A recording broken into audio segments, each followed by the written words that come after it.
All right, welcome to another episode of the Filthy Casual MMA Watch Party. I am Dr. Evil Genius, and it's good to be back with you guys again. I know that some of you guys were not really that interested in our WrestleMania coverage on Saturday and Sunday last weekend, so it's almost like for some of you,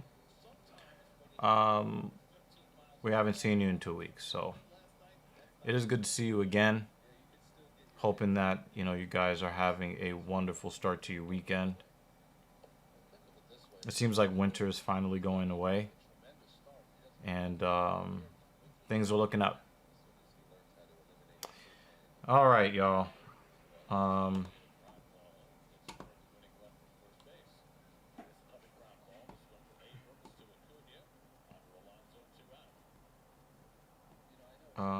I don't know why we're using the Disney version. I think it's usually further behind than the others. Anyone else just see Juan Soto pop fly out? Actually, I was working, and I gotta say that it is disappointing to see what he's doing at the plate, but he is playing very good defense. So, I mean, would we trade some of that defense for some of the offense that was advertised? I don't know. Vex is doing Vex stuff. JL has Prates, Smith, Onama, Muniz, Brown, Cameron, Edwards, Viana. I think you're wrong on the Smith, though. Smith is going to probably get destroyed. But I think when Pollyanna Viana fights, I think we all win.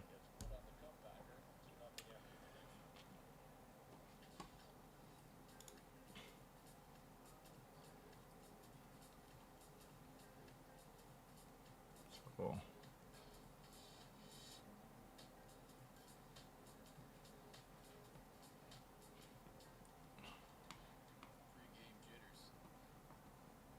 Jocelyn Edwards is fighting. Wow.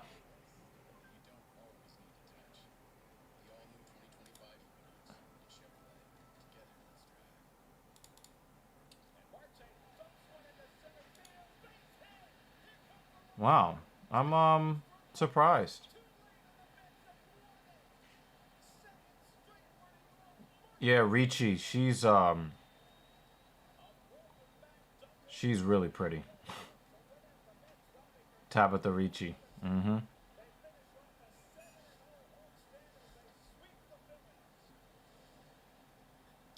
But I would I I would say to you, Travis, that the Yankees did not get rid of Juan Soto. Um, the Yankees tried really hard to get Juan Soto. They really wanted him back really badly. And he chose to go somewhere else, and that's okay. You do get other players from other teams that do choose to play for your team. And that's also okay. Both things are okay. I do like what Aaron Judge is doing right now. I think that's really cool. And I hope that he threatens to hit 400 for the whole year. He'll probably hit around like 340 or 350. Those numbers will come down because they seem to always do in modern Major League Baseball. But I hope Aaron Judge is able to hit 400. That would be really cool to see. But yeah, it's really crazy. We're getting really good defense from Soto, but we're not. I think that the size of his contract bothers him a little bit. I think that he's constantly trying to be a hero all the time, and I think that he's really just not doing what he knows how to do. Did Jocelyn Edwards just collapse Well, I know why Chelsea Handler got knocked out. Because there was nowhere to run. She should be kicked out of the UFC. I don't even know why she has a contract. Why do you have a contract at all?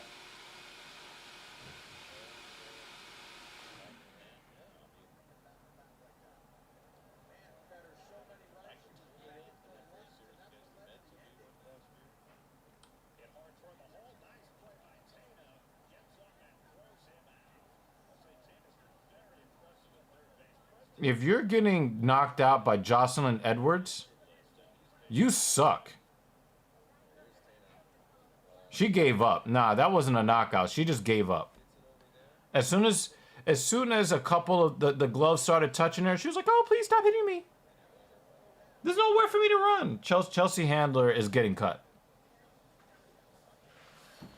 The chick that was always trying to turn and run got knocked out by a chick with who didn't even really hit her very hard at all. Yeah, like you said, hopefully she gets cut. Yeah, she needs to go. Dan Jensen said Chelsea Handler is JL's favorite fighter. Wow, that is disrespectful. I may try to put the pics on the screen. Yeah, we'll see. Seems to be behaving, so we'll try. Or you can just open up your note and put people's stuff on there and we can read them off. Yeah. Okay. Is anyone else disappointed that we can't see Jamal Hill get knocked the fuck out tonight? I was really looking forward to that. I probably would have to concur with you on that. I used to be a Jamal Hill fan, but Jamal Hill made that difficult.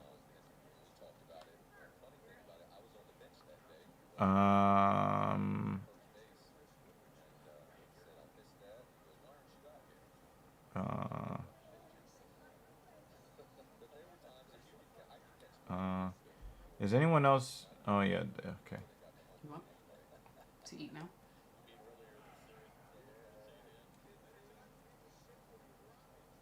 Or you can eat half now. Yeah, with a beverage, that would probably be a good thing. Okay. Yeah. And then we'll have a usual dinner. Usual or per usual?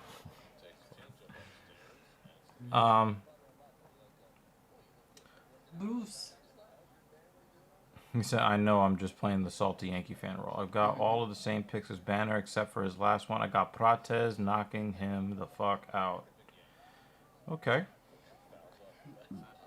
I miss my favorite for real, the GOAT CM Punk. I mean, he just got chair shotted all over the place at WrestleMania. C-Can. Edwards can't beat people that are actually good. Yes, I don't even think that she won this fight. She just didn't lose. I'm going to stop making picks. All the scrubs pick the same as me here. Giga Chikadze missed weight? I did not know that. That's... If Prates wins, I'm happy because I'll make money. And if he loses, I'm happy. We don't root for cucks here. JL. You might have to get your rents taken for that. Chandler, what a career. She had that run in the cage. Yeah, she had a couple of runs in the cage.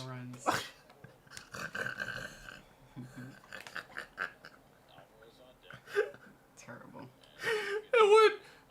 If you're afraid of Jocelyn Edwards, it's time for a new career. It's over. You don't belong... I mean, you can go to PFL, maybe. Maybe.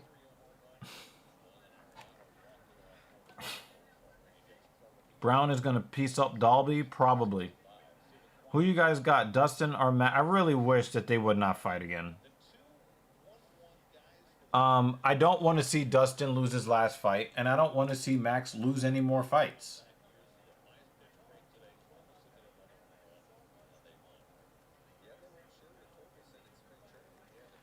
I can see where you're coming from, JL, about Ilia Topuria.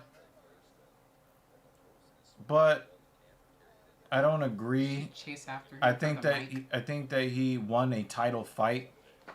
That was not. Ilya is not known to be a dog. He's not a Nate Diaz. You know, he's not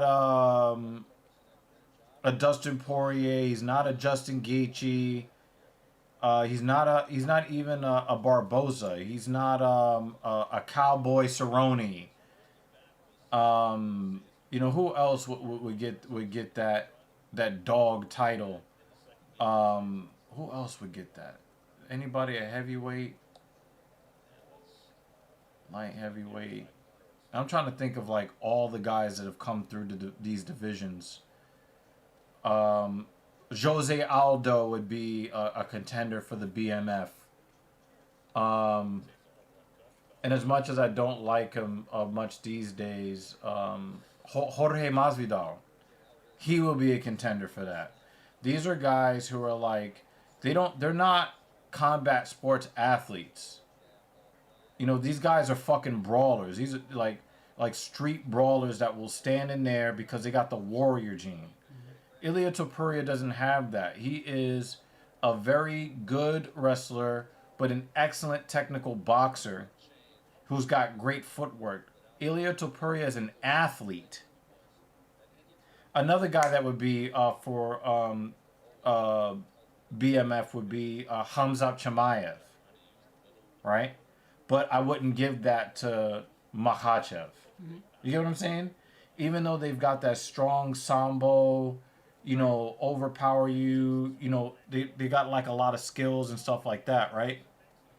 I would not say that Makhachev would be a BMF guy, but a Chimaev is. You know what I'm saying? Another guy who is like on a lower tier, but he don't give a fuck about nothing would be Kevin Holland. Yeah. That's a BMF guy, yeah. You know? But we saw him get his ass whooped by Stephen Wonderboy Thompson. He is as far away from the BMF title as there is. Because he doesn't have that dog in him kind of deal. Yeah. But he is probably the best karate practitioner in the history of the UFC. Great matter. You get what I'm saying? Talk about our blankie. Let's see. I think that is the ultimate BMF fight and a solid way to end Dustin's career, win or lose, because realistically, this is Dustin's last chance to win any. No, this isn't. The thing is that it's really more of a gimmick, but it's really just a retirement fight. I just really wish they would not fight each other. Nate Diaz is overrated on skill. Yes, he is. JL says, how is he not the baddest, knocking out Volk and Max in the same year? He's an athlete. He is not a fighter. He is not the guy that will go to the bar and throw down. He is a combat athlete. He is not a fighter. And there are, this Cuck guy, he is a combat athlete. This is our fight pack.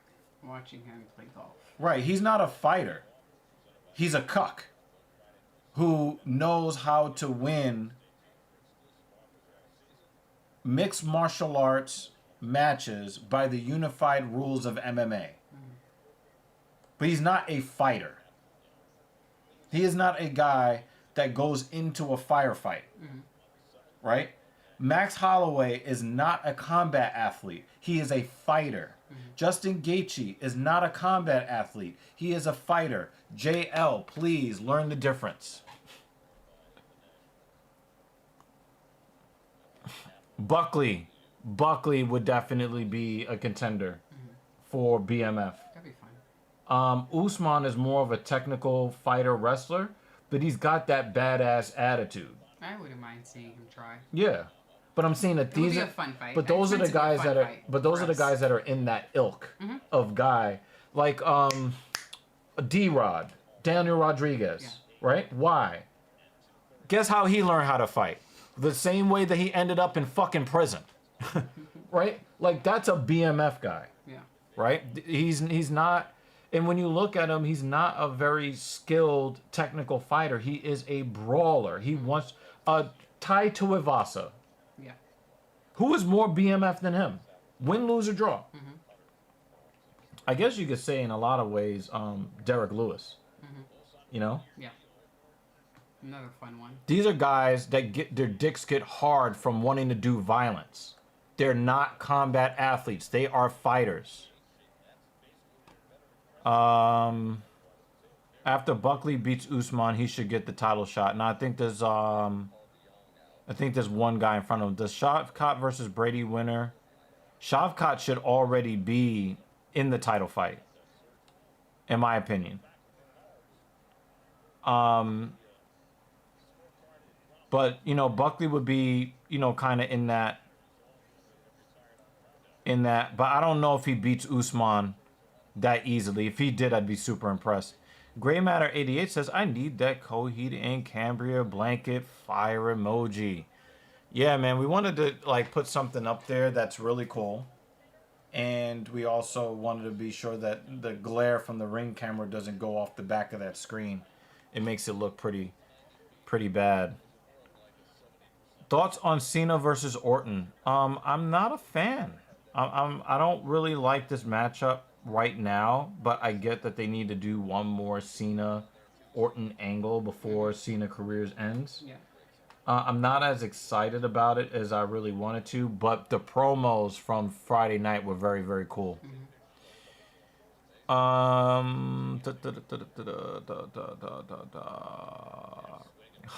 whooped Holland so bad. Yeah, but remember, both of those guys had different opponents. They were supposed to fight different weight classes, and Holland doesn't have any defensive wrestling or jiu-jitsu. So he really just... He had zero chance in that fight. Dan is already in tomorrow. Yeah, he's in the future. JL says, I booked off last Saturday and Sunday to watch Mania. I feel like a fucking idiot. I should have booked today off if I would have known last week's Mania was going to be trash. Dude, I feel for you. Although Sunday was much better. Yeah. Than Saturday. Vex says, to be fair, though you called Max a BMX and Max would not stand in the middle and bang with Ilya. Yeah, he would if the situation called for it, but he's not just gonna go there in the center of the cage when the fights start and act stupid. He is still a professional. Let me go grab our sandwiches. Oh, put the next label.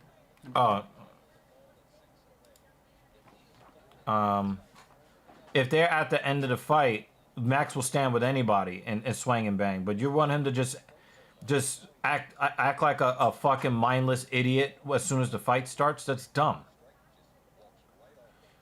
Buckley is a beast, absolutely. Gray Matter says, remember when Chandler wanted to fight for the BMF? Pepperidge Farm remembers. although, in the defense of Michael Chandler doesn't shrink back from anybody. He was getting destroyed by a mediocre fighter his last fight. And he stood there and he took that ass whooping. So he's a different kind of BMF but he's also a technical athlete. He is not a fighter. He is an Olympic level wrestler who knows how to fight by the rules, the unified rules of MMA.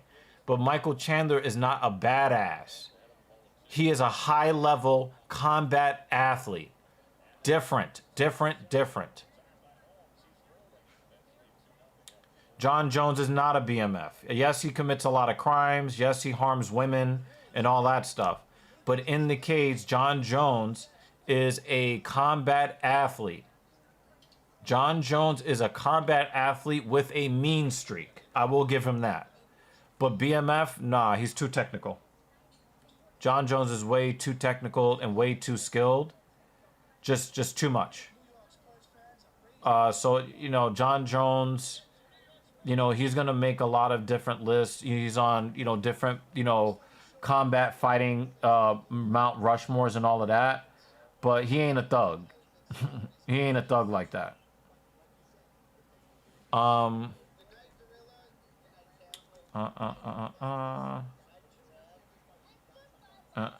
Looking at all the comments that are not meant for me.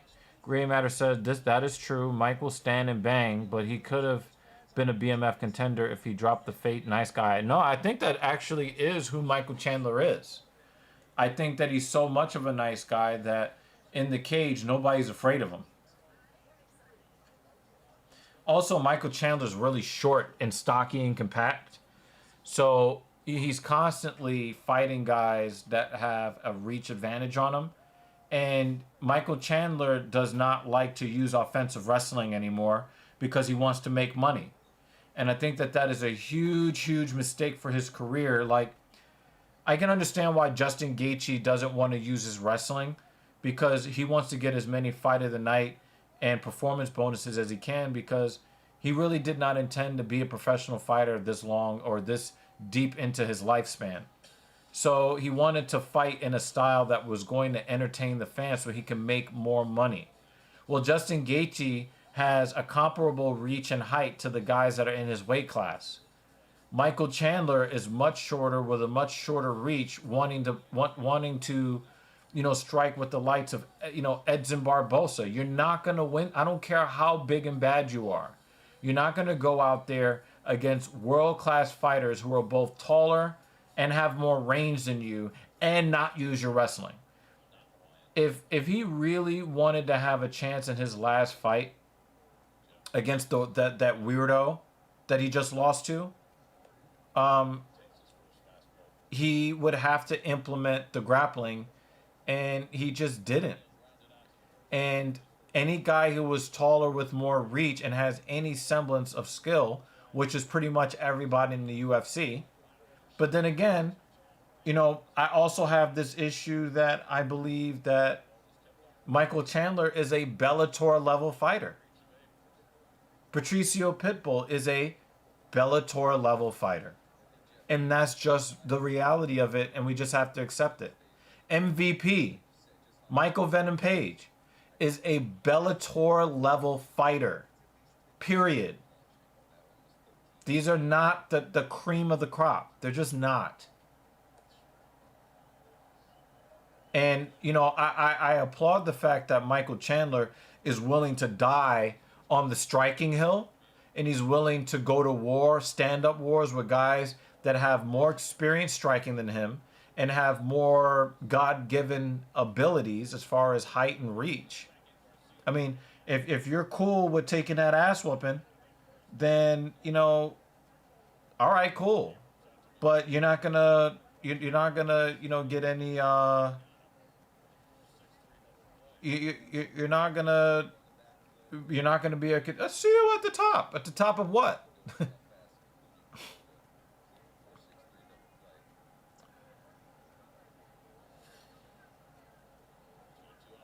Oh my God, Banner, that was savage. BMF to John Jones stands for battering maternal figures. Ouch. Ouch, ouch, ouch. Damn. Dr. E, who would you like to see next for Patty? Retirement. I'd like to see him retire and shut the fuck up. Or do you guys remember in the X-Men film where they introduced Deadpool, but they sewed his mouth closed because he wouldn't shut the fuck up? If we could get a version of Paddy Pimblett where he just never talks ever, I think that I could accept his presence in the UFC a lot easier. Somebody just got the Victor Henry treatment. Somebody just got somebody bowed his jangles. Yeah, I don't really care who he fights. I just want to see him get beat up.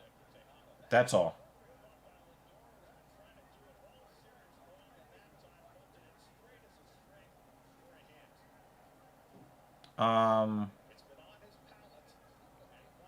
He said double Victor Henry.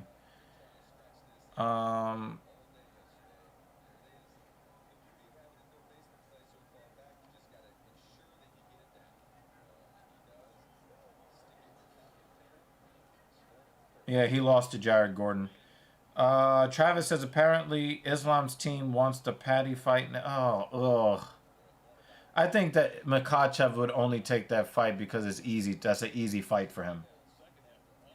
I cannot for the life of me think that Makhachev is impressed by Pimblett.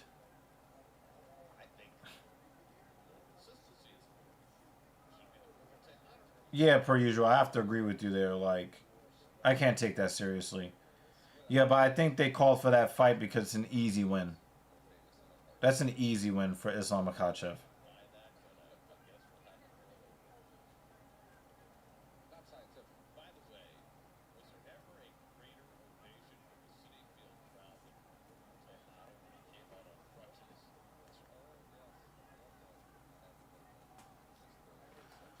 Ugh.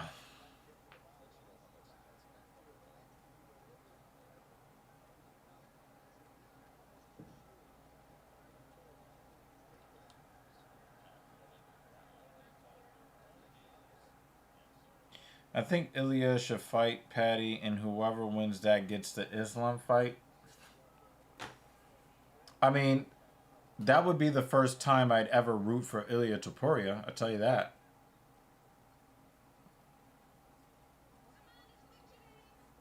Yeah, that would be the one time I would root for Ilya Topuria.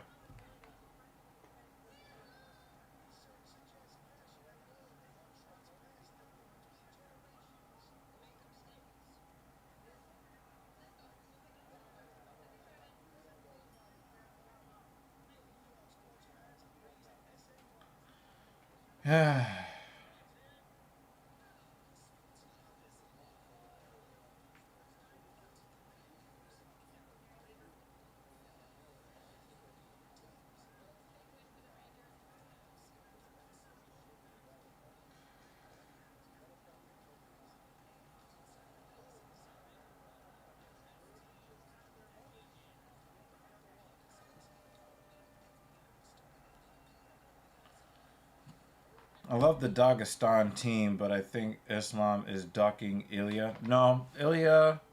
I think that Islam. I think this is the problem that Makhachev has with all of this. Makhachev wants to be seen as a legend in the sport. And I think that there is a perception that if you are fighting featherweights as your defenses for a lightweight title, that it somehow invalidates your legacy as a championship fighter. I think Makhachev wants to defend that belt a bunch of times, but he wants to defend the belt against actual lightweights or prove that he's the best and then go and fight some welterweights. I he's already kind of seen as a weight bully as it is, cutting down to 155. I don't think that there is a ducking of Ilya Topuria. I just think that he doesn't want a bunch of career featherweights on his resume. I think that Makhachev thinks that fighting heavier fighters is more worthy of him getting in the cage. That's what I think.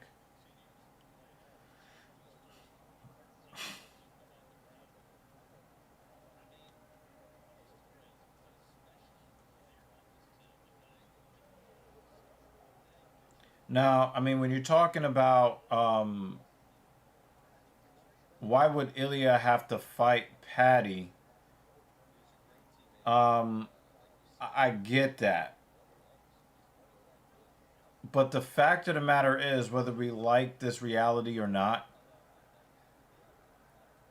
Michael Chandler was a champion in another major organization.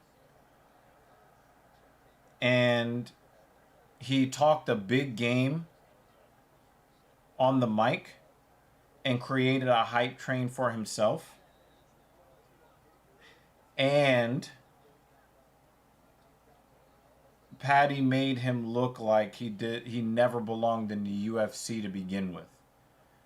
So as much as some of us may not respect him as a professional fighter,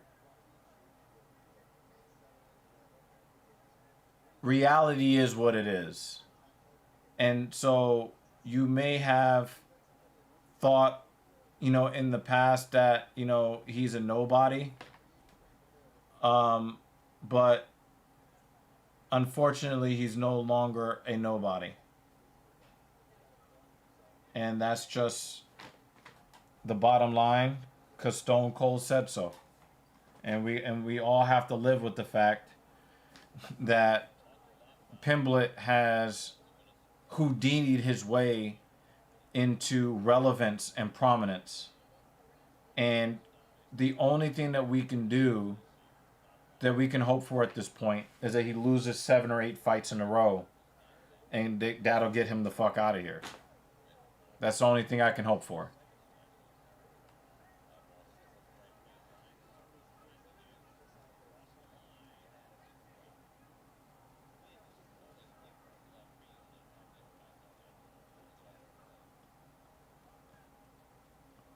Things would be a lot different if the judges were competent and they would have given Jared Gordon the win that he earned.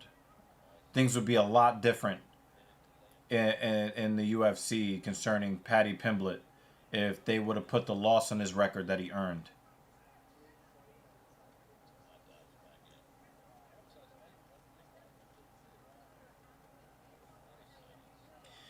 Travis makes a very interesting comment that I agree with. Travis says because Paddy is more of a somebody at lightweight than Ilya is.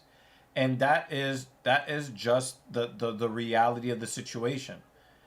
Is Paddy a good fighter? I don't think so.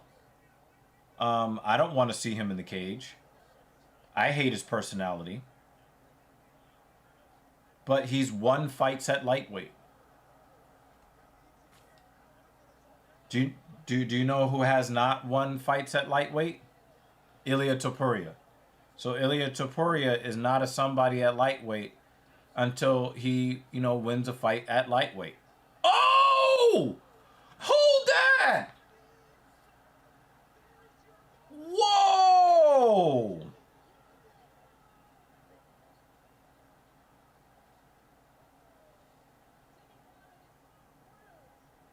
Hold that knee! Wow.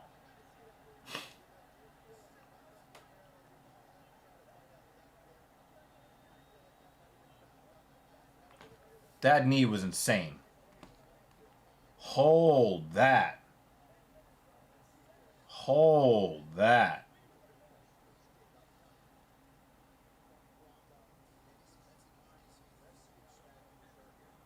I can't. Oh yeah, we disagree totally when it comes to Paddy Pimblett. One of the worst personalities in the UFC, and I really really wish that he would lose 7 in a row and then disappear, so he'll finally shut the fuck up. But you're entitled to your opinion. But that's Chandler, the guy who was on a losing streak, compared to Ilya, who knocked out one of the best featherweights. Again, per usual, one guy is a somebody at lightweight, and one guy isn't. You can talk about featherweight all you want, but that's featherweight.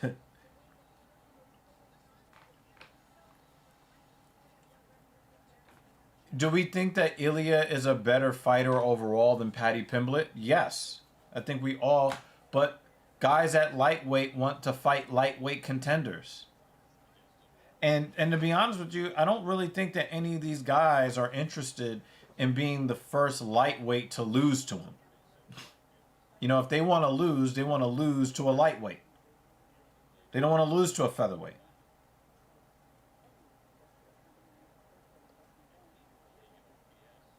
Damn, Alonzo's chasing that slider again.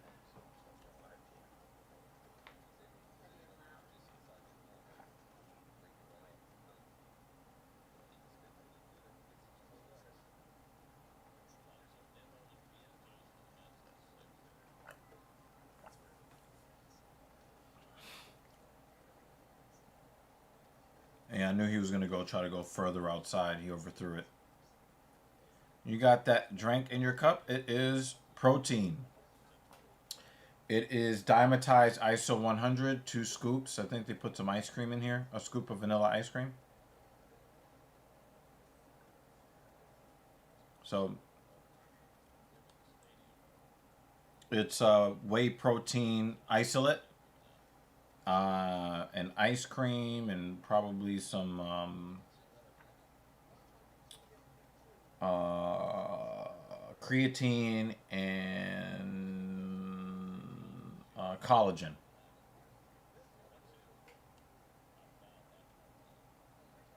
You know there's protein in beer. Nope.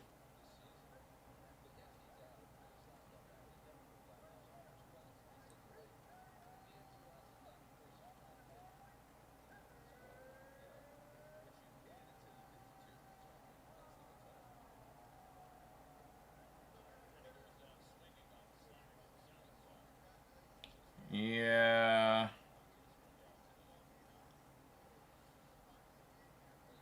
There's probably some catch with that. There's probably some catch with what they're calling protein. It probably has some amino acids in there.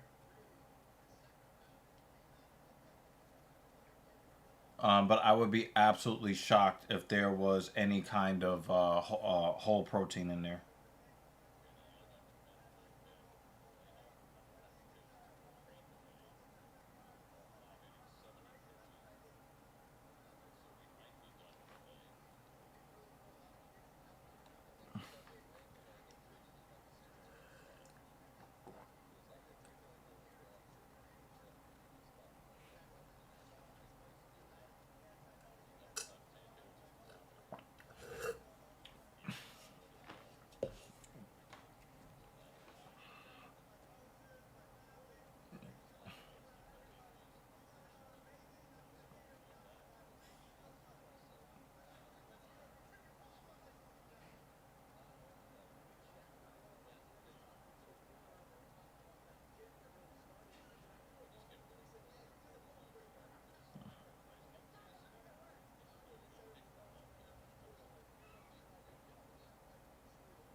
Yeah, you guys are insane.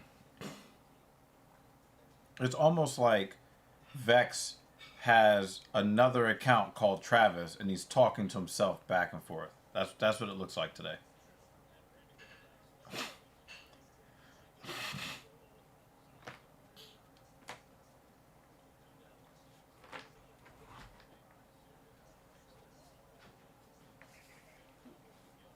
Oh, you actually bought a beverage. So you want to be specific. Oh, I mean, we have the nice stuff. Oh, hold on, hold on. You got different nice stuff. Yeah, cool. I appreciate it. You got the sandwich with the mozzarella on it. Oh, cool.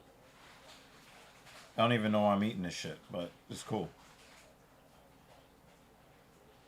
Travis says true. There is no Travis. There never has been.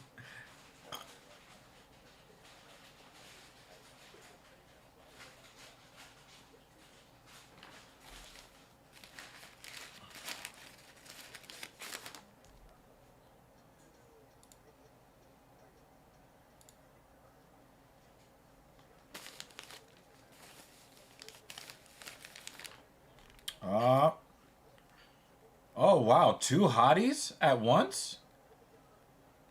It's gonna be a double KO. Oh, David Banner just announces that he's come out of the closet. Oh boy. David Banner just came out of the closet. What did he say? I did not know that David likes men.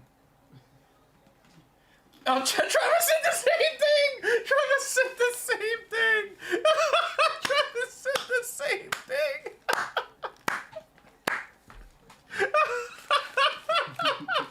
Travis said, I said that the same exact time you said it.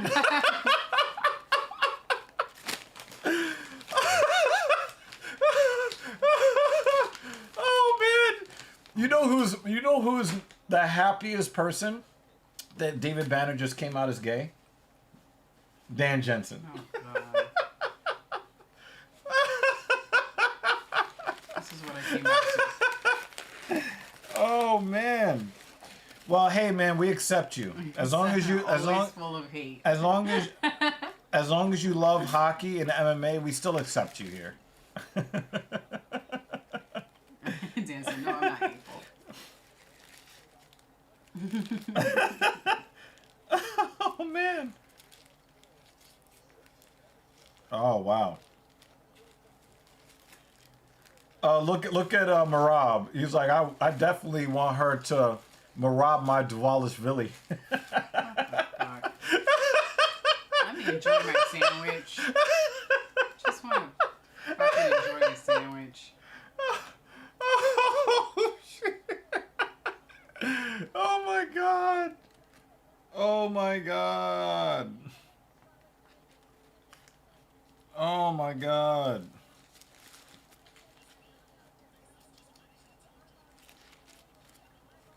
Here's a cool tattoo. Oh, the Naruto? Yeah, that's not bad. I don't really. I think it's poorly designed, but the shade work is kind of okay.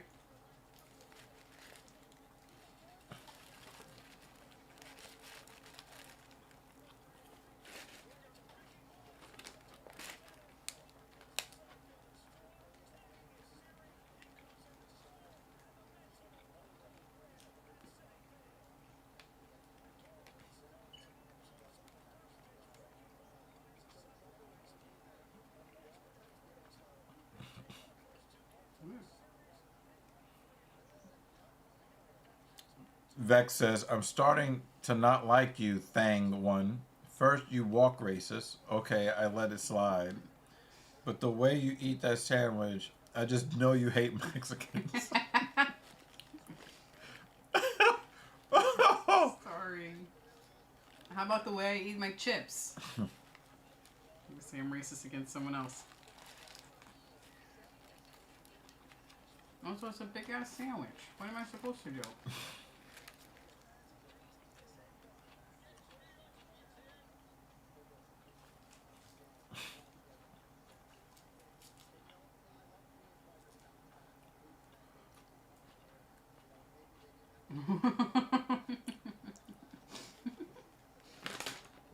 No, I still got These are the chips I got, Buffalo Ranch. I still got Vienna over Amarim as far as attractiveness, but they both working with something. Now Amarim, I'm pretty sure that she's more attractive physically when she's not cutting weight, because when her face is drawn in, I don't think it looks as good. Mm-hmm. But they got to do what they got to do to make weight. Mm-hmm.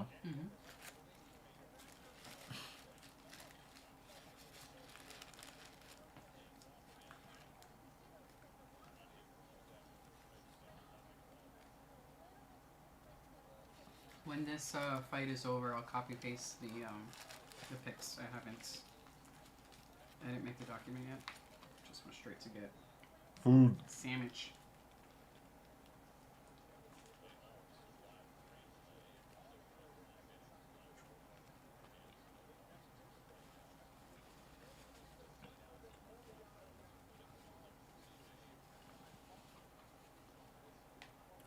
Yeah, they both are really pretty when they're not cutting weight. Mm.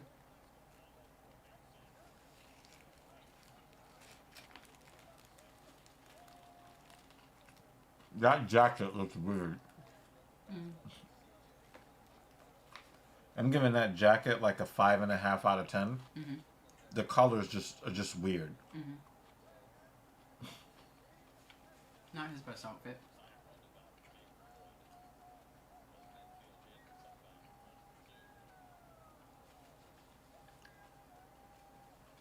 I mean, she looked good even after cutting weight. Mm. But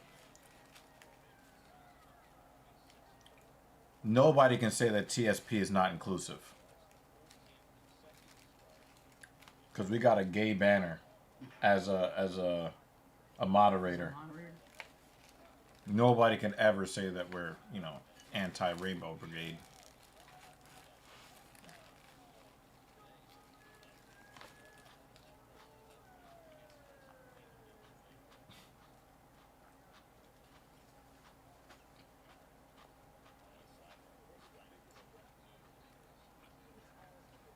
You're off the hook, Dan.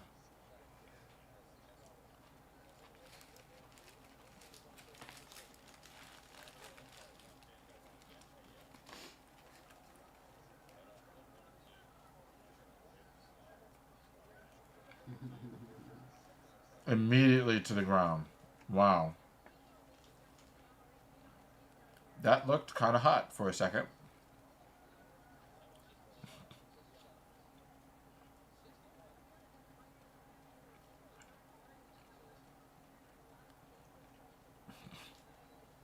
I like how feisty she is on the bottom. Well, You can finish that sentence. It's appropriate in this context. in every context. Travis says at least we get to. I wish I had that on the soundboard. Oh, scissor me timbers.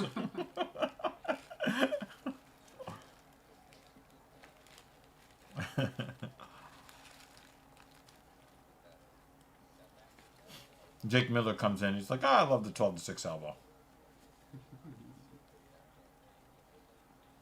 I do like them Amarim cheeks, though. The cheeks are nice. Buns are great. Mm. Love buns. Oh, wow. Look at that. Cameraman don't know what to do. Not a producer was like, come on, get that off the camera. We go to the next shot, it's just all ass there. Yeah, but then it was like rubbing on her on Pollyanna's cheek. Well,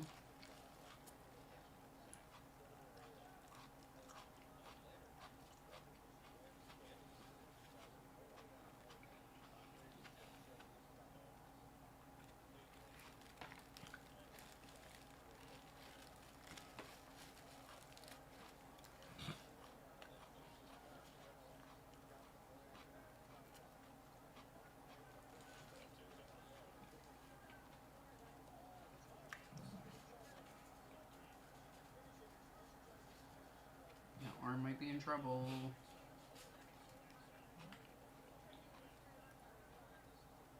No, she doesn't have the leverage yet. Not anymore. Oh, full mount.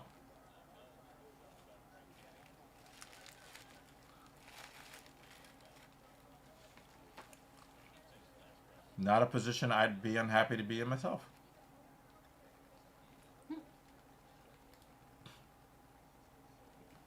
You can't throw your head into the shoulder anymore and apply pressure without getting an elbow to the head. Forces the top position fighter to work faster. Mm.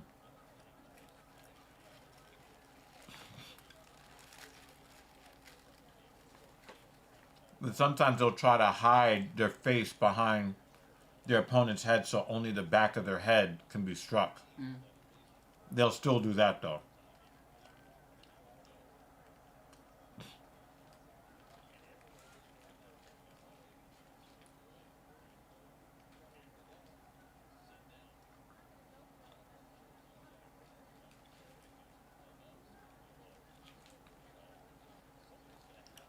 At least we know that Viana will fuck back. Excellent glute bridges. Mm-hmm. Look, oh yeah, look at that.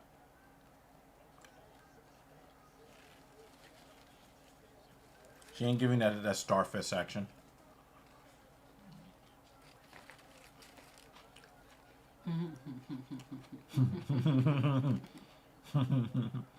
I know what you mean, Jake.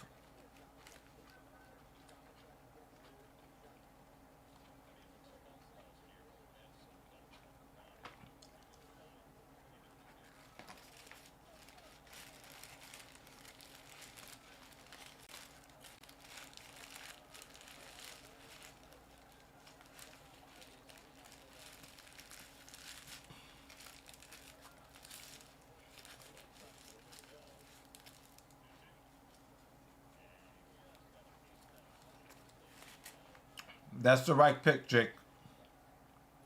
But we learned that David Banner likes men today. So he came out of the closet. I want you to make sure that you support him, show him the proper support, to let him know that he is welcome here.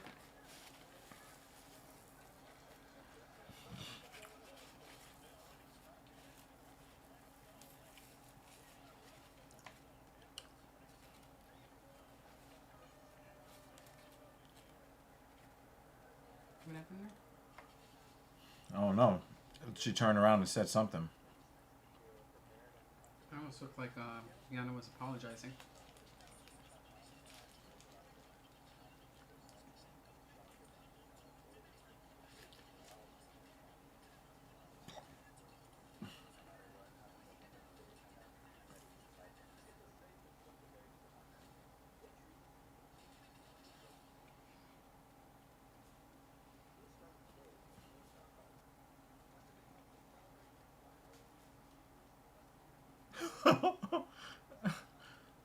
No, David Banner is not a fan of John Jones.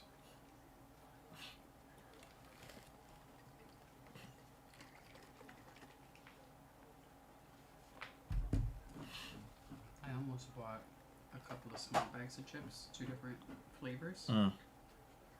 and the sizes have shrunk. And I put that shit back. Yep. Shrinkflation. I was like, I know I'm gonna overspend on chips, but I'd rather overspend on a larger bag. Yep. I get it.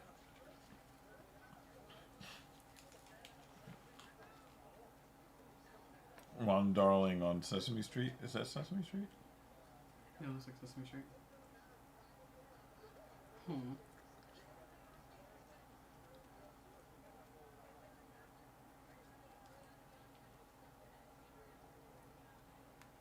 That's cute.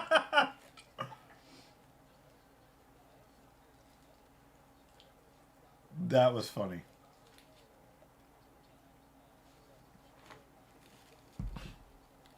That was a cover up. He pretended not to like him.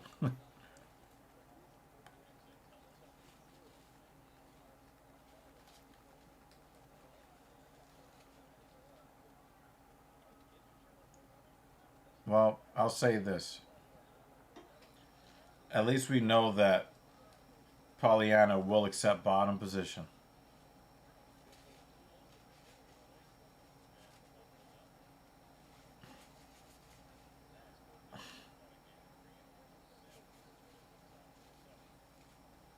It looked like she was going to try to get an armbar with her legs. Mm-hmm. She just outmatched on the ground. Mm-hmm.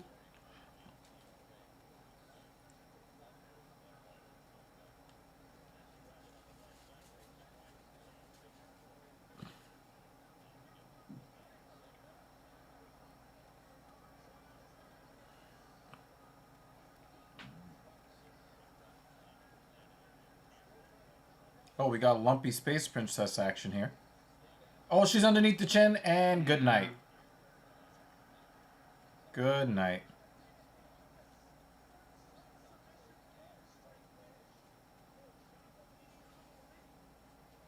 Yeah, I think a lot of those leak calls, Jake, were taken out of context on purpose. Um, you know, they, he's got a lot of evidence to show that, and this is why I tell guys, because I've said a lot that a lot of these guys need to stop doing the casual sex thing, because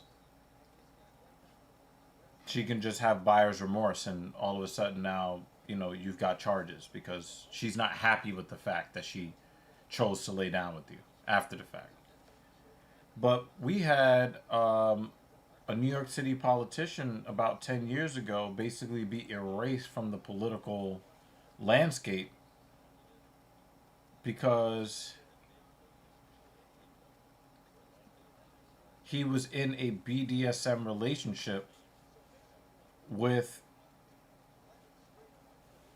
his significant other. I don't know if they were married, but as soon as their relationship went south, she used the pictures of their impact play that they were both doing consensually, and then used that as evidence that he was abusing her. Right. And Shannon Sharp was engaging in a BDSM style relationship with this woman, and then she has taken the parts of the relationship that they were actively engaged in, and then when he doesn't want to pay her more money anymore, then it's like, oh, I'm going to use all of this stuff as proof you abused me.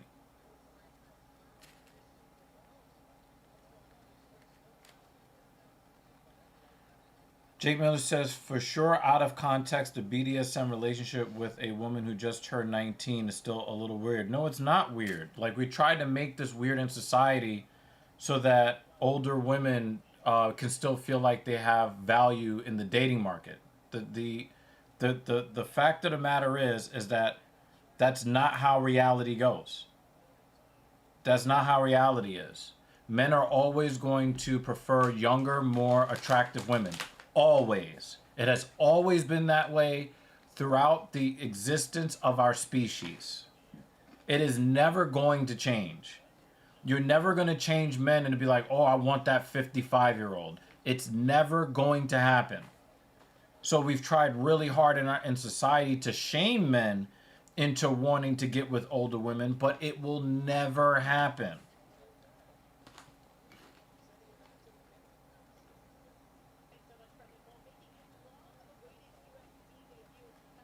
Right? Like, people will say, that 56-year-old Shannon Sharp shouldn't have been with that 19-year-old. But when you're talking about the 19-year-old who's out there spending his money, you go, girl, go get his money. Well, if he's not dealing with her, how can she get his money? So you're fine with her getting his money. You're fine with that part of it. Well, you know something has to go back in the opposite direction. Come on, man. So it gets a little annoying. They've done polls and they've scraped data on dating sites going back to 2010.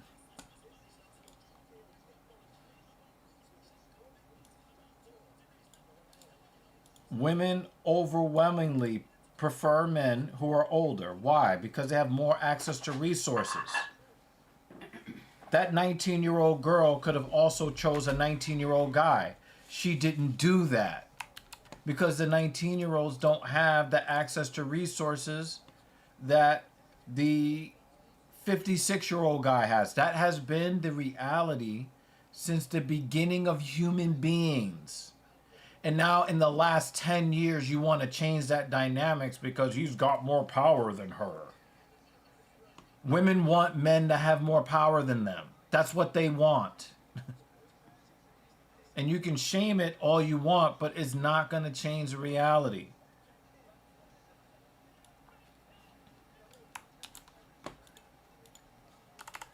You saw all of that shit that they were giving the Titanic guy. Yeah. Well, I mean, you were telling me about it. Right? Uh-huh. Did he suddenly start dating 45-year-old women? He's not gonna do it. Leonardo DiCaprio. Yeah. Right? Oh, that guy. Sorry. Leonardo DiCaprio, right? I was thinking something else.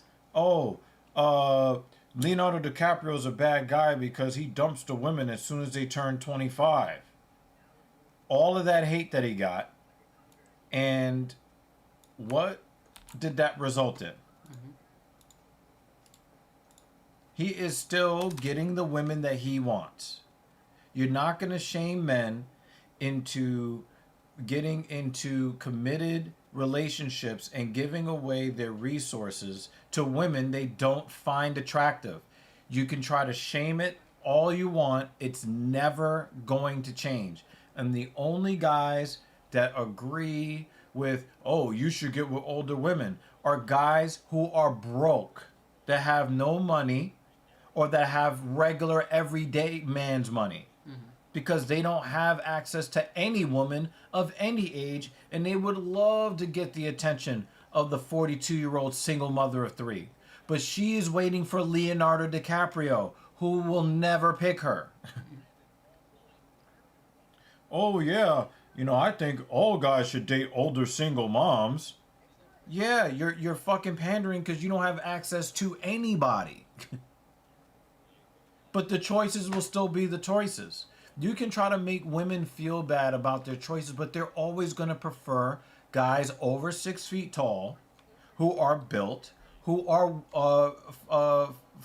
they say financially independent, but what they're really looking for are high net worth individuals. You could try to shame women into wanting to get with regular everyday guys. If they're not willing to do it, they will never do it. That's it. Oh my god. Which fight is that? Versus Cameron. Yeah, didn't he lose his undefeated V card? He got beat the fuck up by Talbot, I think it is. I think it was Talbot that took his zero. I missed Travis's picks.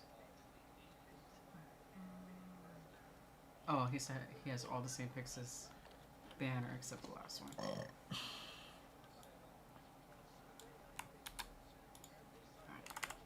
So. But he's got that and Prates. So instead of. And just write Prates. Yeah, Prates to win. That's it. Yeah. But he just changed his pick. Wellmaker. Who is Wellmaker fighting? Regardless of the outcome, Shannon Sharp's situation, he's done at ESPN. I don't believe that. I think that once it's proven that... And here's the thing, right? If it's proven that he is not guilty of doing the things that are alleged, if this would have happened 5 years ago, he'd be done at ESPN and it would just be over, right? But the thing is, we've seen so many instances of women lying about abuse, sex abuse, and EPAR that it's starting to become a regular everyday occurrence to where guys are getting back to their regular lives. They're not completely destroyed, even if found not guilty like they were in the past. So, I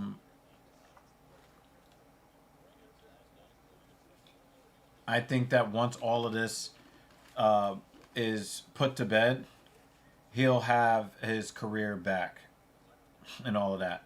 Now, and it's really crazy because we were just talking about how everybody thought that he was Rainbow. Mm-hmm. You know? Oh, he's Rainbow. Well, how you figure that? Oh, look at the way he walks. He had double hip replacement from destroying his body playing professional football. Mm. So that makes him gay. Not the fact that he's not, sexually interested in men. He's gay because of the way he walks after double hip replacement. Mm. Okay.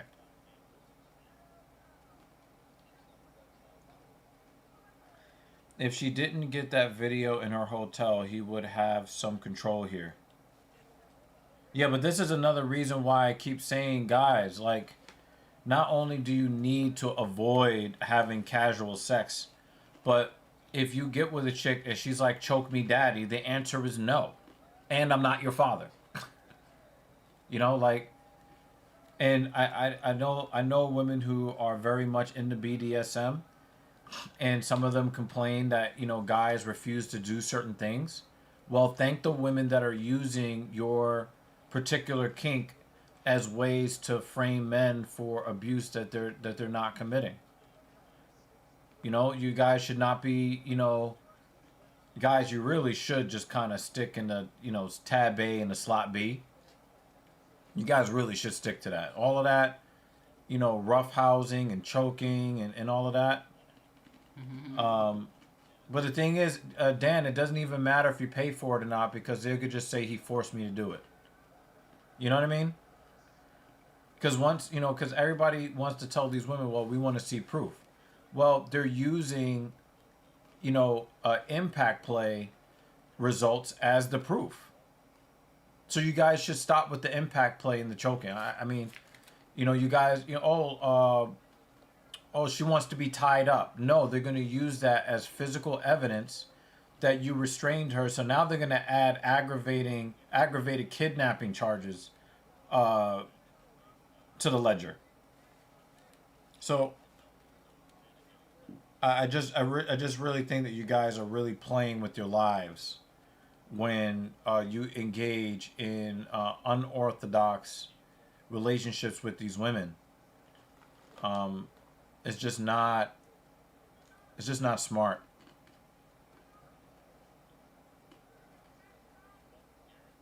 You hear women say, "Oh, I want a guy that's gonna manhandle me." Nope, sorry, I can't help you with that. And I've had women ask me that, um, and that actually kept us from ever having a physical relationship. I've met women in probably the last 10 years or so who say that, "Hey, Gottfried is here." I've seen, where women are saying, well, I've been, um, I've talked to women in the last 10 years. Oh, he killed him! The way he leaned over. Oh, man. He looked like a slinky. That was funny as hell. Oh, my God, that was funny. That was funny as hell. That was really funny. Um, but I've met women in the last 10 years where, remember I'll tell you, like, that one time I went on, I tried to go on a date with a crazy chick, like, what was that, like a year or so ago? And you were asking me, like, oh, are you going on a date? And I was like, well, I'm waiting to see if it's worth calling it a date. Okay. Right? You know how many women that I have not mentioned to you because once I get the sense that they are looking for something that I'm not willing to do, I just cut it off. Mm-hmm. Like, there are women that will be like, yeah, I'm into DS, I'm into, BDSM, I'm into Impact, I'm into Shibari, I'm into this, I'm into that. And when I see that, I just let them know, like, listen, I can't offer you what you want, right?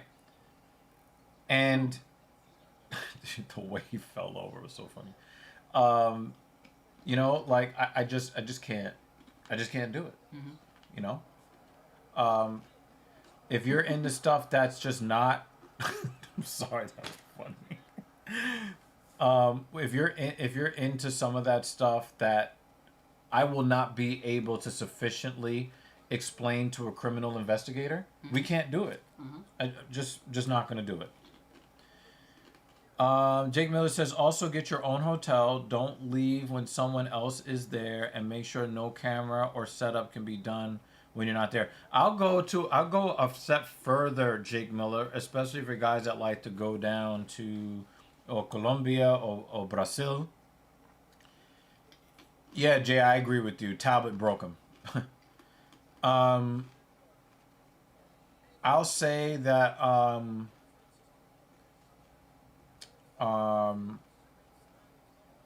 if you're in some of these foreign countries, you really should rent 2 different hotel rooms. Because what ends up happening is if you get into something with a woman and she's actually an operative in a criminal organization and a scheme to rob foreigners, it's a honeypot thing. Mm-hmm. Where like they'll meet a guy, it'll be 2 girls that come up to you, oh yeah, we think you're nice and Mm-hmm. let's go back to this place or that place. They then drug you and then take all of your valuables that are in the hotel room. So what I think that you guys should do is, if you do get involved with one of these women, that you rent 2 different hotel rooms and you lock your valuables up in one room and then bring them to a different room.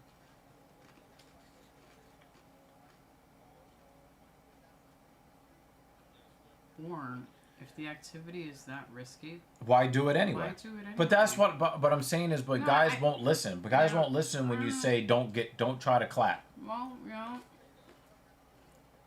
But That's on you, buddy. Yeah, but if you're gonna, if you really want to, to really try your luck there, then you need to store your valuables somewhere else.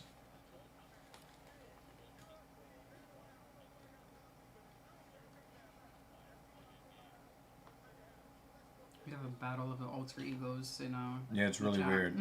Yeah.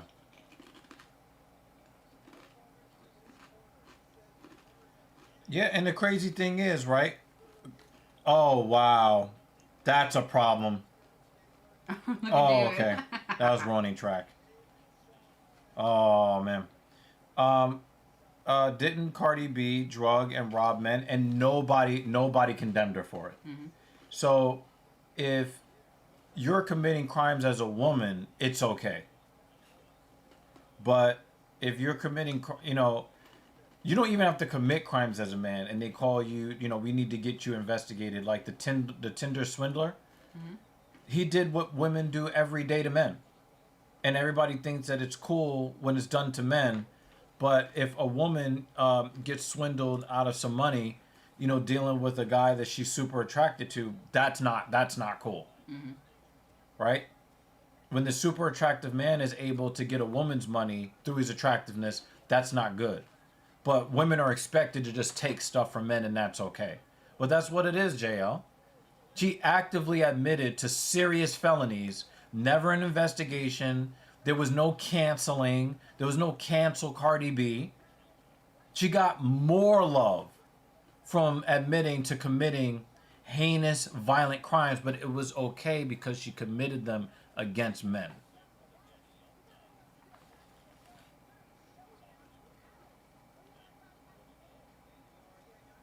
Yeah, Ben, I don't know what they're doing, man. I'm not even commenting on it. Rick Ross had a lyric referencing Purple Drink, and he lost. Rick Ross lost a lot. He off of a song lyric that we don't know if he actually did it or not. She didn't put that in her music.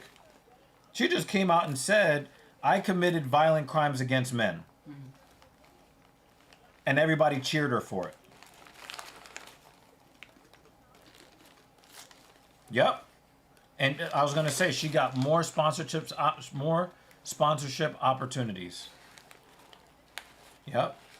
She gets to host not WrestleMania, SummerSlam. Mm-hmm. And you know what she had the nerve to say after that? Mm. If I had it to do all over again, I would do it again. She is a danger to society, but it's okay because it's a woman that's doing it. Yeah. Okay.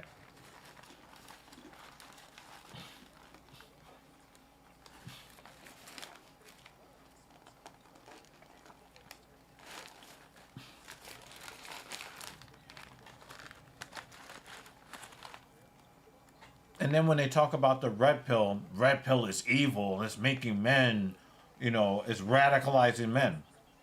The red pill is literally just listening to women talk and looking at footage of their behavior. That's literally what the red pill has become in the last 3 years. Red pill is bad and is making men hate women. Well, what you're saying is that this horrible behavior is endemic to all women, is what you're saying. Because the men are pointing out the poor behavior. If you don't like the unsavory things that women do, then you hate women. Then you're saying that women are bad people. And we're supposed to accept it. Mm-hmm. And I don't think that women are inherently bad people. And I'm not going to accept the bad ones either. Mm-hmm.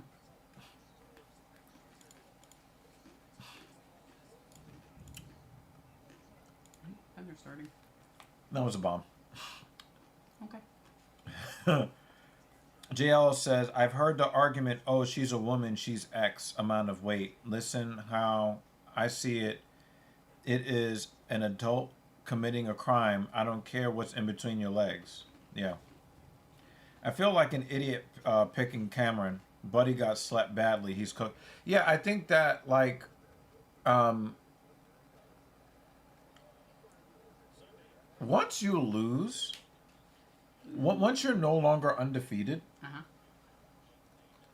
there is a degree of fear of your opponent that just disappears. Mm.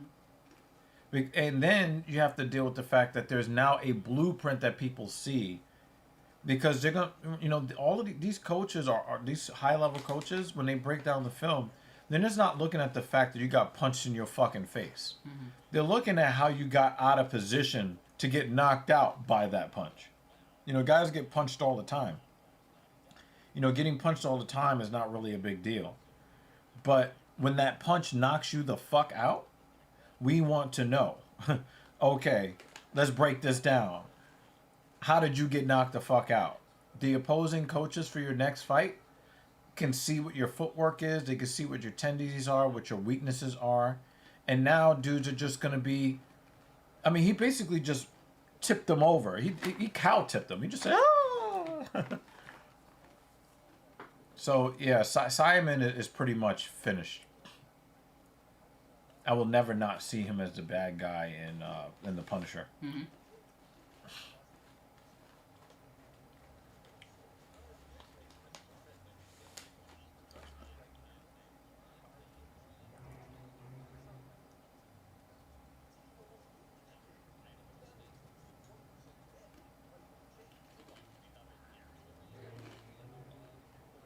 Vex is very bored.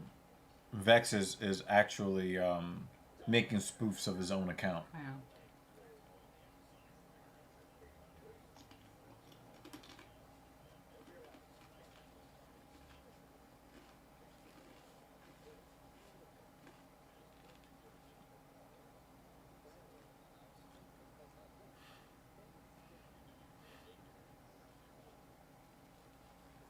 Actually, brush my teeth real quick before this starts.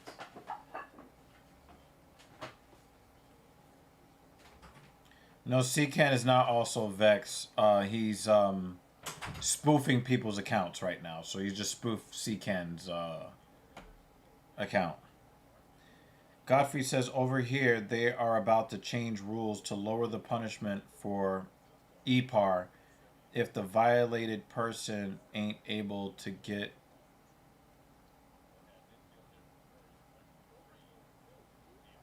Oh my god.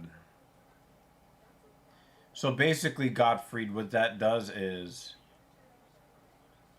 People don't understand, but women like people under the age of 18 at higher rates than anybody wants to even think about.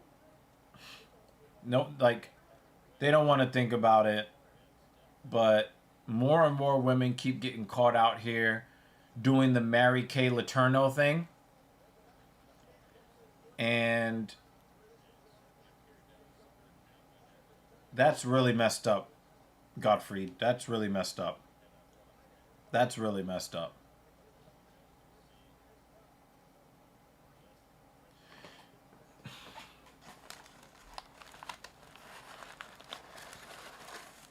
And do you know who that actually screws over, Gottfried? You know who that screws over? If a woman who has had a hysterectomy and cannot get pregnant has that happen to her, that allows her perpetrator to go free quicker. See, they wrote the law in a way where it's obvious that men and women are not to be treated equally under the law. But the way that it's written actually puts women who are unable to have children at greater risk.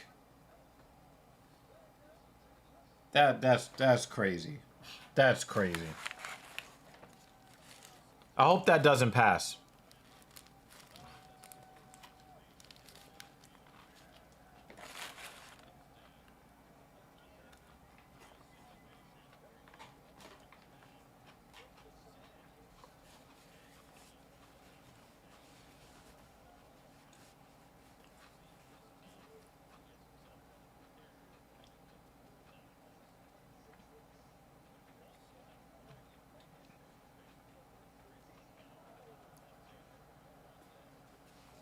It is. I guess it's like a ham and cheese sandwich, but we swapped out the American for mozzarella, and I think that there is some sort of like mustard on it or something.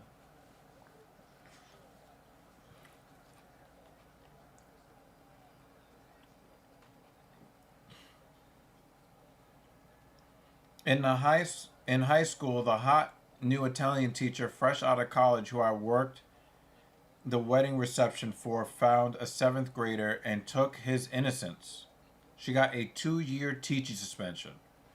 Wow. Wow.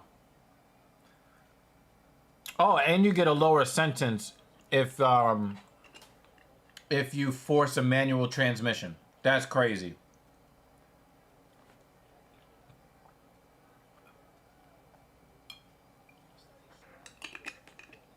See, here's the thing, Travis. I get what you're saying, Travis. Well, what it amounts to is that everybody's supposed to be treated under the law, and women continually get special treatment, while also claiming to be oppressed at the same time.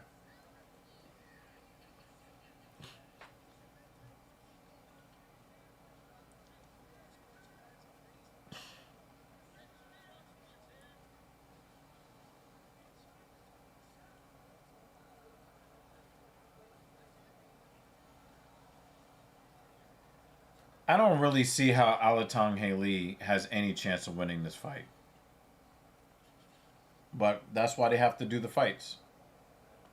That's why you can't just decide the winner on paper.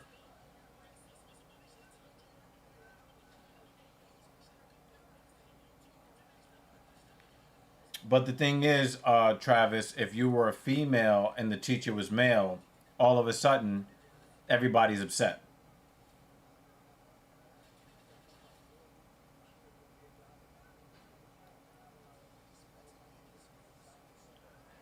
Secan is not too into this card. I can tell you, dude, that this card is definitely the action has been pretty good.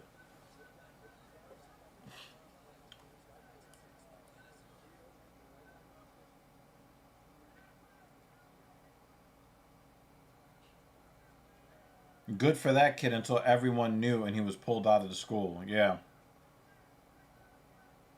yeah.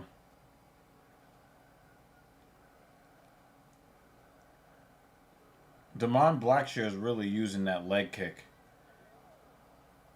Oh wow, Alatong Haley is a tough character, but he's in a lot of trouble.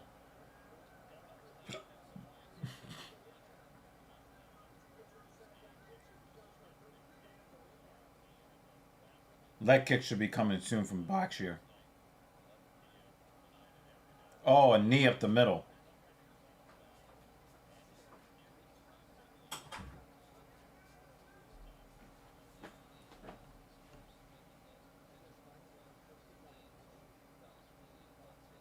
I was watching an SCP Foundation video, and there was, something was going on. He punched the dude in the face, Mm-hmm. and the narrator said, "He went down like a sack of potatoes." And I thought of you immediately. I was like, "Oh shit!" She would have thought that was funny. Mm.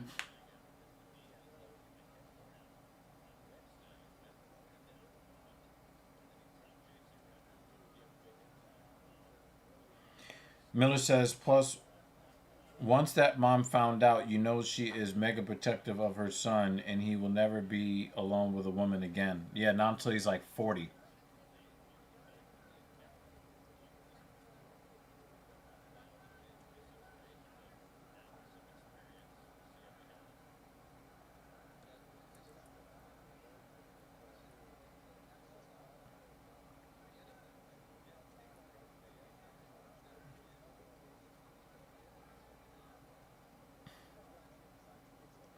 Look at Juan Soto is like talking to the opposing team, chilling. Mm.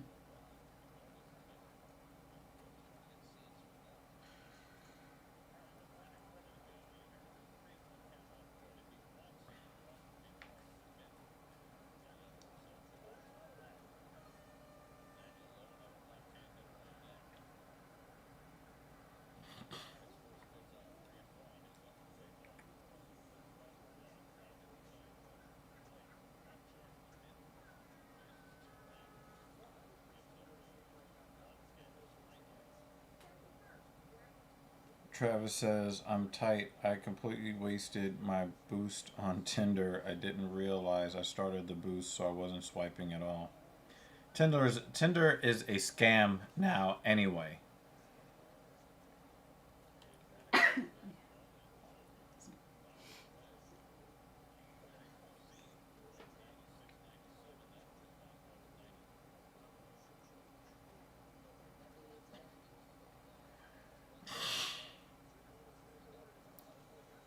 I've gotten matches in the past. Okay.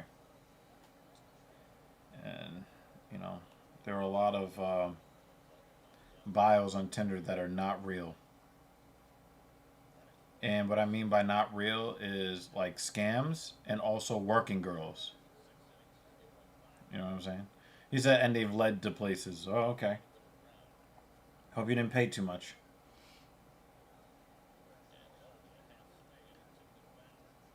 C-Can said, 0 matches for me. I mean, for me, I don't get any matches because most of the women don't meet the standards that I'm looking for. And I don't pay either. I'm not paying. I've only bought platinum twice. Ouch. Oh my god, Vex has lost his fucking mind. He didn't even spell clan properly.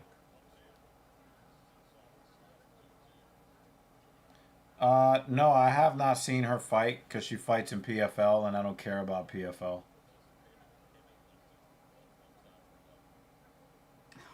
Dakota is a whole train. He meant to say hype train.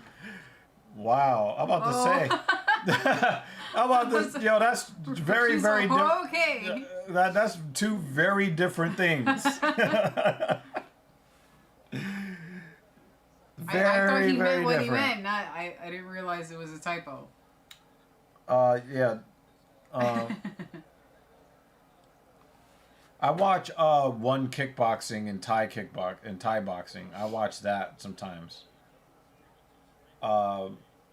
He said.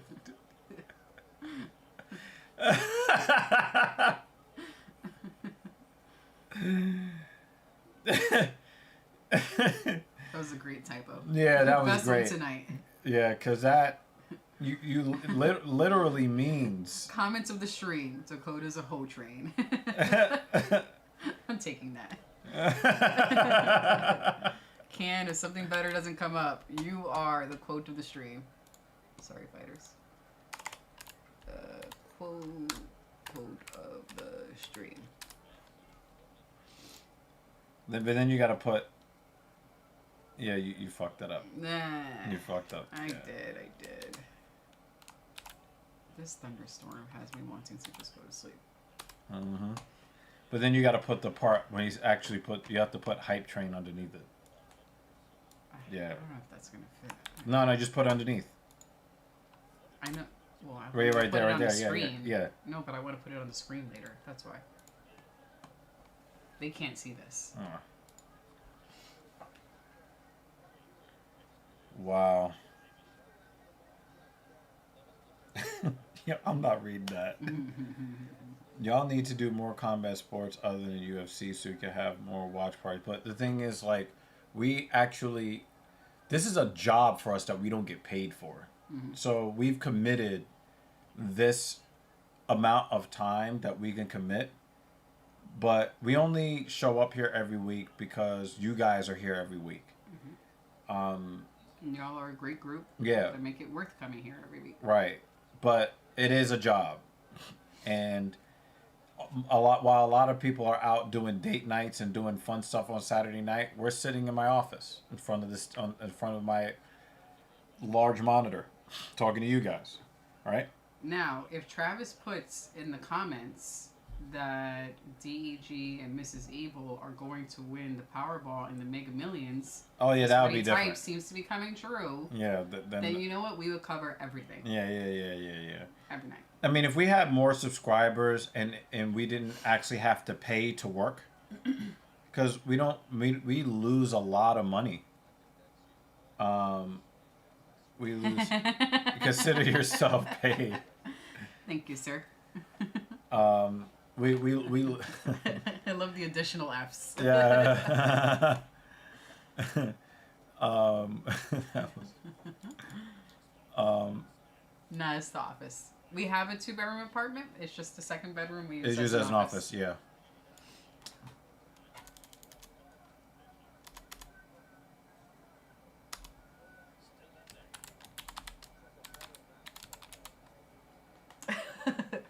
Oh, the caps lock is on? Oh, that's annoying. Okay, Travis, that's...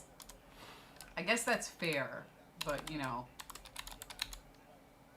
Okay, you could at least, like, give us New York City I'm saving my lottery. luck for the last 2 legs of my parlay. I'm not wasted on you guys. And wow, Dan is really just playing with his retirement money. Hey! And we got... too. And Godfrey gave us real money, too, because it's a you. euro. Thank you, guys. That's how you know it's real money. It's a euro. House tour. I don't know. We could do a video of that at some point, right? Yeah, we would need another camera. This is the most interesting room in the house, though. I just have to tidy up. I know. But I'm just saying, this is the most interesting room in the house.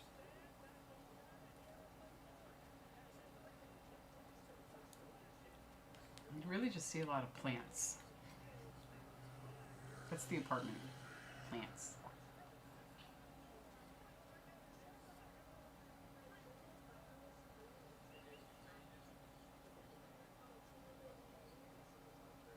Those your Air Jordans behind you.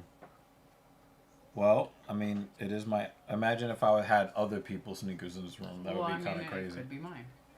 Most of the sneakers that you see behind me are Foamposites. But up above them are Air Jordans, and off to the side are more Jordans, and in that closet there's more sneakers, and over there is more sneakers that you can't see. I think when we switch over to StreamYard, we'll be able to show more of the room. Our current setup is a little fragile. That's the best way I could put it. Where the last time we touched the camera, it just fucking fizzed out and started doing weird stuff. It was a pain in the ass to get it to start again. So we're gonna get a different streaming. We'll go back to our original streaming platform. It'll be more stable, and then we could show you all of the sneakers. We've done that before. Where you pointed it over there and over here. Yep. It's got a lot of shoes in here.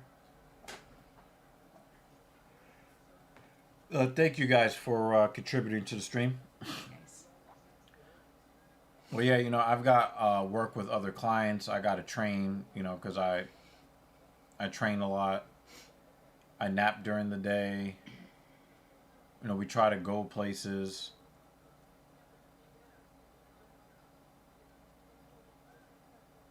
But I also say this to you, C-Can. You want us to cover these other organizations, but then when their fighters come to the UFC, they're washed. They're a champion in another organization, and they get waxed when they come to this one. It's almost like saying, yeah, I'm a basketball fan. We should all be forced to watch the WNBA. Don't just watch the NBA. It's like if the WNBA was entertaining, people would watch it. Damon Blackshear's kind of fallen off a little bit. Mm-hmm. I'm a little surprised. He said, train me, bro. Yeah, that would be fun. That would be fun.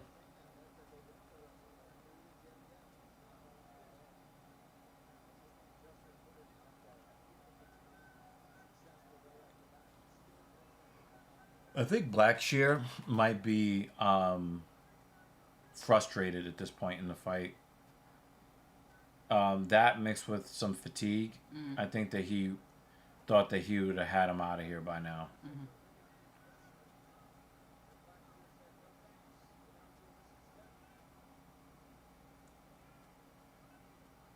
If you look at the way that Blackshear is winning these timing battles, there's no way he could be losing this fight. Yeah. Sinister is here. What's up, man? How you do. The college athletes that got into the WNBA, I feel like it's going to be much more interesting. No, Ooh, it's good still knee. it's just I don't care about the WNBA at all. Hmm. Paige Buckets is a dog, but it's not. You know, it's not. It's just not interesting to most people. I mean, I'm glad that you enjoy it, but I don't give a fuck about it whatsoever. Godfrey says, I just brought it up because I like her knock up style. Hey, yo. Knockout style. Oh. I was like, see, that's one of those messed up.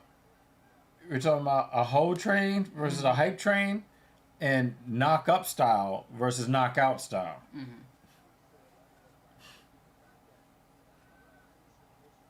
Yeah. But I'm glad that somebody likes the WNBA because somebody has to like it, right? And it's you, can.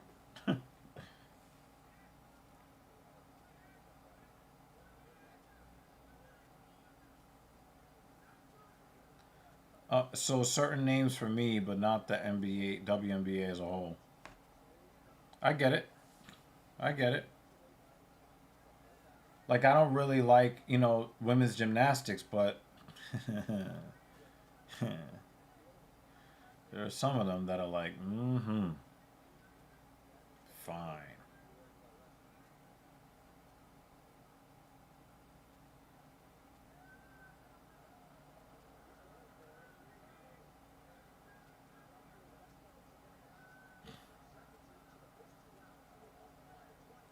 Damn, Halatong Haley has gotten punched in the eye so much he's starting to look Caucasian.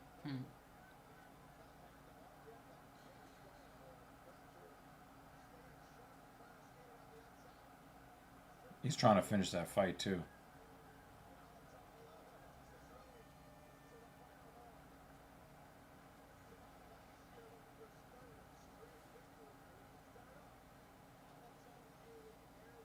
Put your hand down, man. You know you win that fight. Stop it.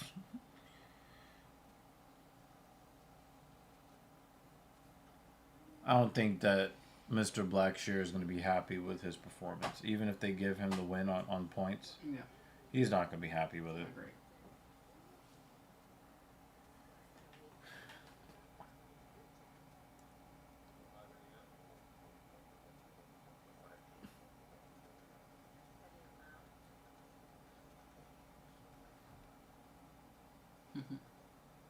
Kansas women's swimming and softball. Some of those girls look nice in those baseball pants. Some of them.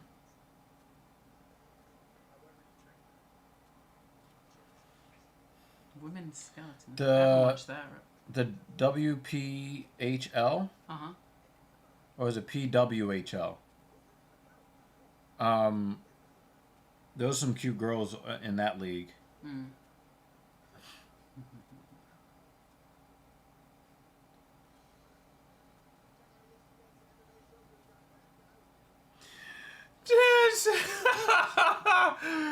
Damn, Dad, let him live. Damn. Yo, y'all been some savages. Y'all guys really have savaged out. You guys have definitely gone like mega super savage. Cause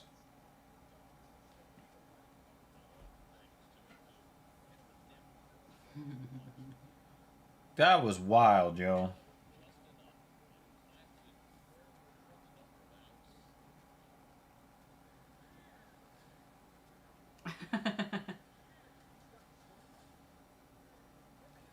That's fair, Dan. Yeah, I'm not even reading those comments, Travis.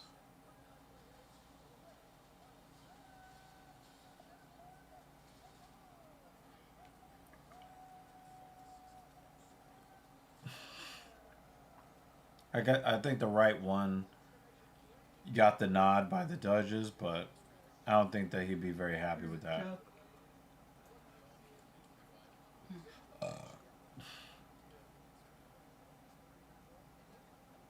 Oh. We're leaving that alone. Well, we are. It is a possibility. Somebody will get rid of that, and we won't stop them. They've got wrenches.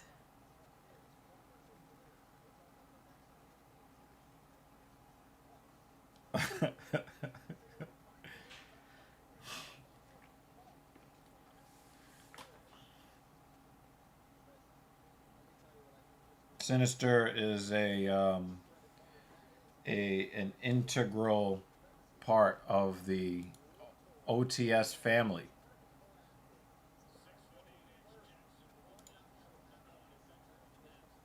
Not the wrenches.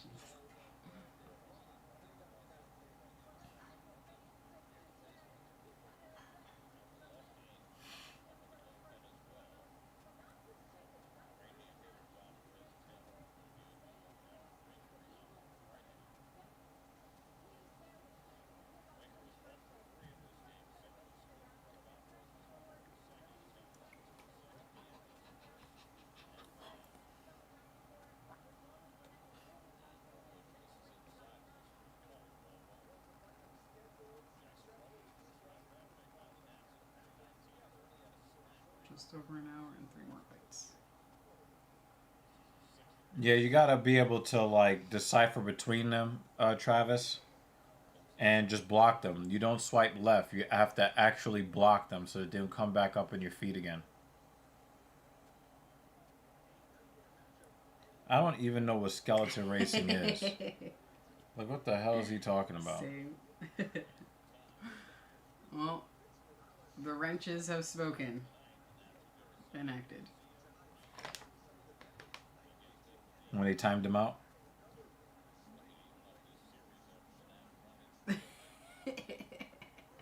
Godfrey. No time. He's just hiding them. Ew, Dan, ew, chill. Chill, Dan, chill. Oh, I know what it's gonna look Nobody, yo, did everybody lose their fucking chill in the chat? Damn. like. You see what happens when they have a week off? I'm never saying that. Yeah, no. Come on, son. Yeah, I've never watched Skeleton. I don't...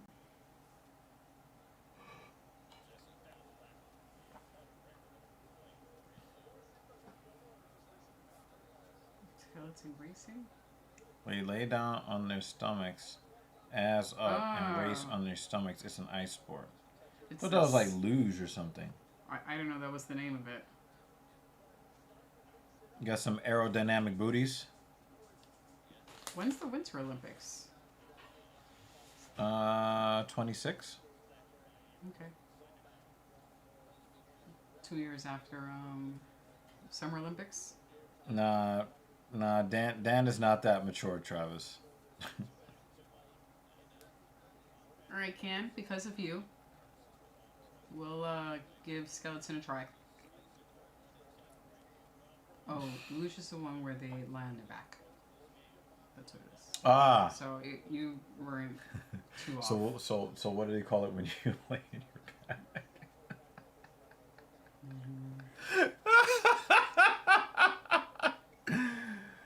Oh man, I'm going to hell. We're all going to hell. Although,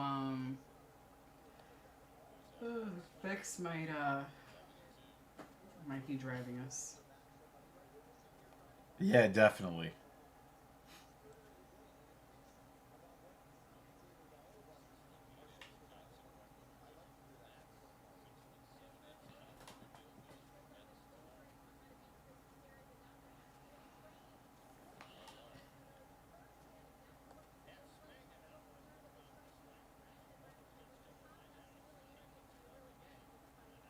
Yeah, Mania was pretty bad. Night 2 was pretty good. The ending was pretty bad.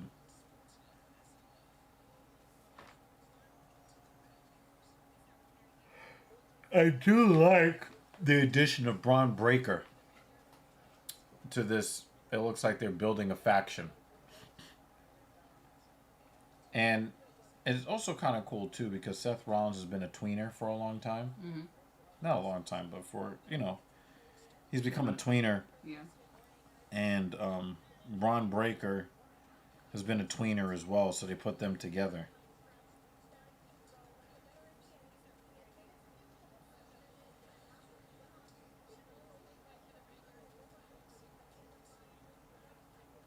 How many chains this one going on?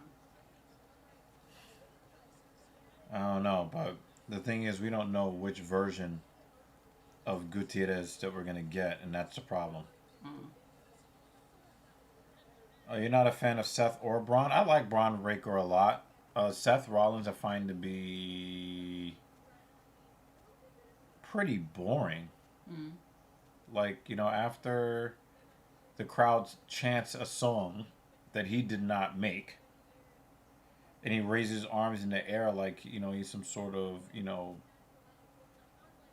cult leader or something, and he whines and cries about other people's successes. That shit gets tired after a while. Mm. Braun's gonna be fun. Fucking everybody up.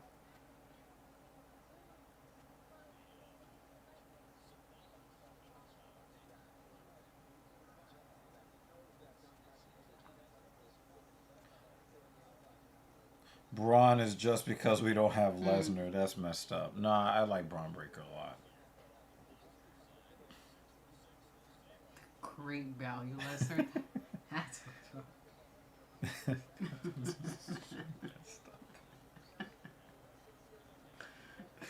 That's messed up.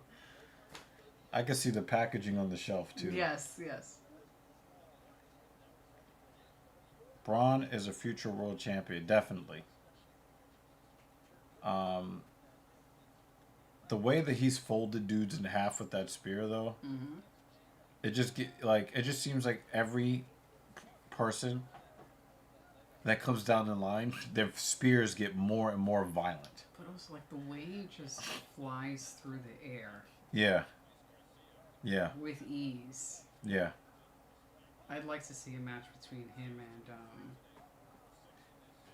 What the makes other one that flies someone easily. world champion material?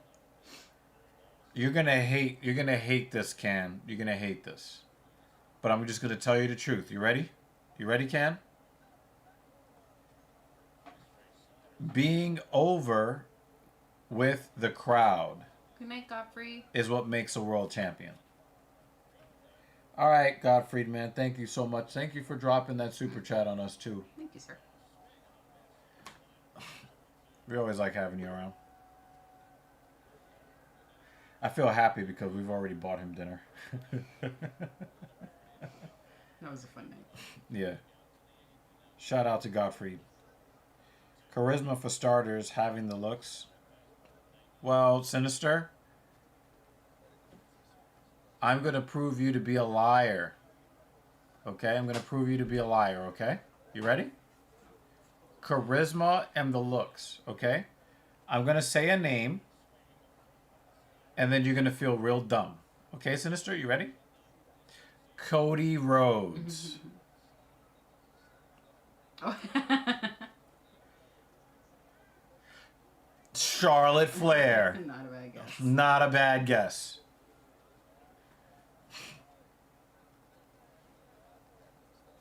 Although I think that there's an argument to be said that Charlotte Flair is a better wrestler than Cody Rhodes. Mm-hmm.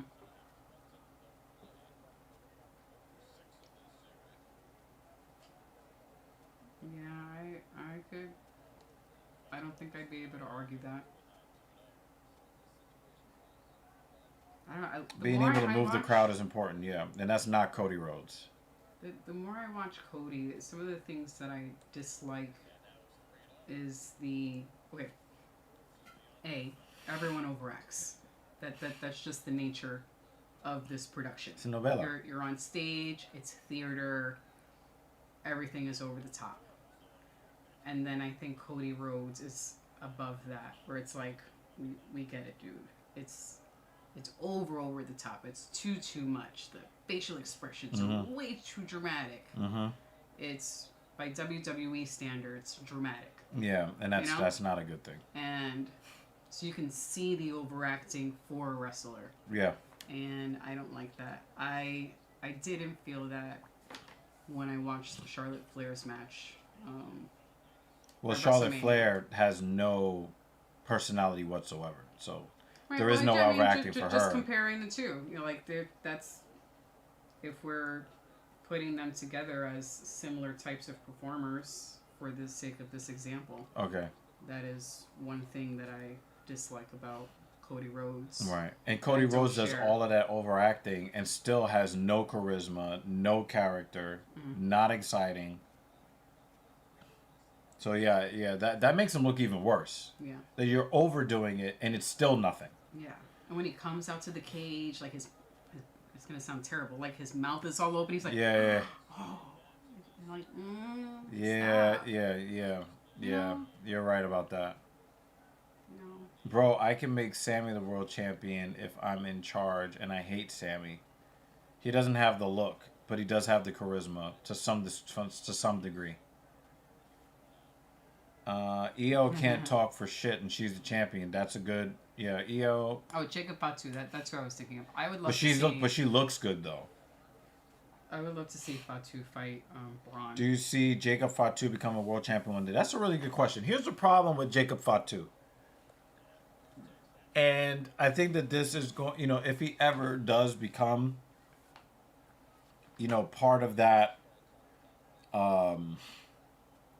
that ilk, I think it's going to take him longer because if you look at how Jacob Fatu came into the WWE, he came into the WWE as the henchman of a henchman, which is not a good position to be in. Remember, Solo Sikoa was the enforcer to the head of the table, the tribal chief Roman Reigns. Yes.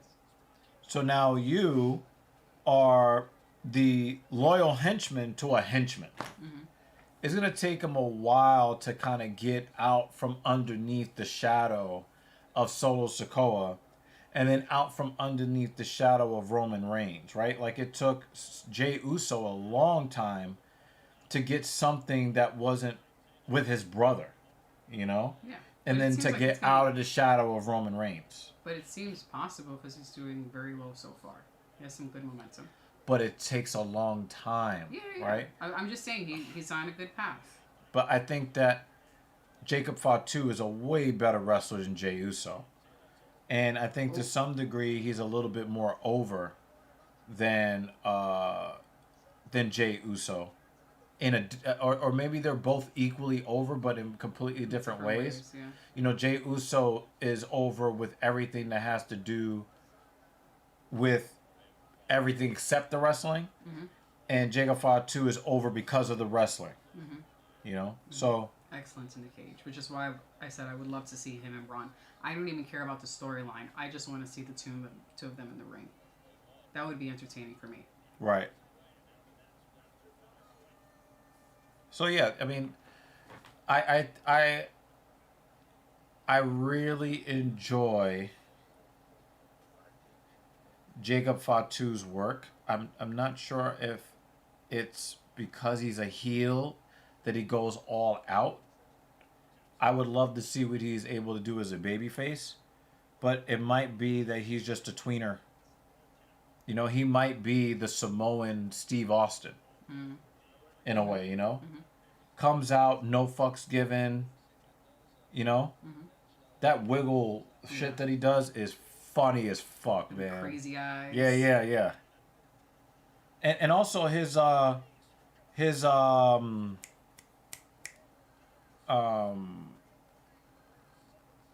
nickname is fucking cool. His t-shirt is a little bit hokey, but it's still cool. Yeah. From pillar to post, coast to coast, I just whoop your ass, That is cool. The stamina on that dude. Yeah. It's wild. Hey, I don't know about that. I'm a straight man. Sinister says, I think Jacob became what Solo should have become after the Bloodline story. Now Solo is merely a side character minus. Yeah, I agree. And the thing is, who's got lower stock right now in the upper card than Solo Sikoa when he was supposed to be where Jacob Fatu is now? That is great analysis. That is great analysis, and I do agree.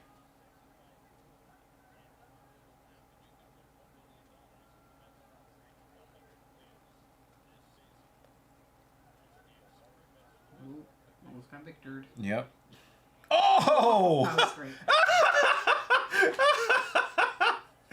Oh man! Do it again. Do it again. I love it when Chris trashes people's calves, but he doesn't do that all the time. He's feinting with his hip. And it also looks like Castaneda only has one stance. Mm-hmm.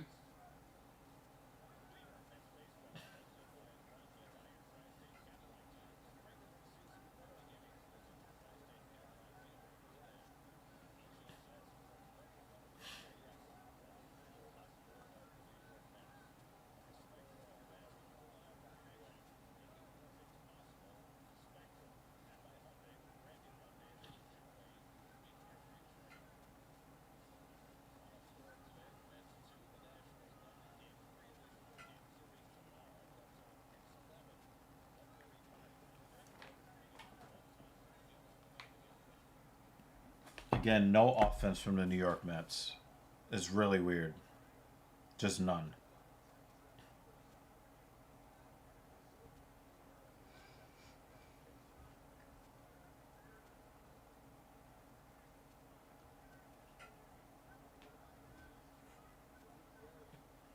All that money that Gutierrez has put in the bank with that outside calf kick, and he's just not going to it.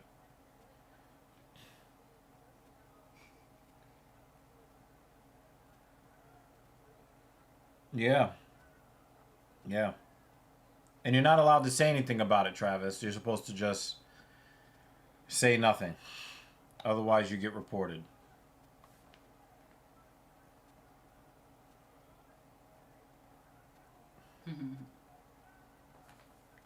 Dude, just block them. Every single one, just block. Don't swipe left. Block.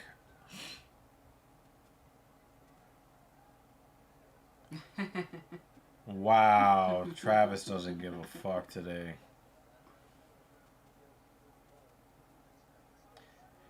Oh, overhand right for Castaneda. I don't understand why Chris won't go to the calf kick again. It's right there for him. It's right there. It works every time. There we go. But he's only throwing it like in emergency situations now where he thinks he's in trouble. And the thing is, you could have been stacking all kinds of punishment on that calf. Wow, Travis. I mean, wouldn't you have to be like scared of them? Does anybody know what phobia means? I mean, everybody that uses the word phobia these days seems to not know what a phobia is.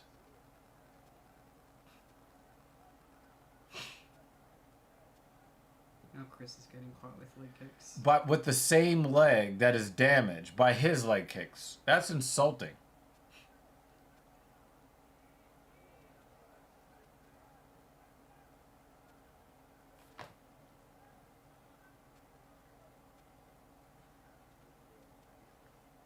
Nice starting to get that calf kick going a little bit more. Mm.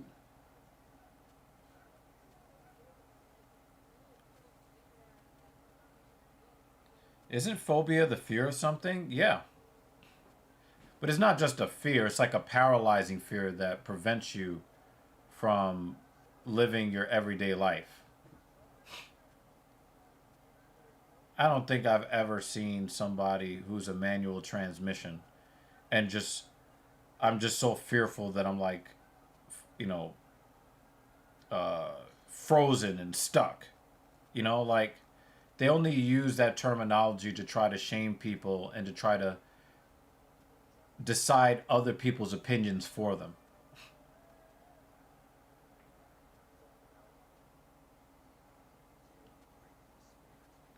You know, it's a shaming tactic. And I think that a lot of people are becoming immune to the shaming tactics.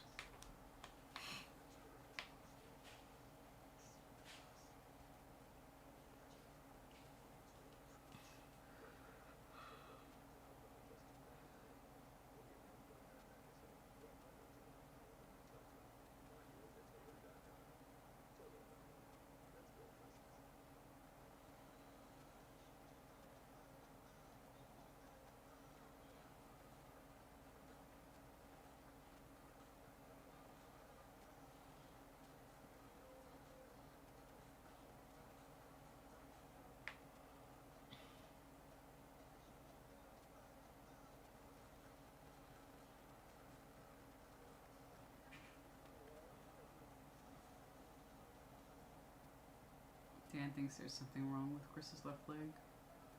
If there is, that might be why he wasn't kicking as much as we But he felt was like he should. But he was like, it looked like he changed his aim, like he was trying to do something different rather than rather than going with what brought him to the dance.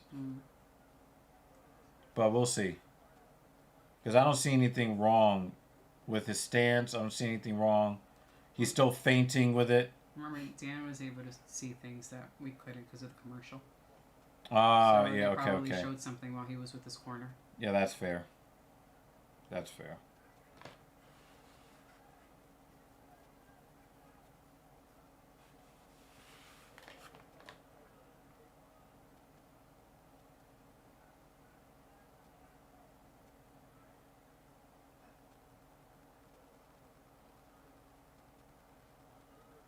Now Chris is running away.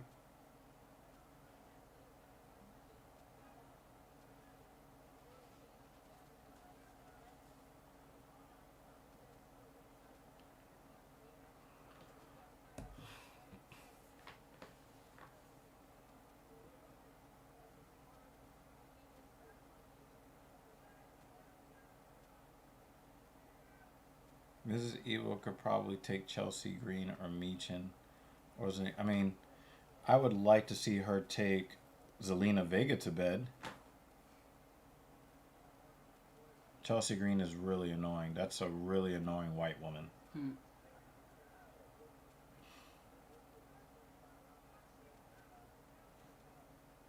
Yeah, I think they all fuck me up.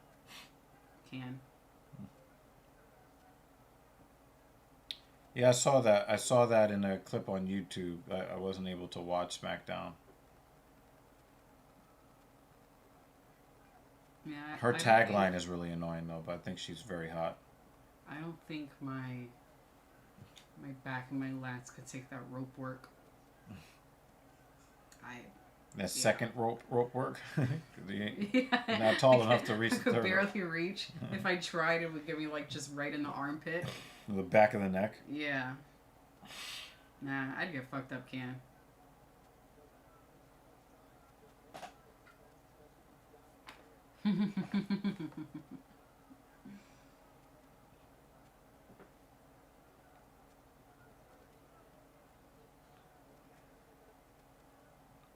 Nobody annoys me more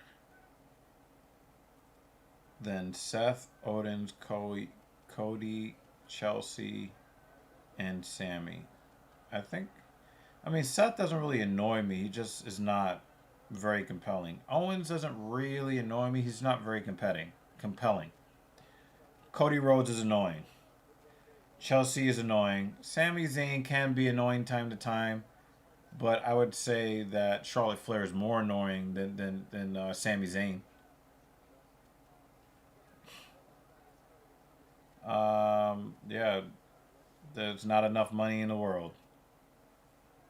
Not enough money in the world, Vex.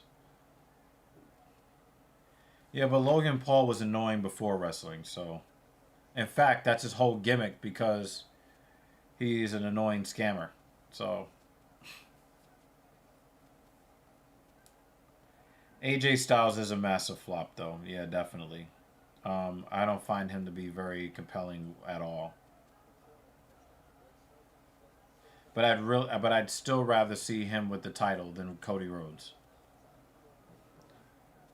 $1 million? Nope. Nope. I'm good on that. I even told you I've had chicks try to manipulate me with promises of vagina if I smoke or drink with them. The answer is no.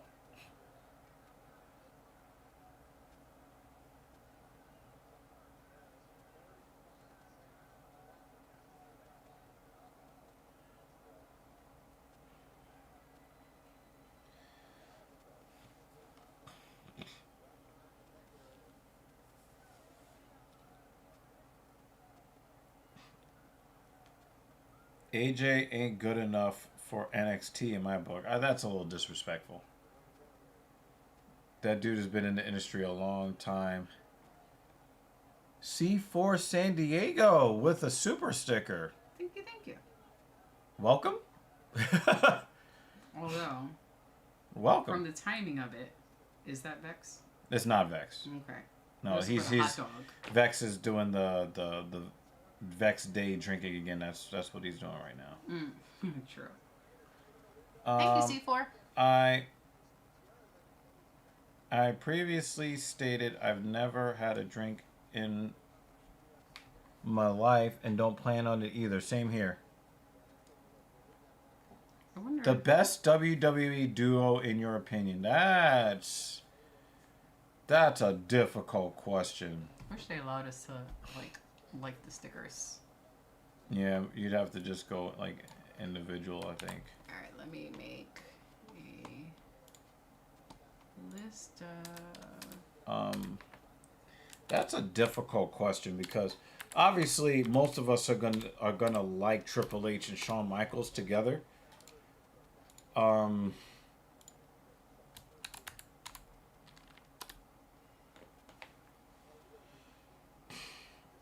I did like Beer Money in TNA.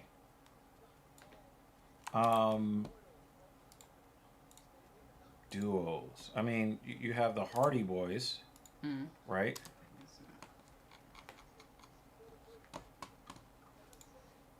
We had the Hardy Boys that are legendary. I'm trying to think of some like really great tag teams that you see them come out and you're like, really, the Dudleys, yeah. You got to put them up there.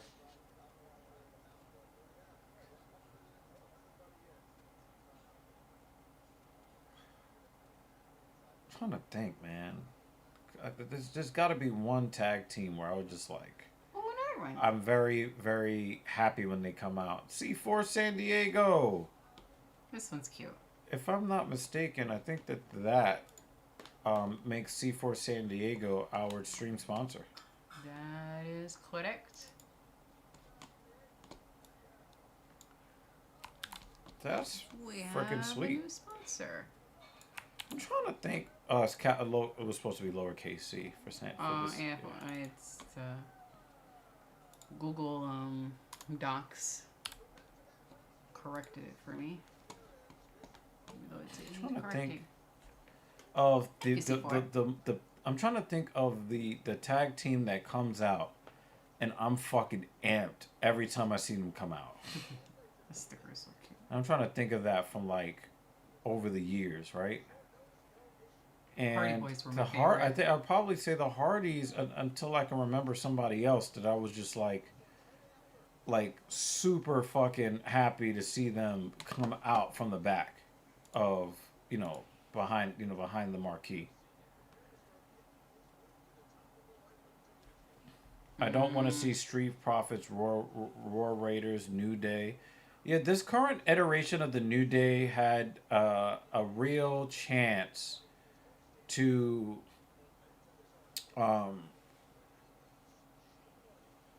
they had a chance, man. Like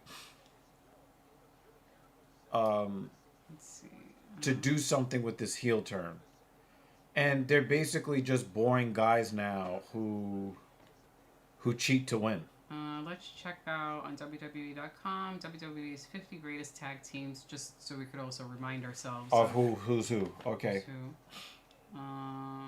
Did I like the Briscoes? I didn't know much about them, but I do believe one of them like lost his life in really tragic fashion.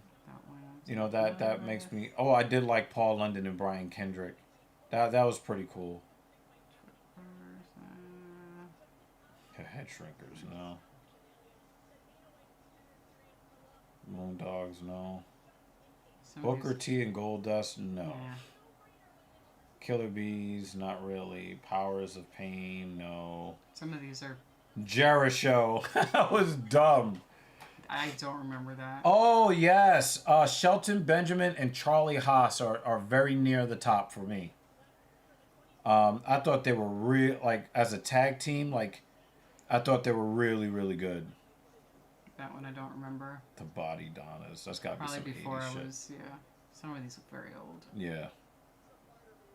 No. Keep going. The Steiners, the Legacy could have been good. Could have been.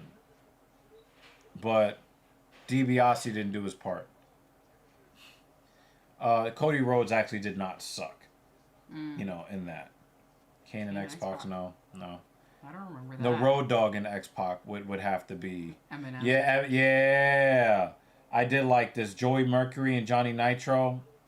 I did like them. Too Cool. I did enjoy it. Was that also like Scotty Too Hottie? Yeah, Grandmaster. Yeah. Yeah, Too Cool was fun. Yeah. I mean, they're not my top tag team, but they were fun. Yeah. Road Warriors obviously are legends. Brainbusters. What does C4 say? Strike Force fighter. I mean, Daniel Cormier. There was also the dude that lost to Connor, the super violent guy, Eddie Alvarez. Rated RKO. That was a good tag team, but it wasn't a real tag team because they basically took two upper card guys and then put them together. Ryan. Los Guerreros. Yeah, but they didn't really do all that much together, and then Chavo really, when he was forced to go out on his own after Eddie died, he just wasn't very interesting. Morrison and The Miz was pretty good. They were pretty good. No, it's forgettable because I don't remember it. That's old. That's like 80s, 90s right there. Team Hell No. That was Kane and Daniel Bryan. That's funny. That was great. Oh, the $1 Million Man and the fucking or the IRS guy. Mm-hmm. Yeah, IRS Erwin Arsh. Actually, that's a Jewish slur. Mm. That was his name. Obviously, D-Generation X. We love DX. Yeah, What's the story with the dragonfly in your background? Great question. Well, the dragonfly is a symbol from the second stage Turbine Blade, which was Chapter 2 in the Amory Wars, but Coheed and Cambria's very first studio album. So if you look on Coheed and Cambria's first album cover back in 2001, the second stage Turbine Blade, one second, you will see that there is a big dragonfly right there on the album cover. The APA. The next one was Rock and Sock Connection. The Rock and Sock Connection was fucking fun. I don't care about that. The Brothers of Destruction. Obviously, Kane and The Undertaker. We all love that. Yeah. But, the APA. So the APA is a tag team that I liked best when they were the ones that would run out there and save the babyface who was getting fucked up in the ring. Mm-hmm.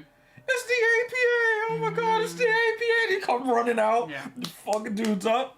I didn't really care about Marty Jannetty. The Dudley Boys, obviously, yeah. The Wild Samoans are legendary. The Legion of Doom, also legendary. The Valiant Brothers, I don't know anything about them. The British Bulldogs, okay. Hardy Boys at number 5 on this list. The New Age Outlaws, yeah, we like those guys. Demolition, yeah. The Heart Foundation, that's okay. Number 1, they have Edge and Christian. Yeah, Edge and Christian, good tag team. And I would say that Edge was the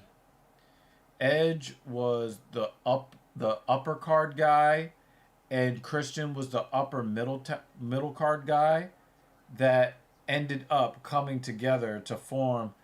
And the thing is, you could tell that there's still, because the thing is, they're real life friends, and you can actually tell that camaraderie is there. Yeah, I really do. I really do enjoy that a lot. Would you put Dominic Cruz up there with the top of Strikeforce? I mean, we weren't really watching MMA back in those days, but I think that Dominic Cruz was a top Strikeforce guy. The California Kid, he also was a big Strikeforce guy that was legitimate. The Diaz brothers probably showed their most skills back in the Strikeforce days. Let me make sure I have the proper. Don't want to do that. Not as me, but as me. Thoughts on the Young Bucks? They get mixed reviews. I never really watched them. I just want to put the article that DG. Yeah, that's what we were looking at. tag teams are a hit or miss. For I think that some guys you're like really into and others not so much. Sinister said Edge and Christian earlier. Yeah, I like that.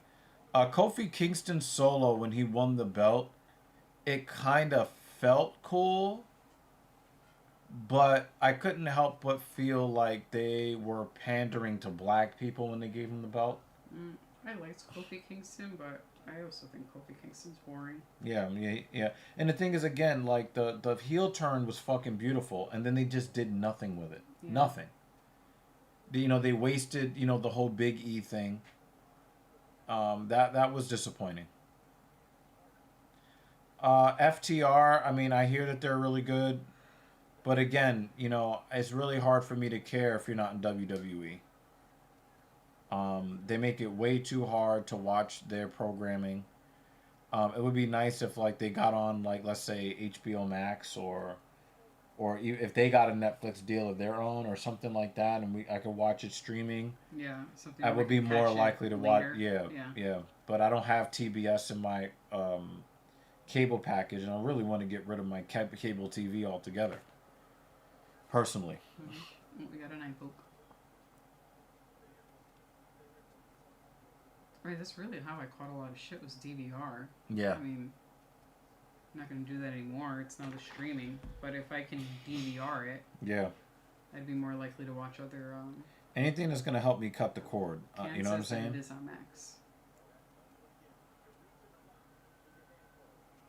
Anything that's going to help me cut the cord. I don't have Max on my phone. But Can says that it is on Max. Was it Dynamite Collision or something like that? Let me check. I uninstalled a lot of apps prepping for a few weeks ago.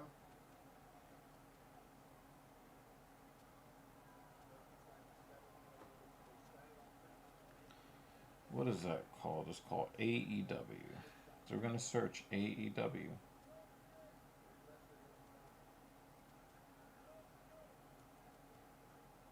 So they've got archives. Oh, they got Collision on...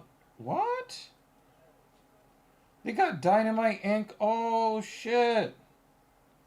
Hey, mate. I mean, but again, I probably only care about Edge and Christian. But now that I know that it's... Collision is going on right now. Ken says he doesn't watch Collision. Yeah, this is something I could watch while I'm working. Well, they only created Collision for CM Punk. And now we ain't there. And I ain't there. Wow. Okay. Thank you for letting me know that, because I watch, some professional sports, but these days I've been watching ER. I don't know if you guys, I mean, everybody knows ER, should know the television series ER, but Excuse me. Sorry, guys. I've been watching that over the last week or so. AEW got so much talent in catering, it's ridiculous. Yes, ER with George Clooney. And here's the funny thing, dude. Back in George Clooney's character was a dude that could not stop clapping cheeks. Oh man.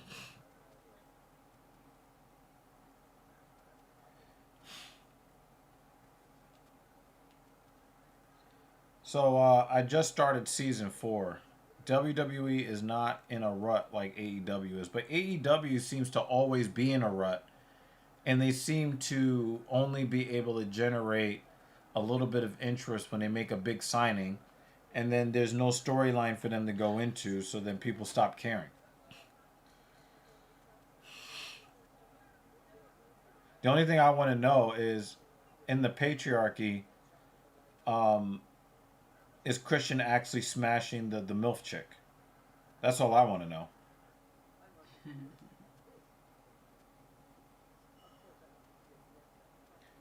Here go the AEW haters on a 6-year company.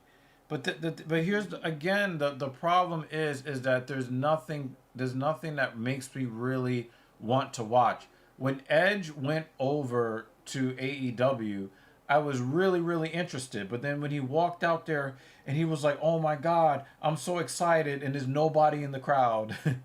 And he's like, "Oh my God, like I'm so excited to be here," and you hear his voice echoing off the walls. And then, I think they did a good thing when he went in there and he was talking about Christian, and Christian wasn't trying to hear that because Christian was on that heel shit with the patriarchy, and they had like a little bit of like a back and forth, but it wasn't something that was like, oh shit, I got to get right back to the TV to make sure I follow the storyline. Right. It just did not make me care.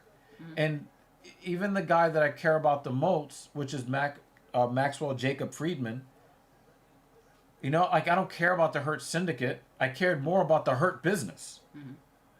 Like, I mean, you could call me biased and you're probably right, but again, like I want to care, but they also need to help me so that I continue to keep caring so I can follow what they're doing. And I just don't see a reason. That's like me saying, I don't know, Breaking Bad is boring, but I only heard it's bad. But that's not I'm not saying that because I don't listen to people's opinions on AEW. I can only tell you that when I try to watch AEW, it doesn't grab me. So, when CM Punk went over there, I went and watched the very first episode that he showed up there. I was really invested. And then I showed up to watch the segment again. And then after that, I didn't care anymore. Yeah. Like I said, I care about MJF, but not enough to spend hours of my day, which is already limited. Like you actually have to be compelling. You gotta have more for me. And, and it's not like we're like WWE shows. We went more than a decade without watching them because they kept trying to shove wrestlers down our throats. Pause. I don't even watch SmackDown because it's not streamable. And Raw, I sometimes don't finish the entire episode. Like, if I don't finish the whole episode the next day... You just forget about it because we're on the next week anyway. And yeah. Really, for me, the most important part is the opening.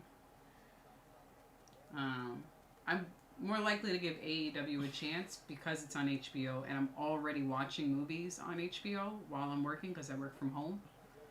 But we'll see if I stick to it. Now, see, Ken, you said something about Mercedes Moné, and I only really know like a lot about her from the Sasha Banks days when JD was cool with her significant other. I hear that there's some backstage heat on Mercedes Moné / Sasha Banks. What is the issue with her in AEW right now? I watch AEW. There's some stuff I like, but also of stuff have no meaning. Yeah, yeah, yeah.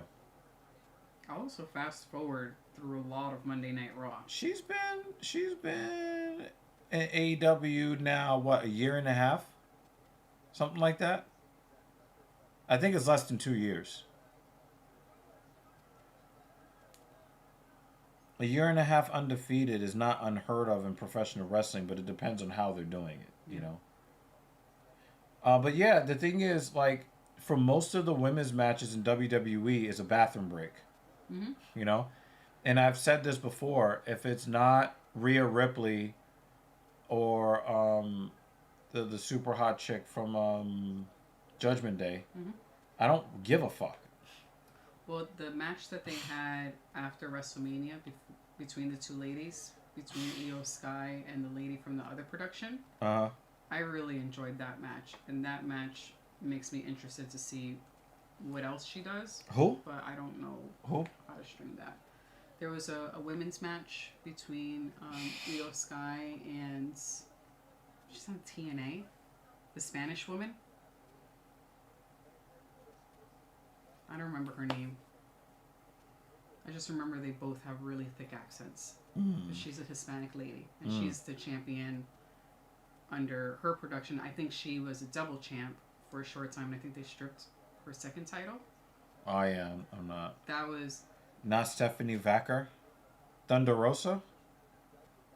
Yeah, I don't know. Yeah, I think NXT Stephanie. Oh, Stephanie Vacker. Okay, yeah. I mean, I've heard about her. I don't.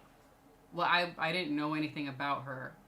My introduction to her was that match between her and Io Sky. And it was one of those, we're two champs, let's just see who's better. Right. And when was that? That was on Monday. Oh, that just happened? It just happened. It was right after WrestleMania. And that was actually I think it was Vacker. Yeah, I didn't watch it. Again, like I'm just not invested in most of women's wrestling. No, I know that. Yeah. Which is why I'm making the point that I am making, to say that for a women's match and having a lady who is not under the regular WWE, right, that was a great display of another wrestler, which makes me want to go and watch more of what she does. Right. That was an excellent introduction to her in NXT. Right.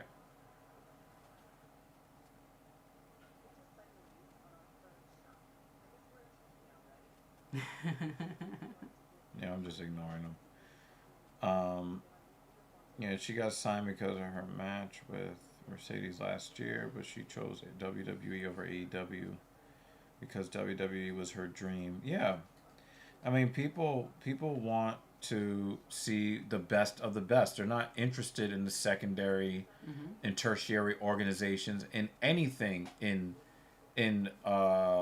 entertainment, because people have limited time and limited money to support all of these forms of entertainment. So people are only going to spend their time and money on the stuff that they're invested in. And for most people, they're not invested in AEW. They're not invested in TNA. They're not invested in Ohio Valley wrestling, right? Like they're not invested in those things, right? Now, if you're a guy that doesn't like sports and doesn't like movies and music, but you just love professional wrestling, then you're going to watch all the professional wrestling. But then if I said to you, hey, do you know this really great television show? You're not going to know what the fuck I'm talking about. And it could be the greatest television show ever made, but since that's not really in your wheelhouse and what you choose to spend your time on, you might as well be talking about, fucking physics to, some dweeb out there. I don't know what the fuck is going on. Why should they care? Oh, but it's the greatest math out there is physics. Like, I don't give a fuck about math at all, you know? So it's kind of like that, you know? Yeah, that ship definitely did sail once David Banner admitted that he likes boys earlier in the stream today. It's kind of a sad day. I mean, it's not sad because we accept our people, but Oh my god. You know, we accept all people of all types and walks of life here on the Filthy Casual MMA Watch Party.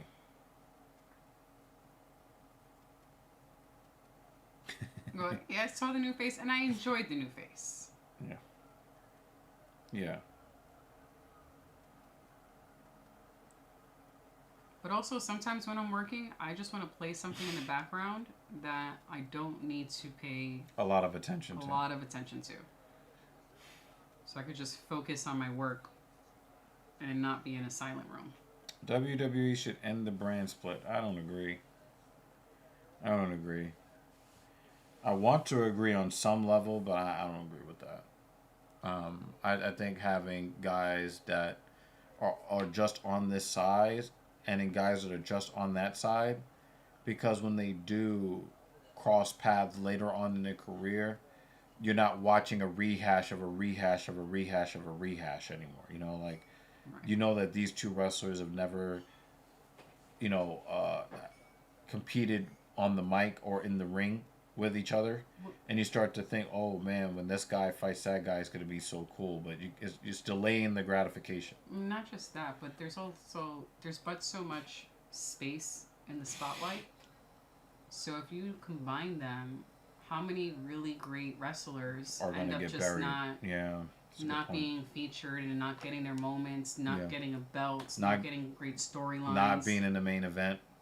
You know, we have a 3-hour Monday Night Raw, and there are still people that, you know, when I say, oh, I don't know this person, it's like, how can you not know? And it's Right. Because the people that I see are the ones that they feature all the goddamn time. So the smaller wrestlers, or the ones who had a bigger storyline in the past, they're strangers to me. I don't even know who Kalani Jordan is.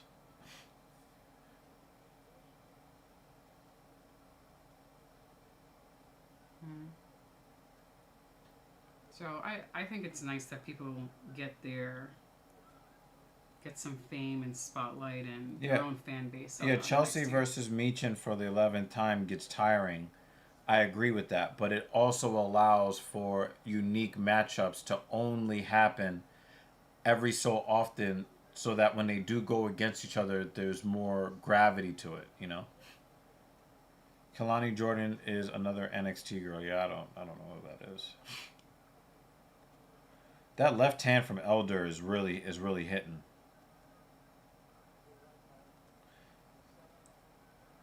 I'm in and out because I'm watching playoff hockey. Yep. Yep. Are you who are you a fan of? Are you a Toronto Maple Leafs fan or a Banner, or was Cap just basically messing with you and just throwing the Maple Leafs on you? Are you an actual Maple Leafs fan, or are you a fan of a different team in Canada? Oh, you're an actual Leafs fan. Okay. It looks like they're gonna get out of the first round, which is pretty good, right? I haven't really been paying attention.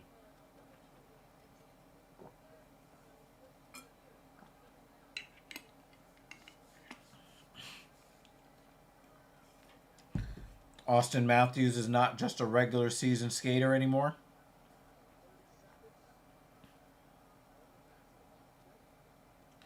I respect it. Y'all basically not gonna go search out new talent, but if it's on TV, y'all watch it. If they're entertaining.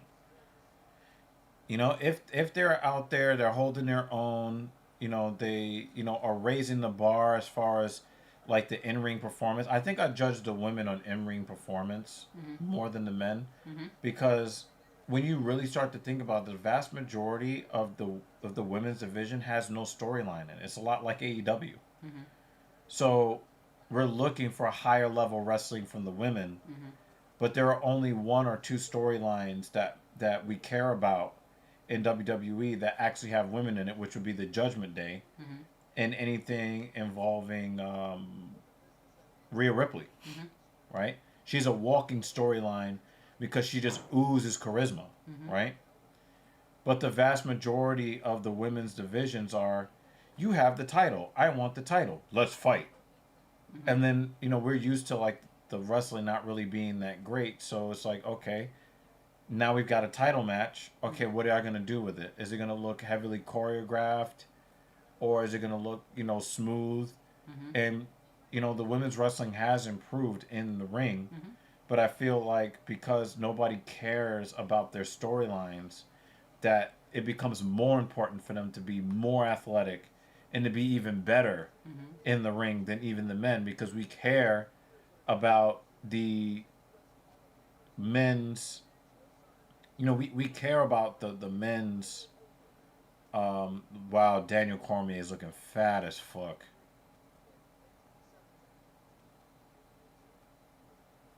Yeah, that's why he always comments about his struggling button. Yeah. So, I think, with the men, a lot of the times I fast forward through the men's wrestling matches. I don't really care. You know, I just want to know how the match ended. Wow, he's got a lot of scratches on his abdomen. Yeah. Must have taken a lot of toenails to the to the to the body.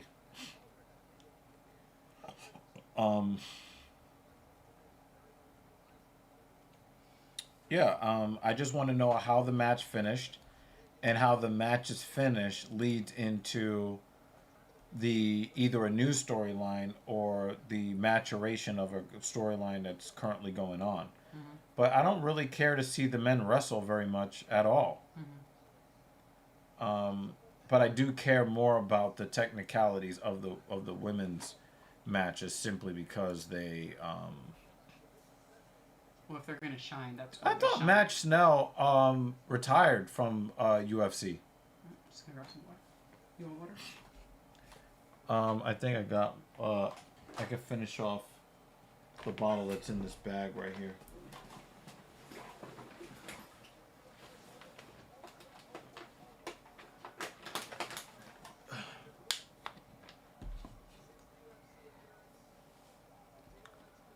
What was I wanting to see? Main problem with them: no meaningful storyline, but amazing in-ring action. I mean, some of the women are amazing. They're starting to really clean up what they're doing in the ring. But sometimes, like when you watch them, like doing those million half steps to try to get into position, to then get to the next spot, it just looks really, really not good. And sometimes it kind of takes you out of the match. Okay, hold on. What was I going to look for?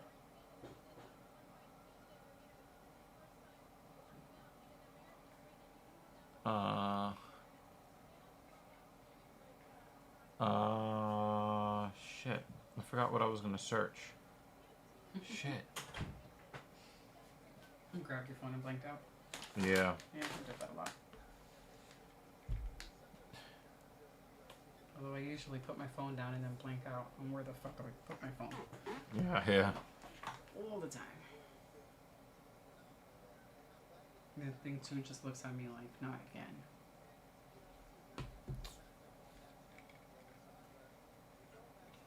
You were talking women's wrestling. You were talking hockey. No, it was the women's. I would think it was something I wanted to look up. As far as I'm not sure if it was men's or women's wrestling. No, wrestling. Matt Schnell. I wanted to see if Matt Schnell actually retired from the UFC, because I could have swore he claimed he was retired.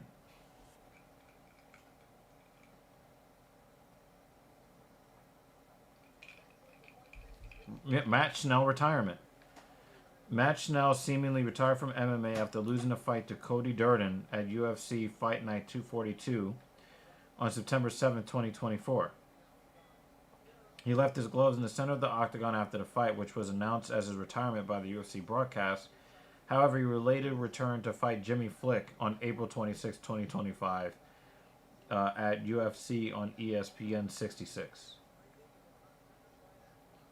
Yeah, Cody Durden had 4 days' notice and then whooped his ass.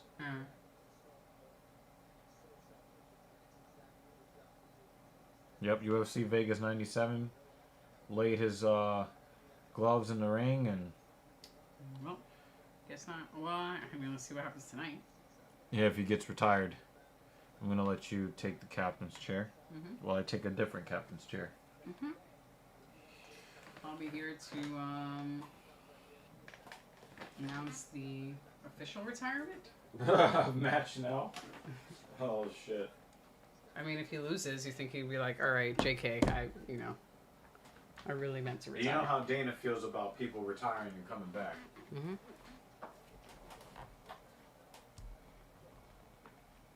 Y'all are stuck with me. Look at this mess.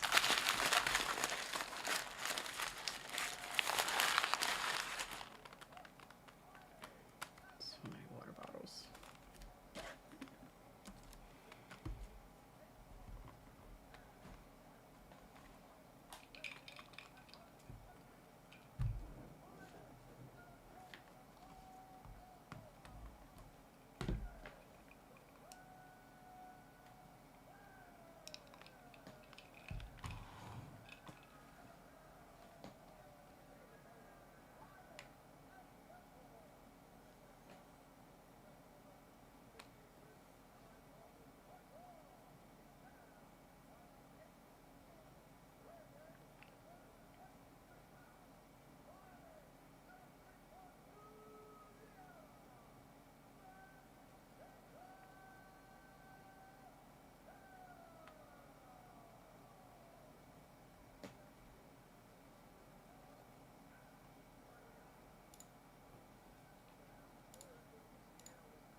What I want to do.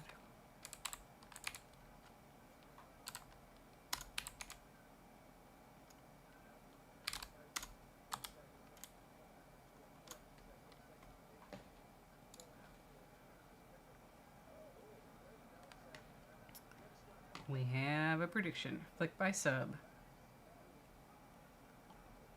Going to test and see if Photoshop will open for me without crashing the computer.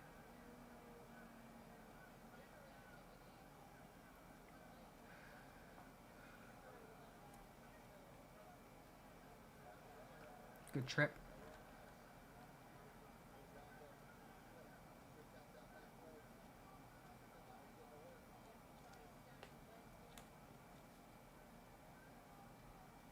All right, Travis. I think if you at least mention, even if it's a smaller jackpot, let's go for, excuse me,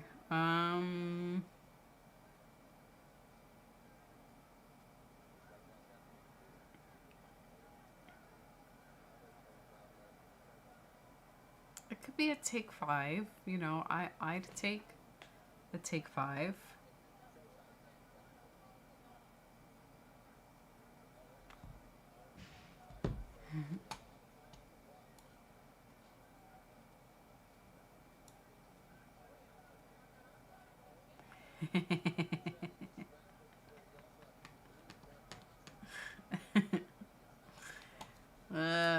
David went full New York on you. Fuck out of here.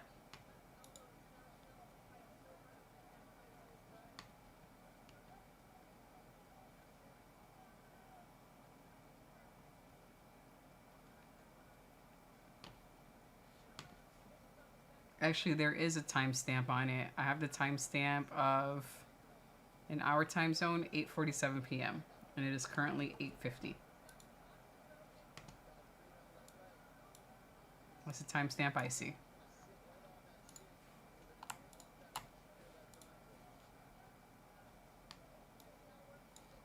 Ooh, I think this might actually work.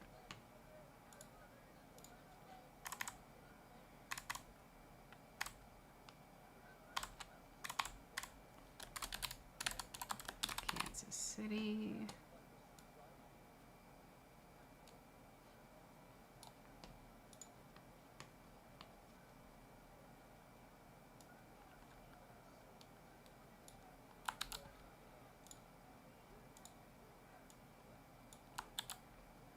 We didn't get Kratos today. That's okay.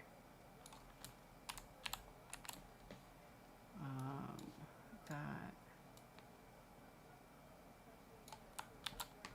David's picks.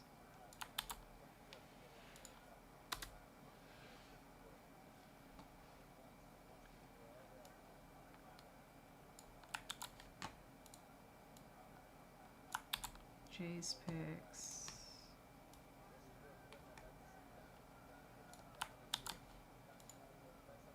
Travis.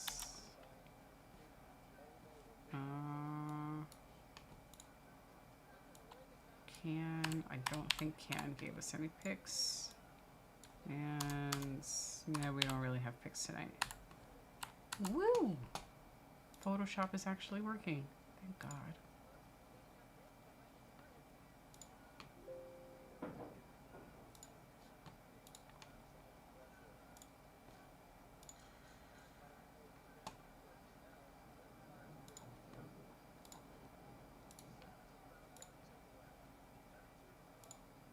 Yay! Have text on the screen. Awesome, awesome. And the end credits for later. Oh my God. Why do I keep leaving caps lock on? UFC Kansas City.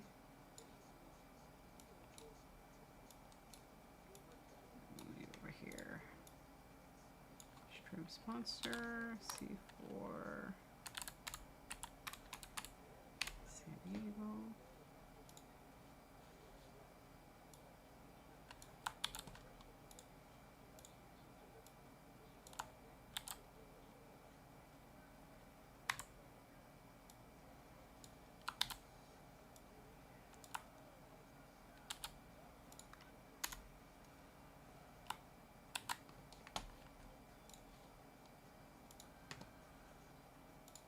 Okay.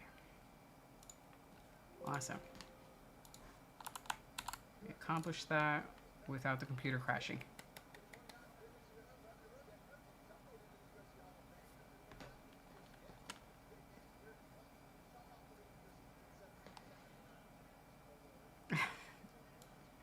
Dan doesn't have a weird beard.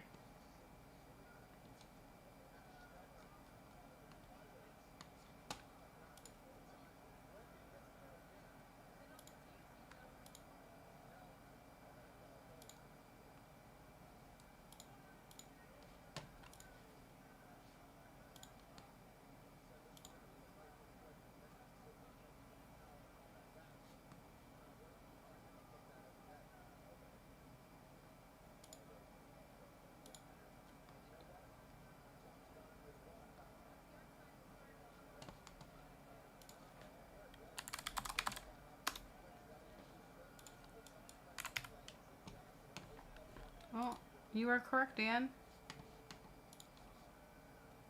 Sorry about that, sir. This is what happens when we try to convert things.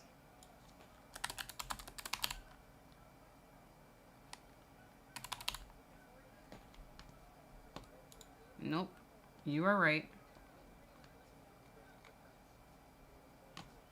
It's just that we don't know how to math. And I really should have just done the conversions on Google instead of attempting to do it in our head. All right, that is up. We have corrected the stream sponsor. It is Dan. And let me fix end credits.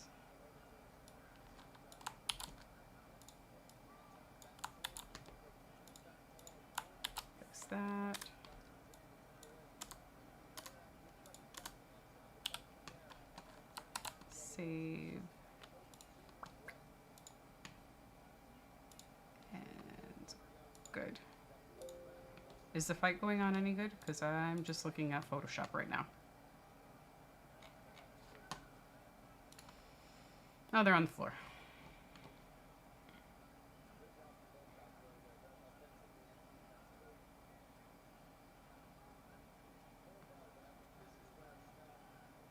What the fuck?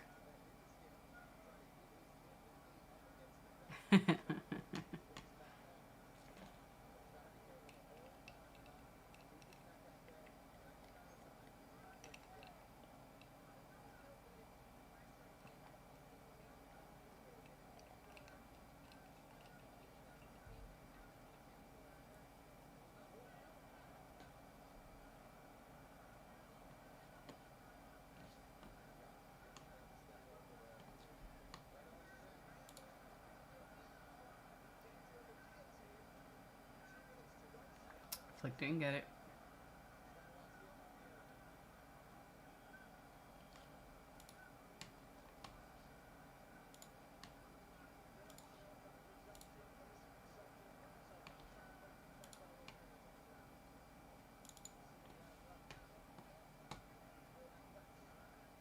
Surprised we haven't gotten any blood yet tonight. Good up kick. Oh, I'd love to see a knockout from there, from an up kick here. That'd be great.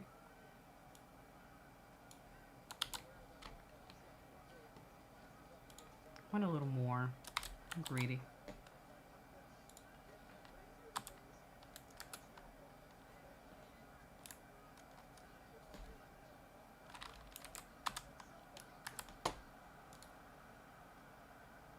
Is he gonna tap? No, it didn't work.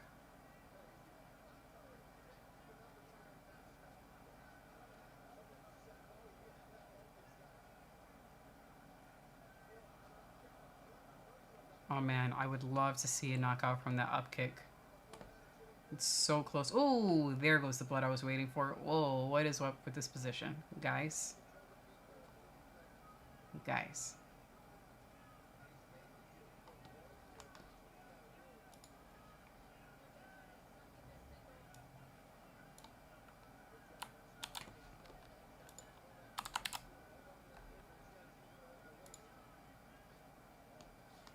Okay. And credits are ready. Oh, it's oozing out.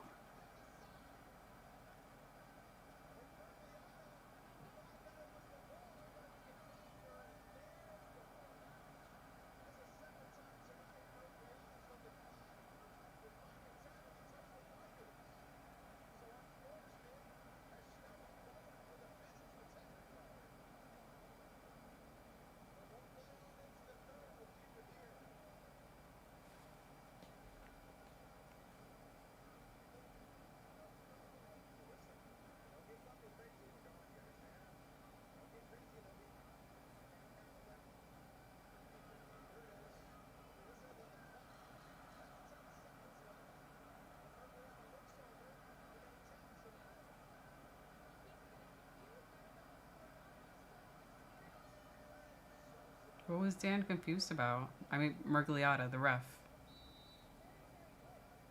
It seemed like he tapped him on the back. I'm not sure why.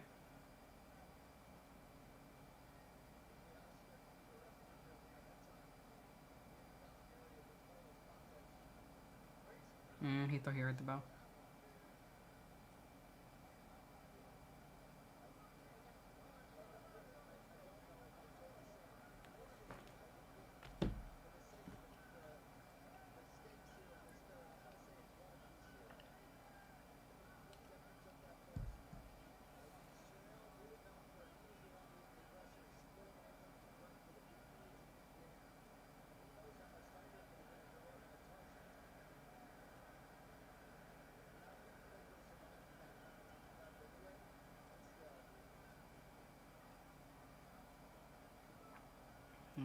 Going to the ground again.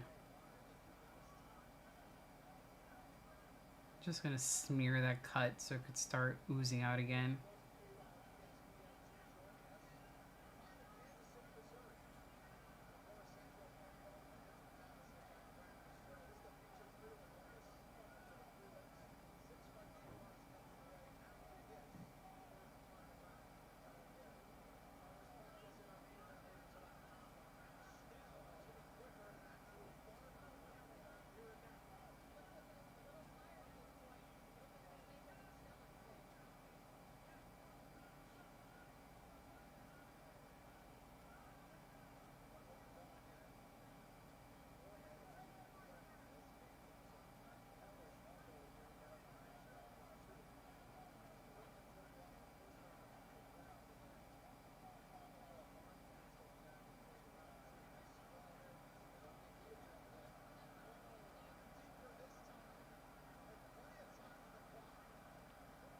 feel like Flick wanted to be submitted.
It's a very confusing fight. Flick just wants to crotch sniff so he could be taken down to the ground and have to fight his way out of a choke. Yeah.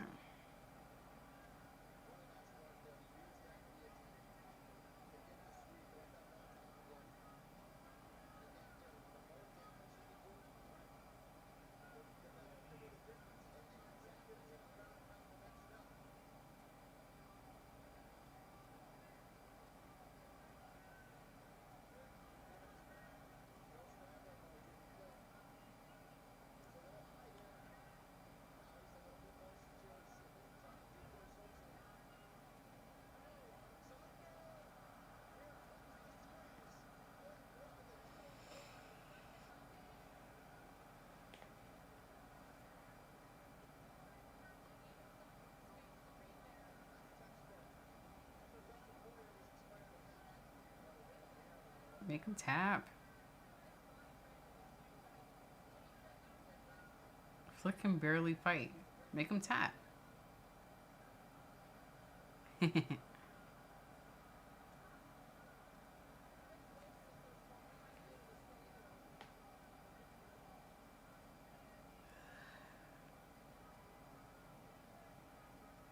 Flick is exhausted. Just end it now.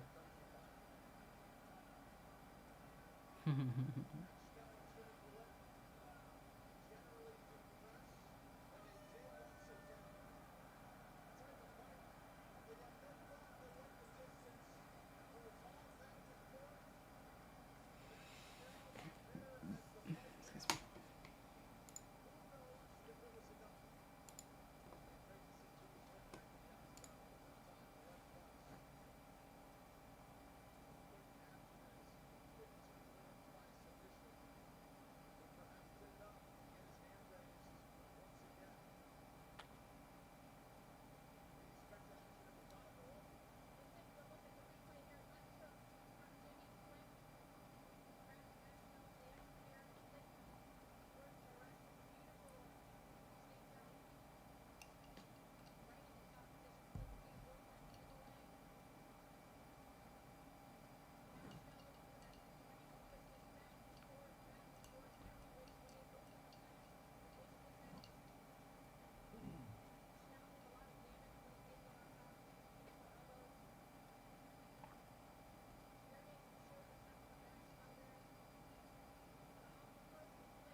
he's not going to retire again, at least.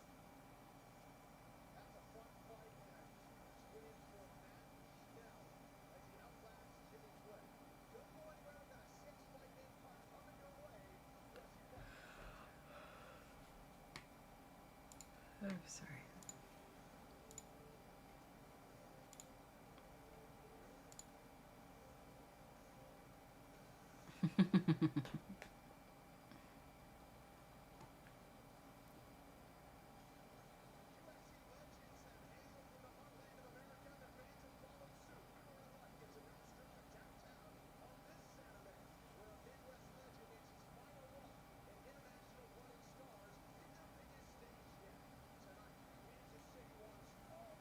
Just realized we haven't seen Midmo yet.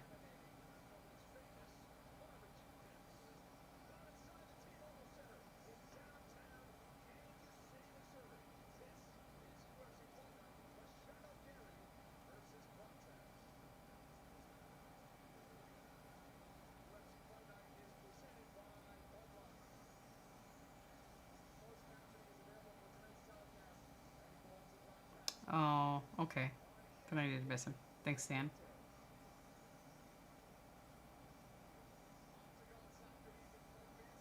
I see they're in Kansas City, so made me think of him.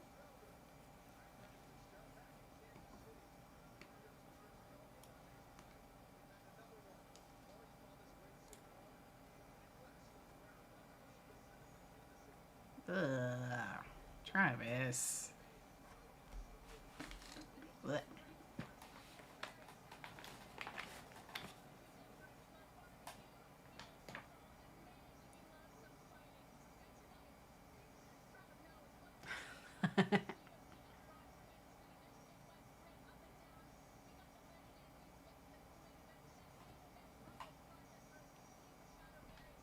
I like this suit and tie look on her. It's pretty nice.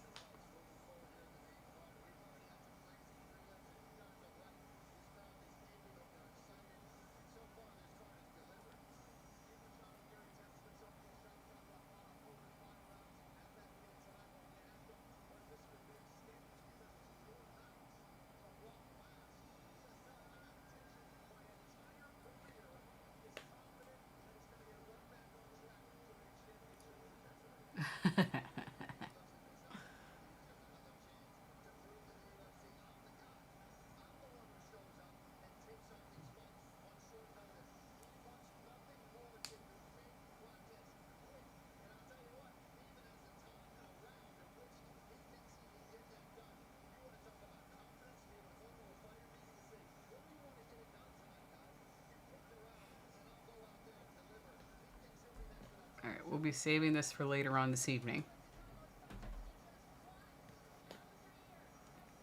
I won't do it now because I'm sleeping and it will sound very loud.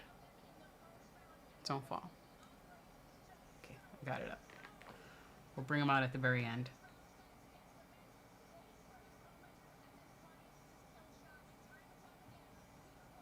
Said Chucky. Different doll.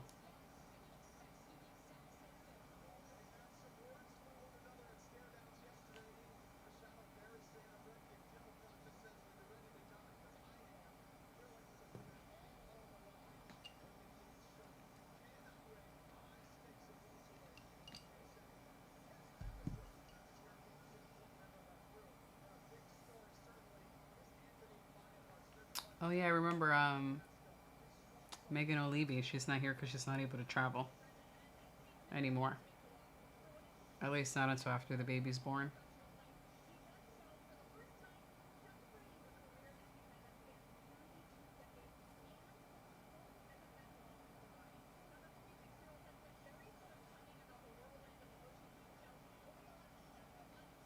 Smith's last fight tonight. Okay.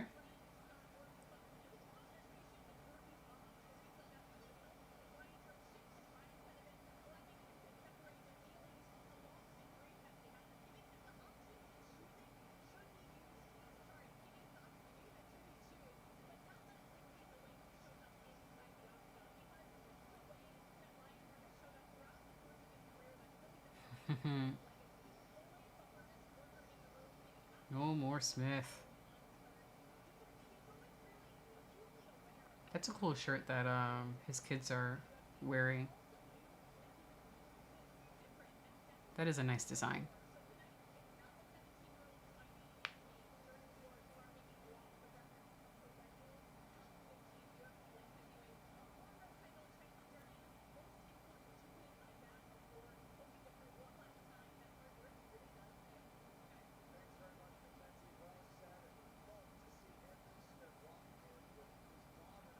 We didn't get any minty bets tonight. Maybe they'll show her later.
Well,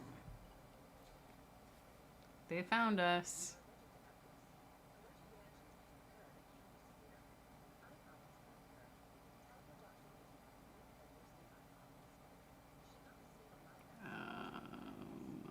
What do I want to put? Spam.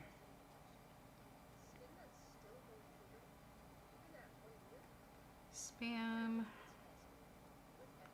I'm marking all of these spam. Spam, spam, spam, spam, spam, spam.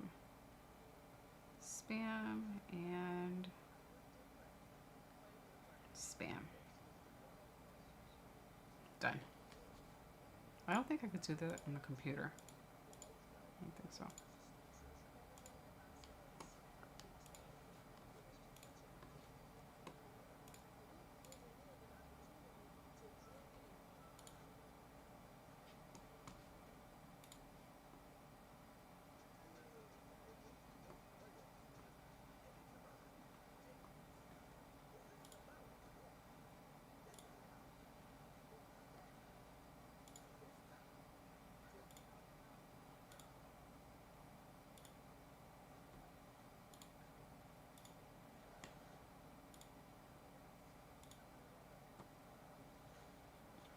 Got them all and done.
I'd like to see the print on Buffer's coat.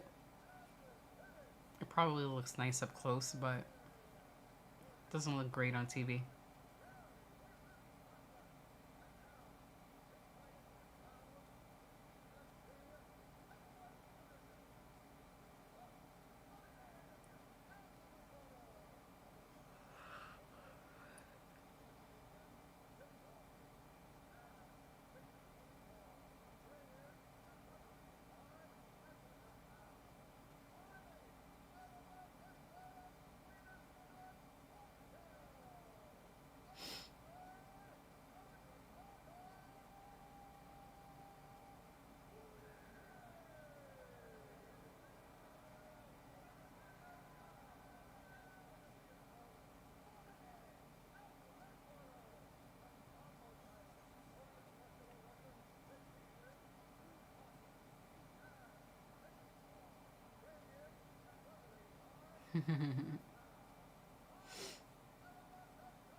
Yeah, it's an odd shade.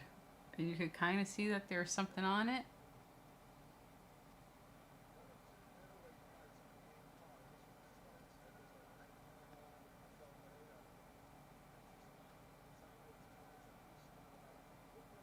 Yeah, probably just not great for TV.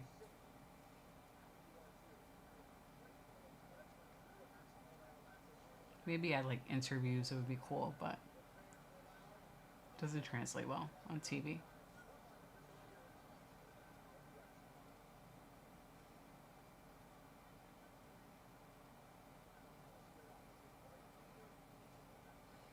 The tattoo on the left leg of Muniz looks like a giant bruise. It looks like he's already gotten some leg kicks, although he didn't. But that's what it looks like from his tattoo.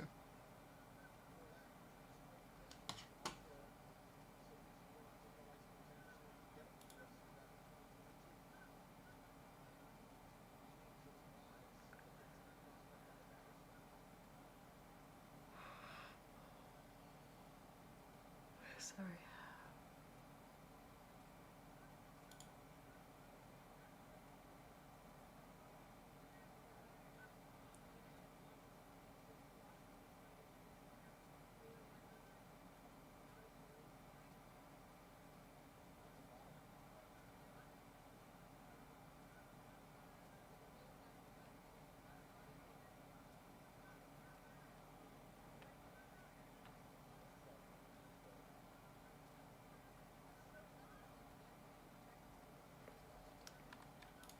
I think the main the main event, probably be safe for me to put a prediction for DEG and I think we'd agree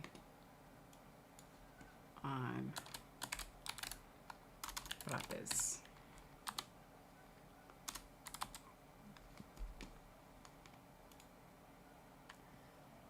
Excuse me. I think it's safe to make that assumption.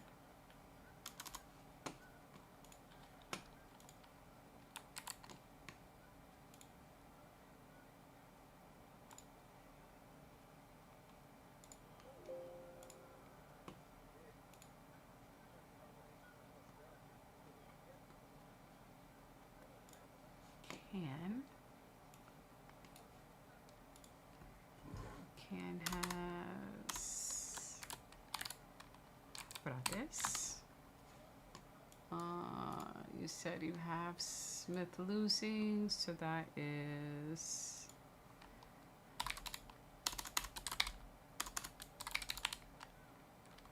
Ming and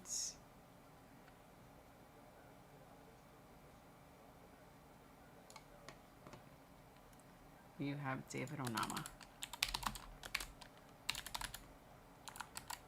Gotcha, sir.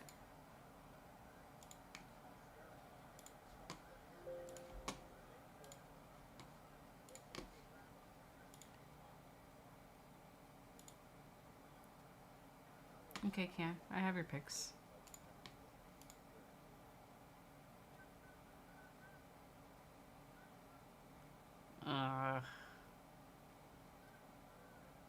I hope you're not right for later, David.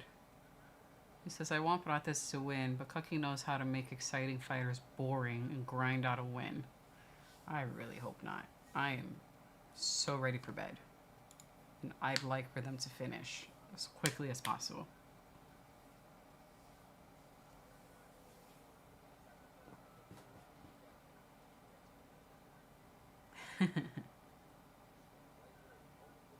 And he didn't even list out the fighters, David. He just said ditto whatever David said.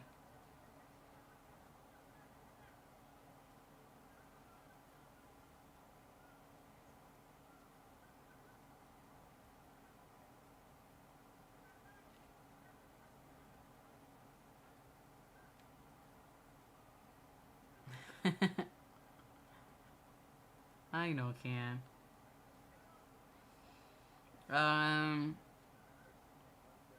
I think our dinner turned out to be these sandwiches.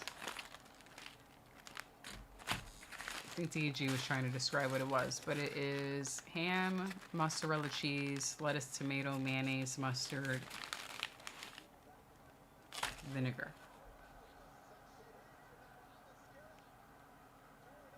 With a bag of chips.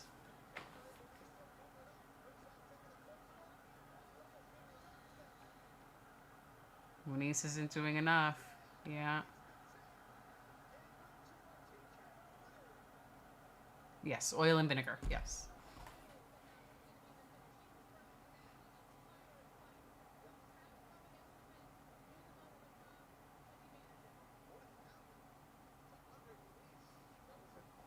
And then a beverage, which I didn't have, but this was for DEG.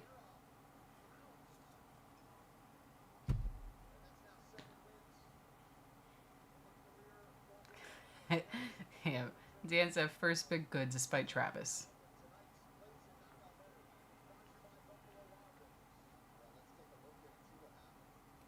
Jake Miller says early stoppage, only 50 unreturned punches. He was just swatting him away, you know, and that's part of fighting. Just, you know, swatting from the ground.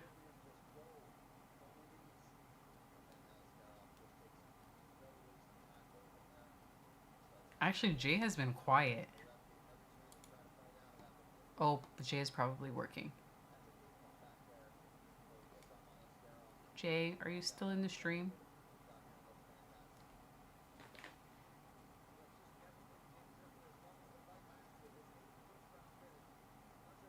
There's no relief for you, David. It's one or the other, or sometimes both of them.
I think she's up.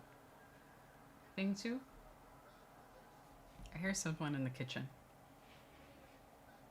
It's her. Thing 2. I don't know if she can hear me. The door's closed. It's usually watching her latest Korean drama in the living room, so we leave the door closed because DEG's voice really carries into the next room. But I can hear her in the kitchen. Let's see if she'll hear me. She gets a little closer.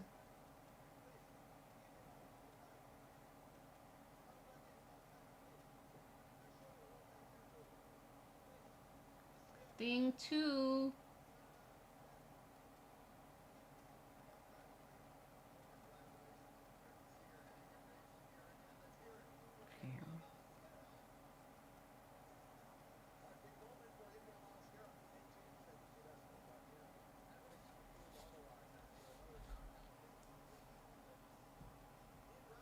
See if she's in the chat. Thing 2 with. She'll sometimes respond if you put up a cat emoji.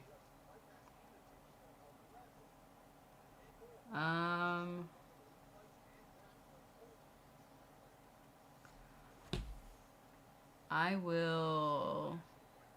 Yes, I'll sometimes watch a Korean drama with her.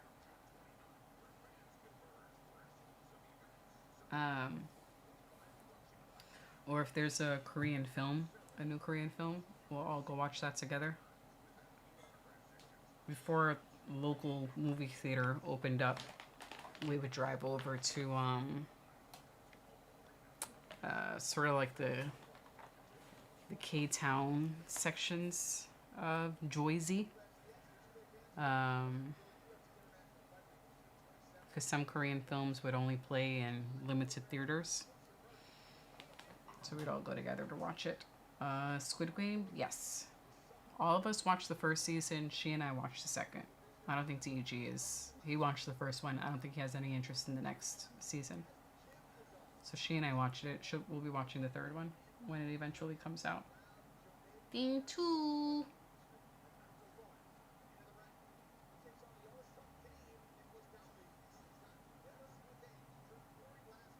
Nah, nothing.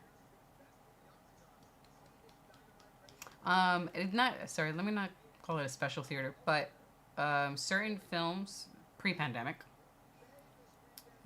when some of the Korean films came out, if they weren't big enough films, they would just play it in limited movie theaters. So there wasn't anything special about that theater per se, but they were more likely to play foreign films. Didn't watch Squid Games. Overly violent. Okay, I understand that. That's fair. That's fair. And season 2 is still overly violent. No, it wasn't a drive-in movie theater. Although we do have one of those in upstate New York. We went there once. Oh, you watched season 1. Yeah, so then don't watch season 2. If that's your criticism of the first one and you disliked it, no reason to watch the second. There is a drive-in. We've been to a drive-in theater once. It was fun. It was just a little difficult because it was hard to get the temperature in the car right because the windows kept fogging up while we were watching the film. It's fun to do at least once. That was a cool experience. It was a little weird to see minis get folded like that, but Aliskerov is not willing to be written off by the MMA fans, you know?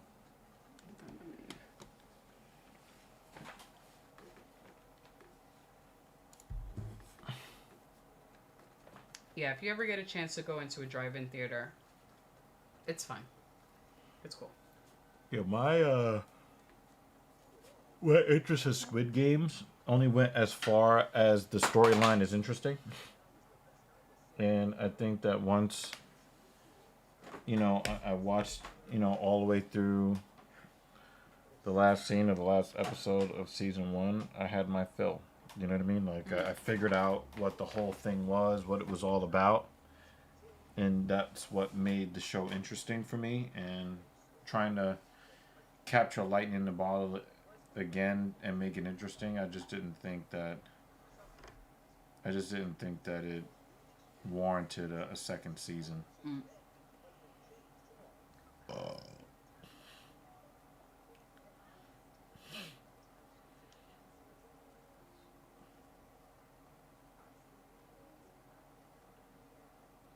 Thoughts on the Shannon Sharp case? This is from Jord Z1X over on Twitch. We did talk about it a little bit earlier, but just for you, I'm gonna kind of give, some of my thoughts. Um, Women in the next 5 to 20 years are gonna have a real tough time in society. I think that women are already having a tough time because they're not getting what they want from men. But now it's just going to get a whole lot harder because we're getting too many high profile cases of women lying for profit. And it's going to put a lot of women at risk. That said, I think it is a really bad thing for men to continue to try to have relations with women that they're not married to. And even if you are married, getting involved in impact play or other forms of BDSM can and will be used against you in the court of public opinion. Mm. If you are engaged consensually in impact play, BDSM, DS, shibari, other forms of bondage, even though it's consensual and everybody was on board with it, more and more women seem to be getting involved in it for the opportunity to paint the activity as abuse so that they can get money or otherwise destroy the man's life. So we had that happen here in New York City. A politician here, a politician here, he was a Jewish politician with a black wife, and she used their BDSM lifestyle, and she took there were pictures that they took together, and she, I guess, whenever the relationship soured, she then used those same pictures that they took to commemorate, their shared, pleasure-filled experience. But she knows that to regular people, it looks like abuse. Mm. So he ended up having his entire political career destroyed. Haven't heard of the man since. And so whenever bad things happen to high profile men, I'm always going to acknowledge that it's bad that it's happening to these men. And that women as a whole end up losing, because when the regular everyday man sees what is happening to the high profile man, men are going to then change up their behavior. Mm-hmm.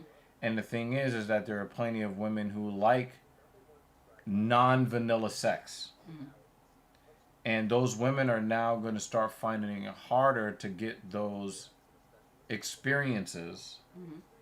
because men know that with the advent of the mobile phone and screenshotting and the internet and, Narcigram and TikTok, that you can have your whole life destroyed for something that you both agreed to happily, but now she's got buyer's remorse because either you refuse to give her what she wants today, or you don't escalate what you was giving her yesterday. Mm-hmm. So in the case with Shannon Sharp, he was funding her lifestyle to a certain degree, and then when she tried to jack up the price, he said no, and now I'm going to sue you for all this money. Look at how I've been abused, and then using their BDSM relationship as evidence of abuse, right? So I don't think that it is a good idea for men, regardless of how long you've known the woman, no matter how long you've been married to her. I'm going to advise against getting involved in unorthodox sexual encounters, because your whole life can be Shannon Sharp had a $100 million deal lined up for his podcast that has now disappeared. That's a lot of money. Right? He is now on unpaid leave from ESPN. That's a loss of a lot of money. And she thought that she was going to be able to use this as leverage to get a lot of money without earning it, because she is not intelligent, she is not talented, she is not useful to society at all. So she's not going to be able to make $10 million by making a really cool invention, or by spawning a movement that helps push society forward. The only thing that she has to offer is her aging body, because she is useless. If the world could be a better place by subtraction if she didn't exist in it, because she doesn't add anything positive. So what happens when you want the finer things in life but you don't deserve it? What do? Well, you go and you try to destroy somebody who is talented that has worked for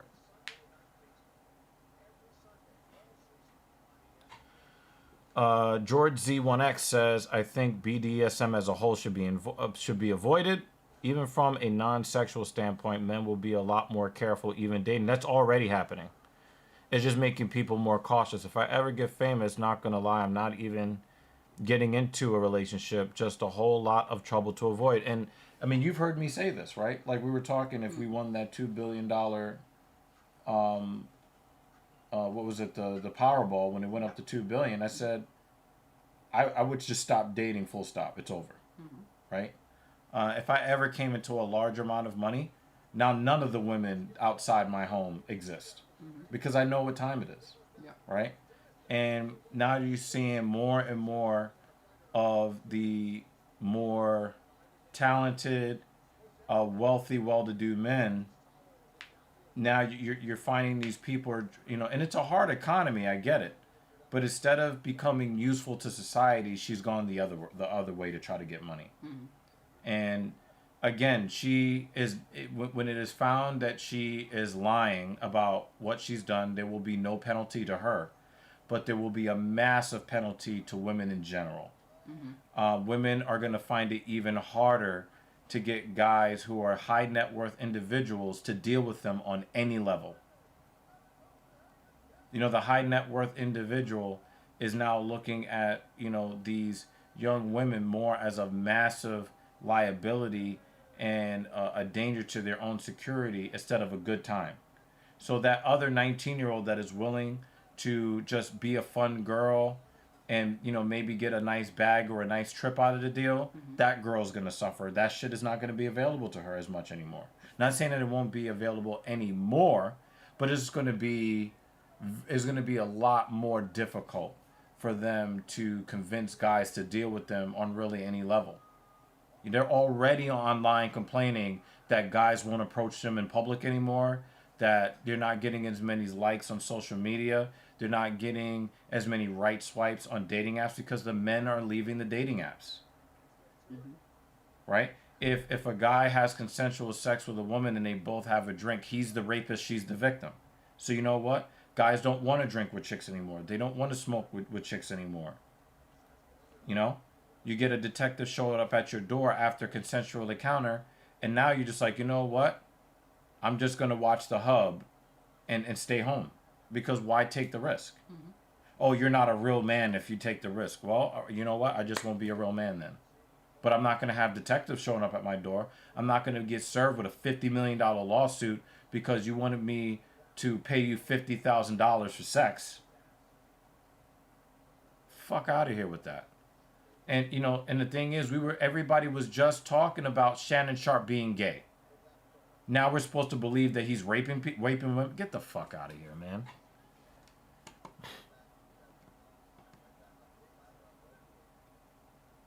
Ryan Fry says he offered her $10 million. You don't do that when you're innocent. That's not true, Ryan.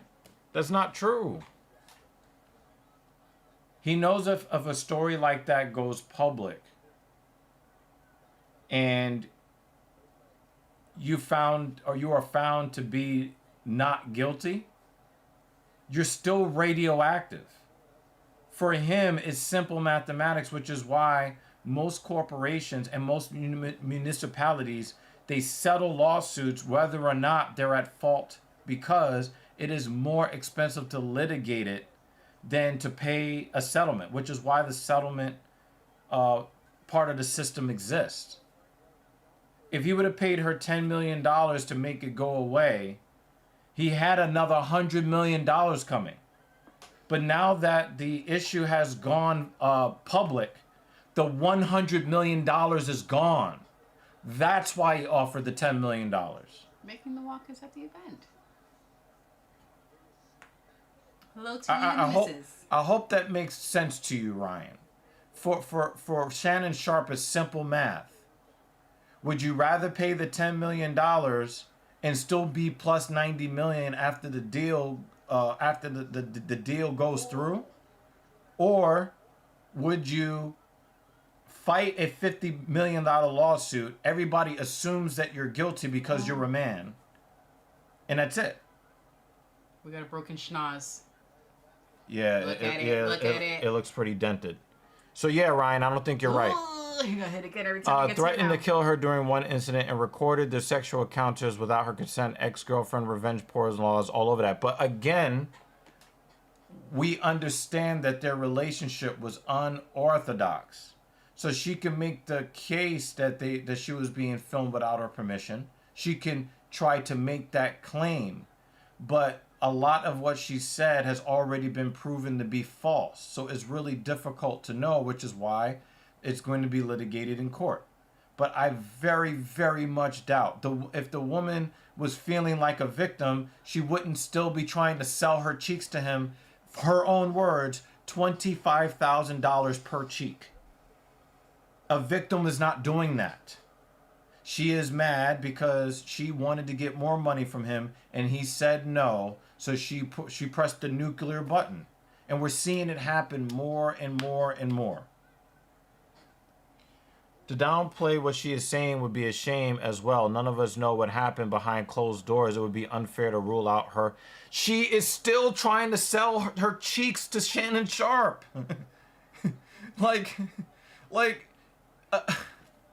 It's like the Trevor Bauer accuser.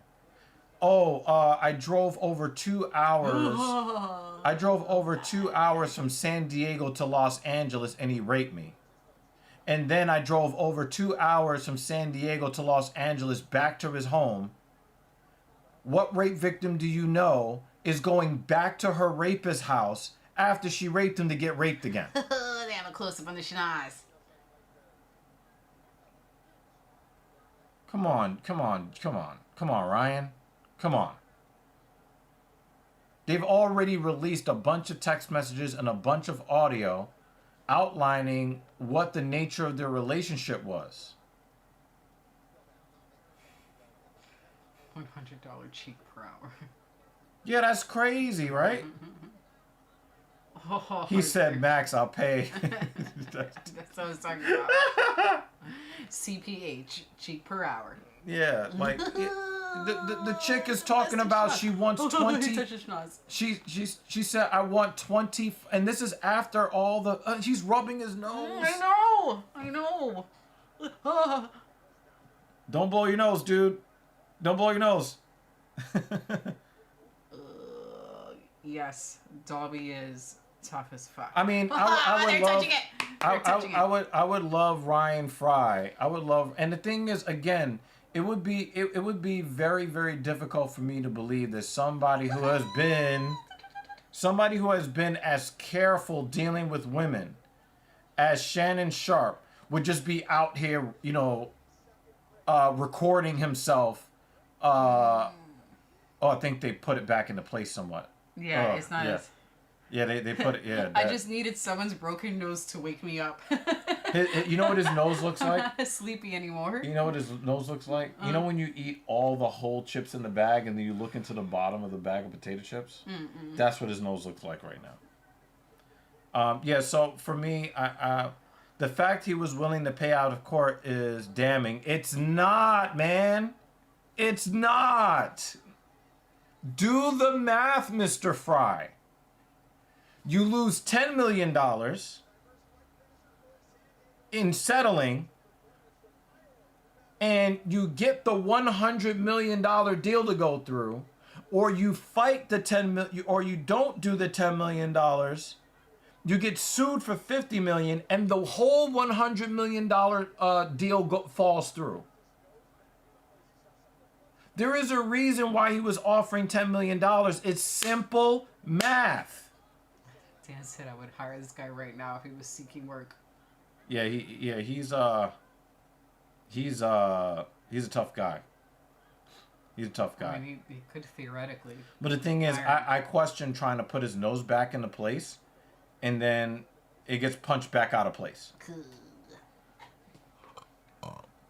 Jake Miller said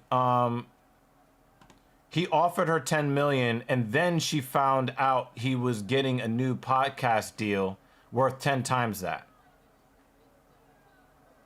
I think people on any of those BDSM meetup sites are the same people you find starting cults or joining them. That is not true, Drake Miller. There are a lot of normal, everyday women that you think are the world's biggest feminists, and they're out there trying to get dominated. No one say anything. No, don't say anything. Don't say anything. We're behind. Shh. Yeah, they're not. No, I'm not looking. Don't look at the chat. Don't look at the chat. Oh!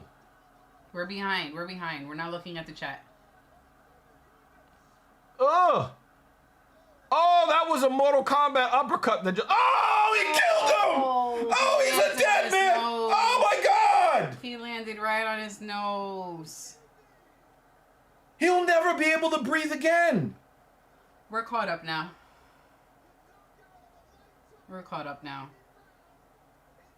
That was rude. As soon as I saw David's holy shit, and I was like, fuck, something happened. That was rude. I didn't see it yet. And it says that we're live. Yeah, but we're on the Disney side of things, so. It's annoying. Anyway. We're caught up. Yo, the way he who landed on their face better, Justin Gaethje or Nicholas Dalby? Dalby, because his nose is already broken. Oh my God. Damn. I mean, we all knew Nicholas Dalby was going to lose. We didn't think he was going to lose like that. Yeah. Dude, he's going to have a nose transplant. He went out swinging. No, he went out falling. Swinging. Boom. Boom. Ding. He keeps going forward. He's like, that was the Mortal Kombat uppercut that missed. Oh man. Oh my God! The left hook! That was a slinky. Oh, it was the right hook. Really close. Oh! Oh, and he's smearing his face on the ground. Jake said good news is there was no more nose to damage. Oh man. Dunk. Oh man. See, if they would have just left his nose off to the side. Oh, the blood spray! Oh my God! Oh my God! Much love to Making the Walk, y'all. Oh. Yeah, Jake, you're very, very wrong about the people that comprise the BDSM community. George, we just had Randy Brown versus Nicholas Dalby. Randy Rude Boy Brown. He said, and what's a schnoz? Paul Throckmorton said, "Nasty, you hear that punch." And the way, so normally when you see people get punched and you see the sweat fly off. Yeah, no, it was the blood. Oh man, that was crazy. That was crazy. His nose went from here to, it was more of like a less than or equal to sign. Actually, no, but it was caved inward though. Inward, but then if you saw him like full, it was pointed that way. Like the bone was pointed that way. And then in between rounds, they put the nose back into place. And I'm like, but he's gonna get punched in it again. But it was worse. He fell his on whole it. face. Oh man. He fell on his nose. Oh man. On his schnoz. Oh man. Yeah, we were saying he's fucking tough. Yeah, that was crazy. That was and again, why would you straighten his nose is looking like this? Exactly that. It was before they snapped it back. It was. But it wasn't just. So we've seen guys who get to their nose pointed in and pointed. But it was pushed in and over to the side. That was crazy. I needed that. But yeah, I don't understand how people can assume that because someone got sued that they're guilty of being, like, we've seen so many people lie. Like Ryan Fry. Nick. Have you not learned already from Amber Heard? Have you not? Nicholas Dalby got his nose destroyed by Randy Rude Boy Brown. Did they try to put his nose back together again? Yeah, it looks somewhat normal. He's gonna need surgery, man. Jack Della, you can't push his nose anywhere because it's already been pushed. That dude looks like the skinny Derek Lewis right here. Oh, the cameraman has to. Yeah. It's the forehead. Oh man, that was crazy, man. That was crazy. That was fucking crazy. I'm just mad that we're so far behind David Banner and he doesn't even want to watch the shit. He's watching hockey. And he's still ahead of us. Jack Della needs a left hook. That'll fix it. That'll fix it, man. As a matter of fact, you know who actually said that about themselves? Justin Gaethje. Justin Gaethje was saying how he did not want to pay the money to fix his nose himself. Mm-hmm. So he was kind of hoping that he would kind of catch a head kick or a hook that would kind of like push his nose over or further damage it so that the nose could get fixed on the UFC's healthcare plan. Yeah, that was crazy. But yeah, I think I think that again. Do you see how Ryan Fry was so easy, like so willing to believe off of like circumstantial stuff, right? When we find out that she's lying, how do you think Ryan Fry is going to feel about that? Do you think that he's going to be more or less skeptical of the next woman who makes an accusation? Should be more skeptical. Right? Mm-hmm. And the thing is, every time one of these women continues to keep lying about this in public to get a couple of bucks. I mean, we just saw that chick that just falsely accused Diddy and Jay-Z, and Jay-Z was like, well, and here's another thing, Ryan Fry, and people have been talking about this, and Jay-Z mentioned this when this one chick tried to claim that when she was 13, they took me to some place, and, they actually showed that on the date, Jay-Z himself was like playing a show somewhere halfway across the world. Like, there was no way in the world that he was even in that part of the world when it happened. And he's like, you want to file a civil suit against me, but for the things that you're alleging that I did, you should be going to a detective. If I did that shit, I belong in prison. Why are you coming after me for the money? You should have me put in prison. How about you do that?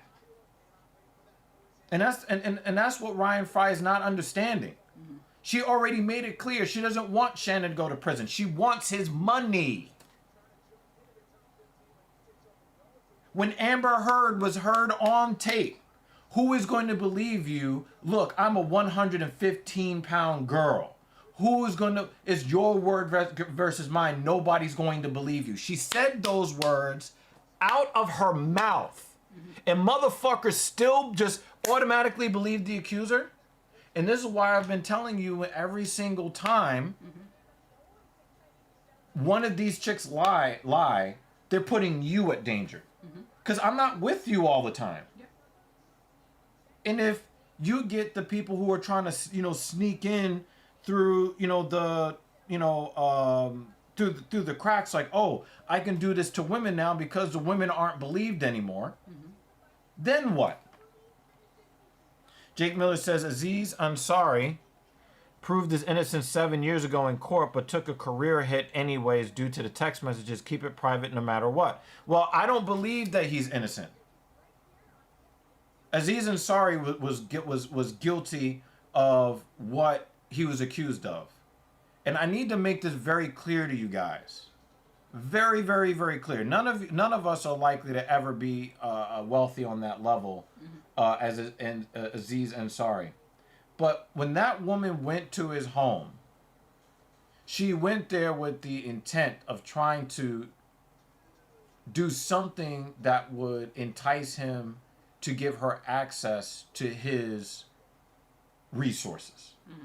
But once she got there and she was in the home and he whips out his dick and points to it like a fucking cornball, the very first time she says no, that is the end. It's over. You are already a predator once a woman says no once and you say anything other than okay, time to call an Uber for you. And women have been getting very offended at that. When we guys are like, oh, we about to smash? No? Okay, you got to go home. And then they make him out to be the bad guy. No. Yeah. You said no. Why the fuck are you here? I only brought you here so I can get them cheeks. And if you're not giving up the cheeks, then what the fuck are you doing here? I don't have any use for you. And I don't have a problem when guys are like that. But when you are the guy that after she says no the first time, your response is, let me ask a second time, you're already in the wrong. You are in the wrong. That woman that you think that Aziz proved his innocence from, she said no 3 times before she capitulated. That's rape. I don't give a fuck what anybody says. I don't care. And I'm an advocate for men.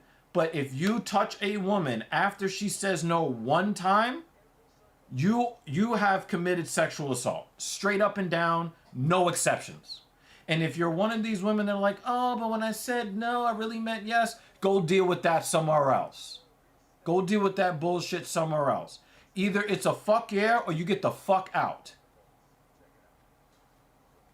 And I think that we need to make that really painfully fucking clear. So no, Aziz Ansari did not prove any innocence. He got his dick sucked after she said no a 3rd time. He's a rapist. Point blank, period. So we're not going to equate Ansari to Shannon Sharp. No, we're not doing that. No.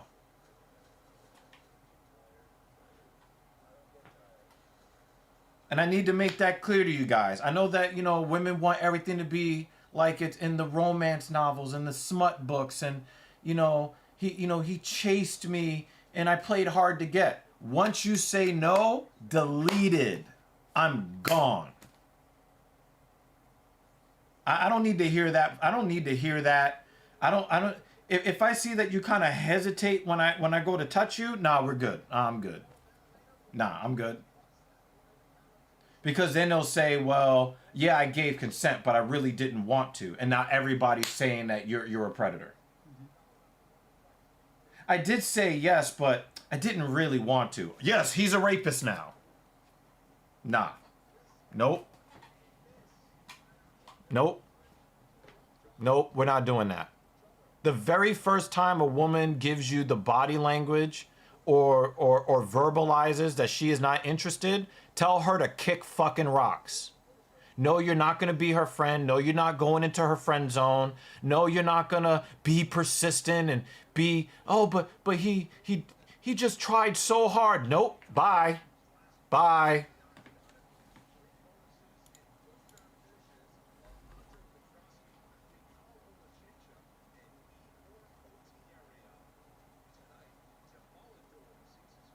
Jake Miller makes a good comment. Is Laura Sanko in her girl boss phase with the suit and tie?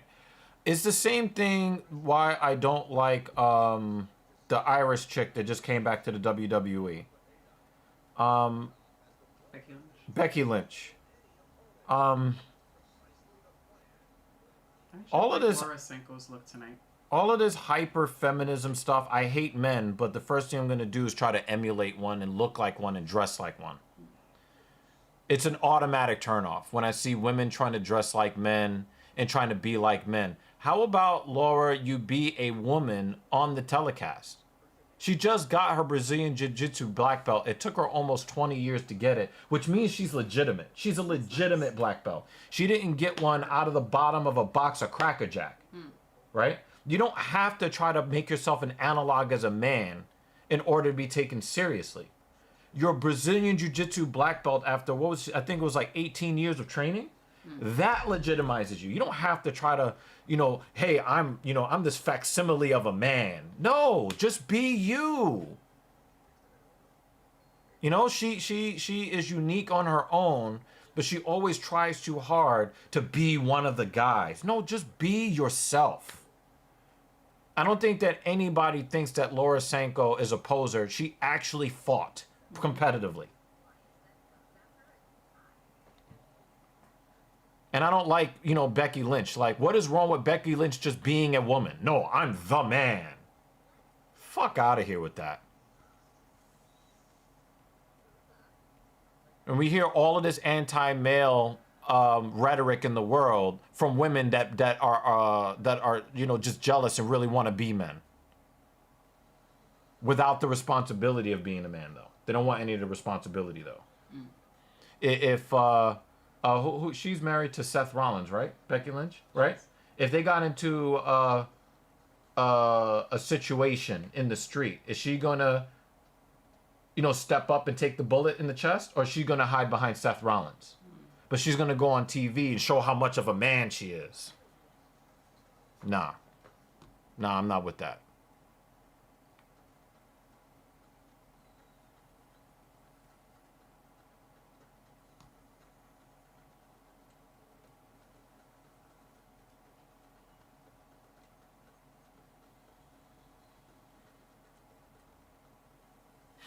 Viking heritage.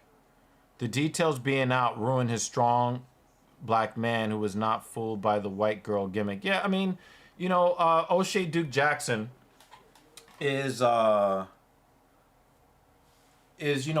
the this happened to him because he was dealing with a white woman and claiming, but that's almost like saying that a black woman would not do this to a black man when we see it happened all the time. So the interracial part of it, I really hate. People trying to play the race game with this, and they're trying to play the age game with this. What this is a woman who she wants all the finer things in life without having to work for it. I just realized it doesn't pop up on the screen, but this guy I followed on Twitch. Yes, yeah. And we appreciate you, Jords. I'm just gonna call you Jords. Jake Miller says Becky is made out to be the only girl that can handle a real punch from Nia and not cry like a baby, kind of sexist, and it's not even true. I mean, we've seen other wrestlers do a pretty good job. If I'm not mistaken, the black chick, I forgot her name. Damn, I forgot her name. The super muscular one. Jade Cargill. Jade Cargill body slammed her, like straight out the gate, like the racist guy did to Andre the Giant. Just straight up body slammed her. Like, I'm pretty sure that Bianca Belair is also physically strong enough too, And the thing is, again, Nia Jax, like, throwing a real punch. Nia Jax is not like big and strong. She's just big. It's not like she's like China. It's not like you're getting punched by China, right? She's just an obese fat chick, and if she swings her arm and there's a little bit of mass behind it, it might hurt a little bit. But come on.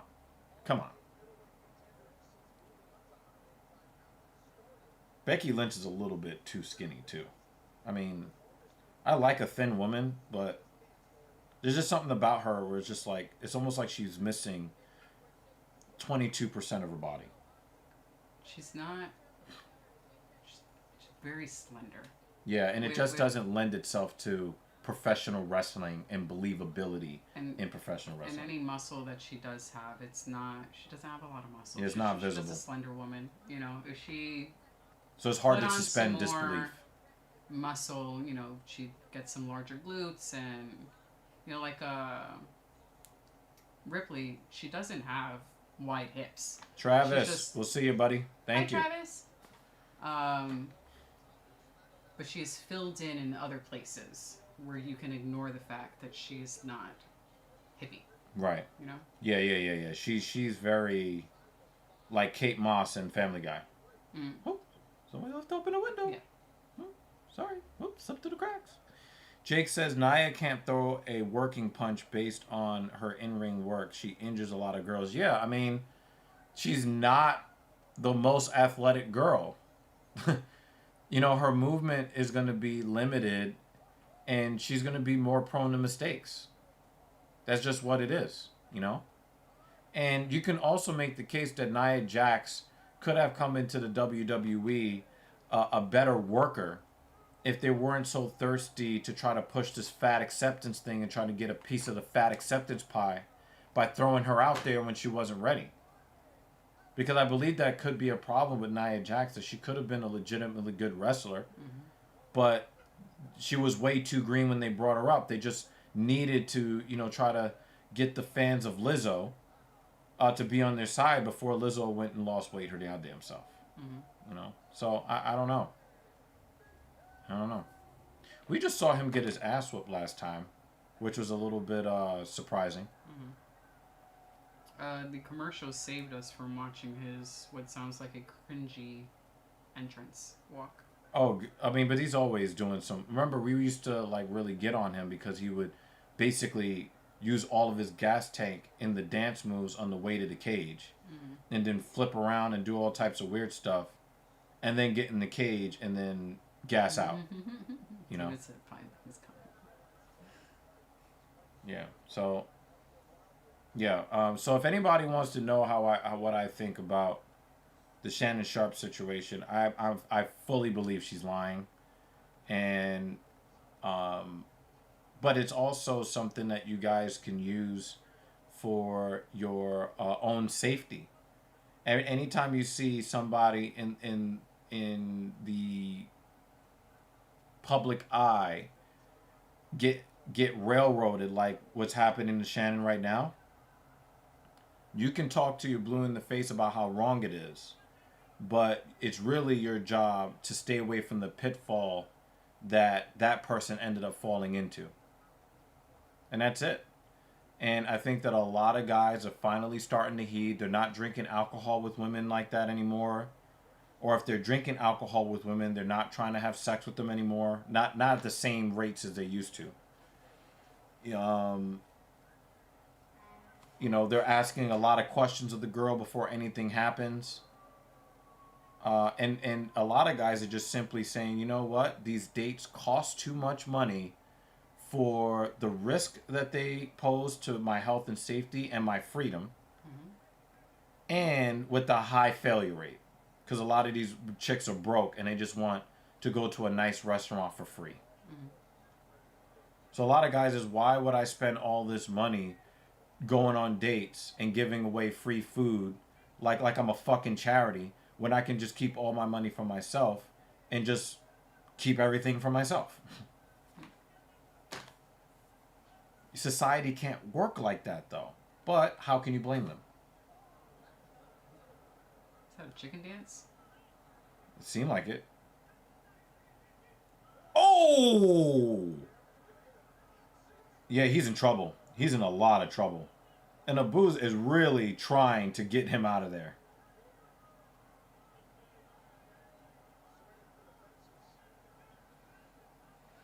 Yeah, I think he's hurt.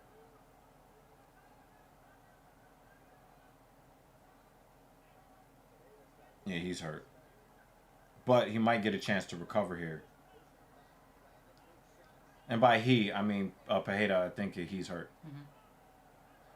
Oh wow! I thought that was a really reckless overhand from Magomedov, and he turned that into a level change, which was actually kind of slick. Mm-hmm.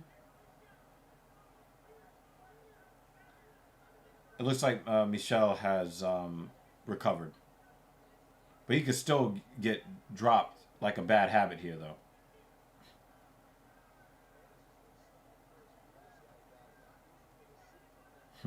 He's like, you don't want to give me my hand back? Okay, cool. I'll just get the hooks in. Is that a body triangle already? Oh, it's almost there.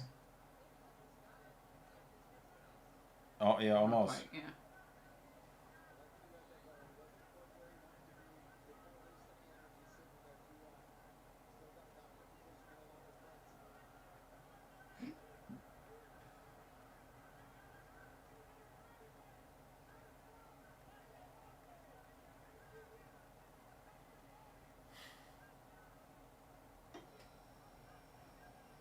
Oh, overhand left.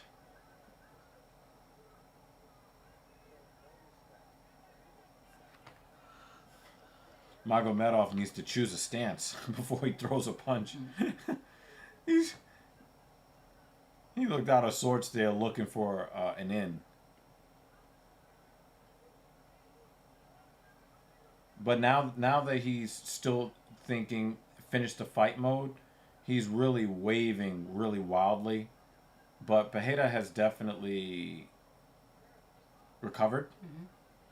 And so he's seeing that arm come from way the fuck back here and just steps back. Mm-hmm.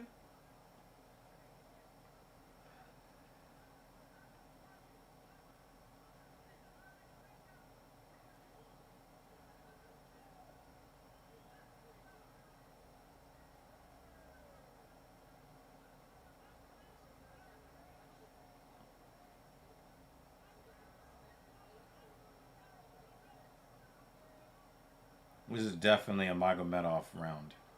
Without question. He brings that leg up really slow. So even though there's some power there, Yeah.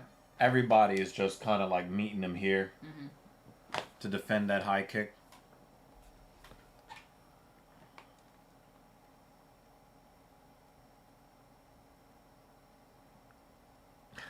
Captain Paul just released a video. Shannon Sharp is an idiot. Oh boy.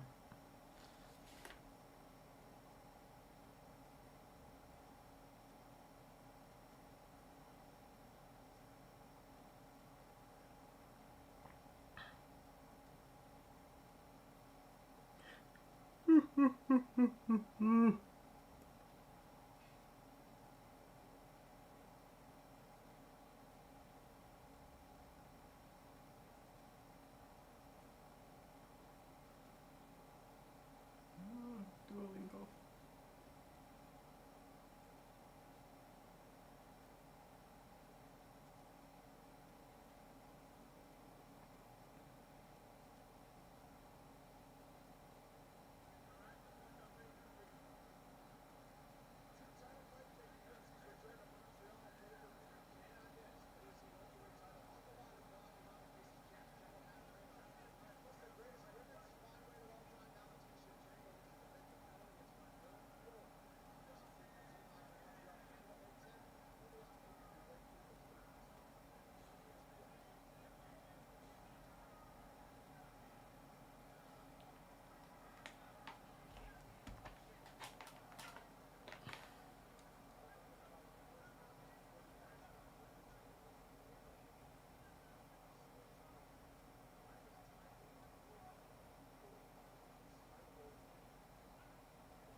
I think Magomedov is doing a really good job of making sure he throws that jab out there after he follows through on a strike with his right hand.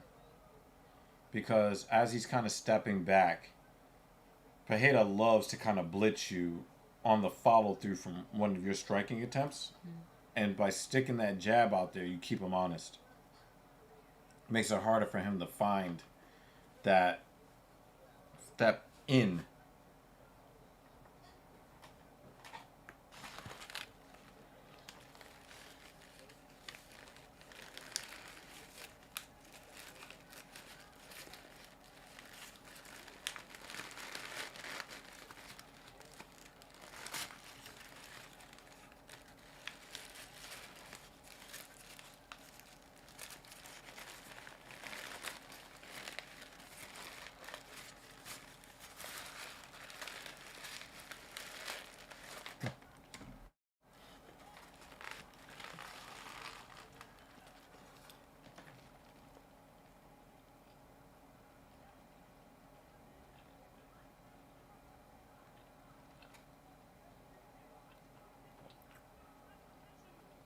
He definitely has Pereira on the back foot. You normally don't see that.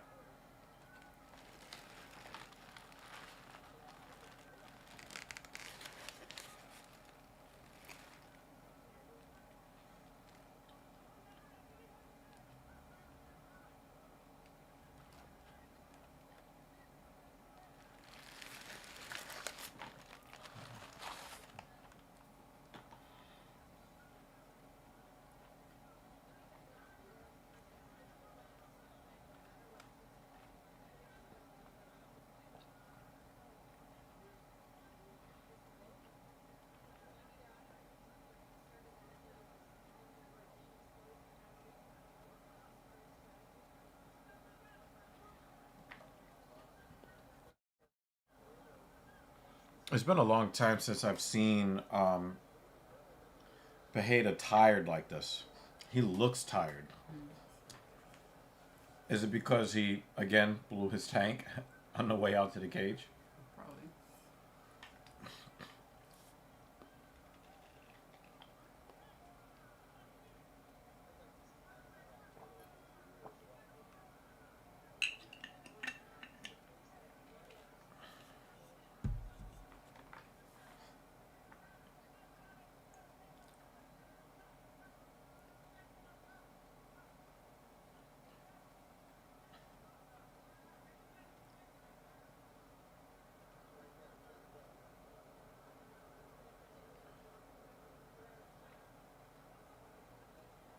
Feints only work if you throw.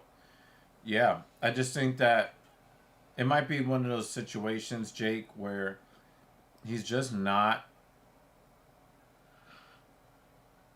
His brain wants him to do something, and he just can't really get his body to do it. That's what it looks like to me.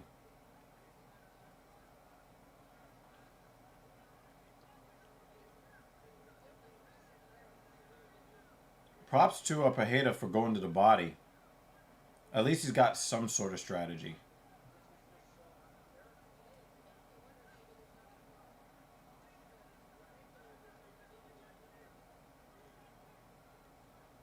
You know, if he stops headhunting and continues to keep going for the body, he can get. Almost headbutt each other. Yeah. He can get something to open up top.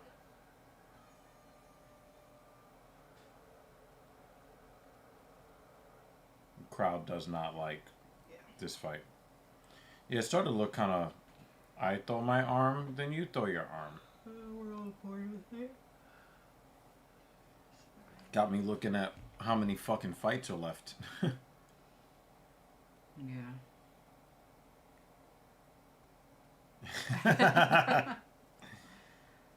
Oh, Jake, I can't believe I'm going to agree with you.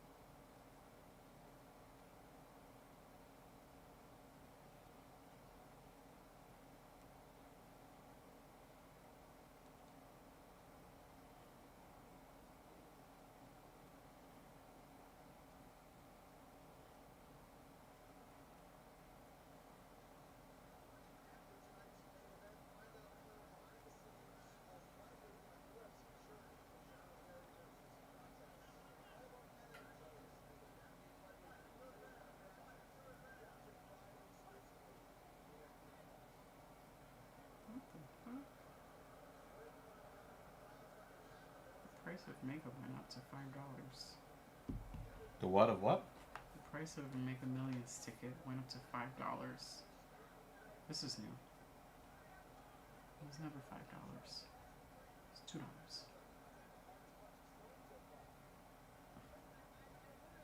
Now I got fucking lotto inflation. That's a lot of fucking lotto inflation. Always $2. What is the Powerball? $2. They were always the same price. Oh, wow. And then I usually, because I don't play very often, I choose the power play. Spend the extra buck, so $3.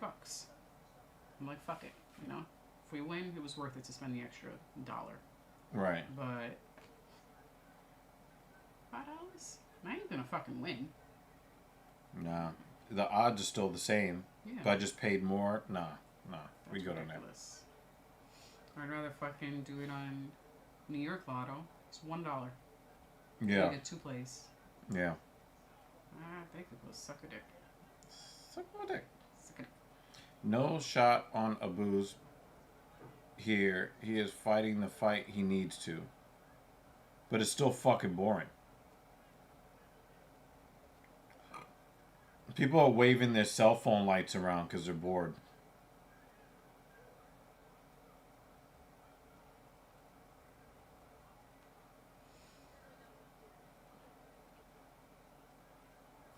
It's like people doing the wave of the baseball game once they lose interest in it.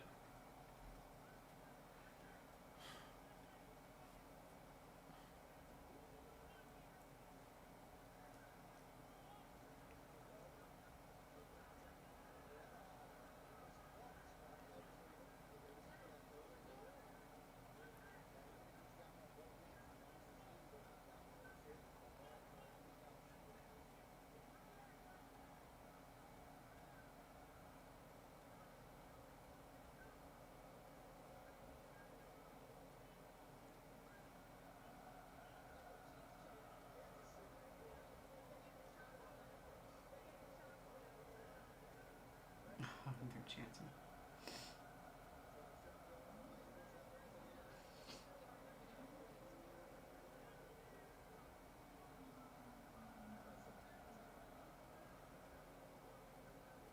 Why does it sound like the Atlanta Braves chant?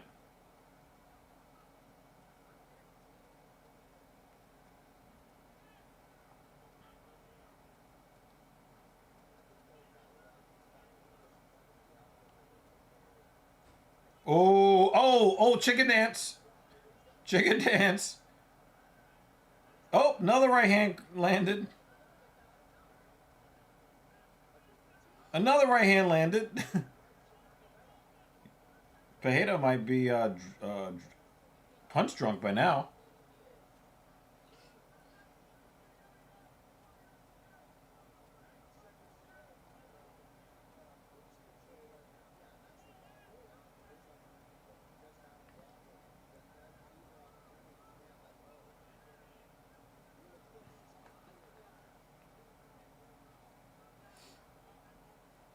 Oh, wow, we've got spam. Yeah. Let's get rid of it, folks. Thank you.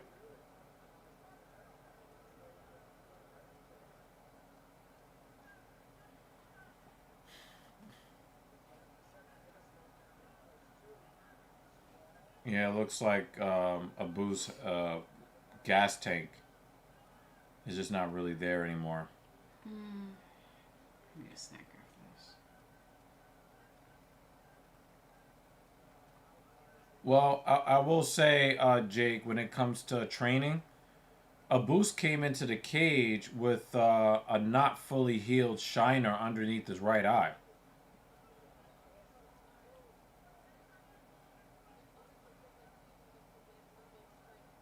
I got Abus winning this fight.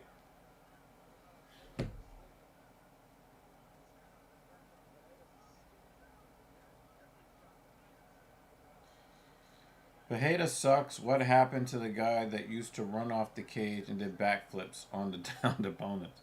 You basically said what Jake Miller said earlier. From what I understand, he did like a lot of dancing before he came to the cage. And I think that it's possible that he might have tired himself out before he even got in the cage. He did take some hard shots in the first round. So that might have taken some of that pep in his step. Or taken some pep from his step.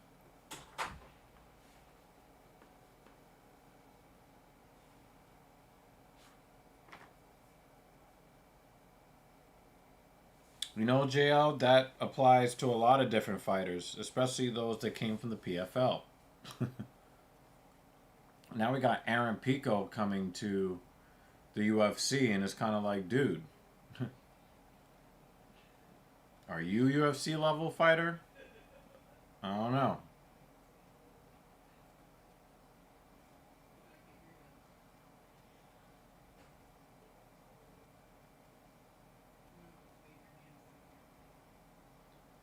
Pico says a lot of things, JL.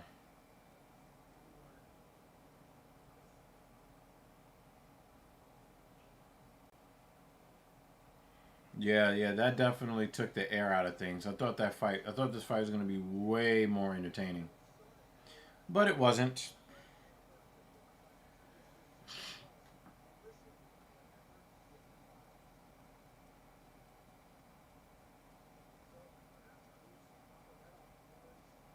Really don't like Bruce's jacket tonight.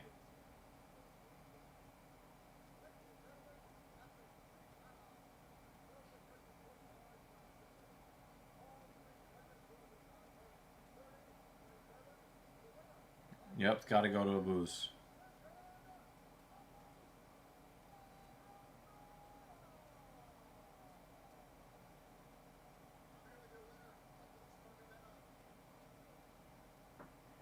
I thought that there might be a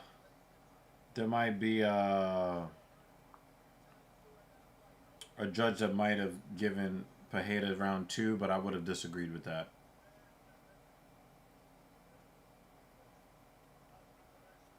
Who do you think gets a bonus tonight?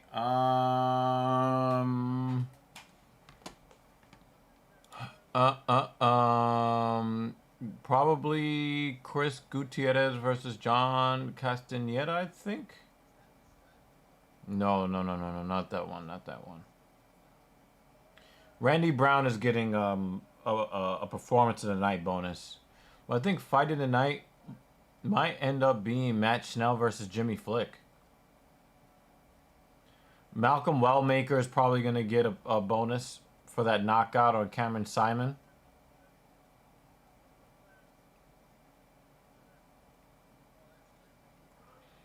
Pico will be interesting. He took a decade to prepare and is late 20s. I have not seen him since he was knocked out at 19 in his second fight. Well, we'll see.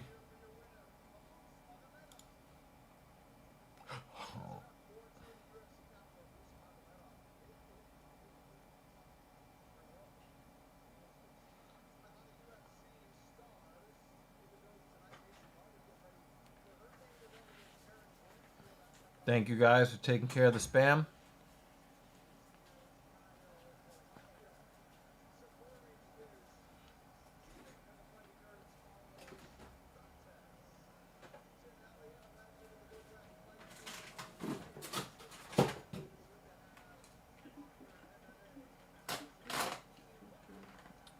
You're really foul for that.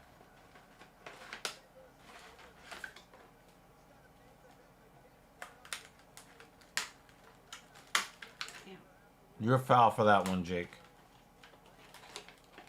Look at Jake from State Farm Safe. Was that fucking... It's mine, not yours. Ugh. Also, for criticizing my purchase of an ice cream for me, Ugh. this is for you. Just don't kiss me on it. just don't kiss me after You're you. like, I didn't want coffee. Oh shit, Sherlock. Coffee's mine. I said get all the ones except for coffee, and I look in Coffee's there mine. and there's fucking coffee in there. We got itty bitty ice cream cones. Coffee flavored.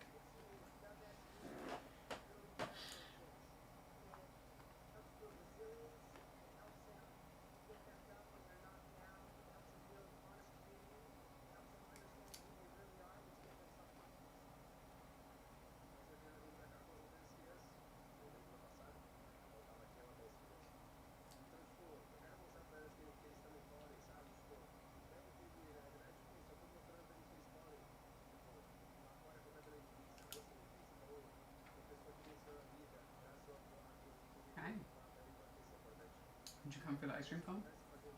Mm. You want to say hi?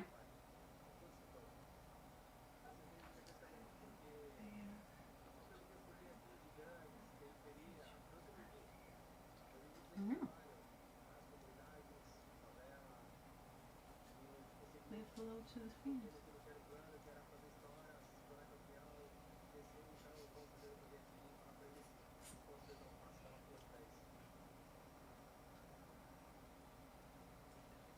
What the? Let's do my ice cream.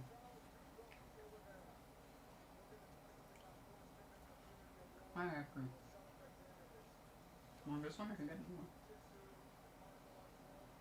It's not his. No, this is the coffee one. Now I have to get another one. Is it true that Giga Chikadze failed to make weight? Someone was saying that. That's crazy. All right. Not hot? Not anymore. I was a little warm earlier. Okay. I think Dan said about 1 pound. James Krause has pivoted into real estate and Airbnb in Kansas City. From one scam to another, huh? It really is crazy to me that him of all fighters failed to make weight.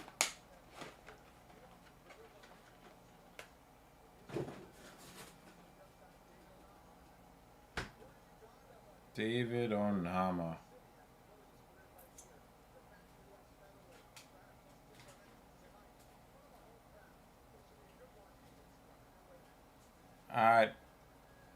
I can't. It's really hard for me to see David Onama in like a scenario where he doesn't get his head kicked off.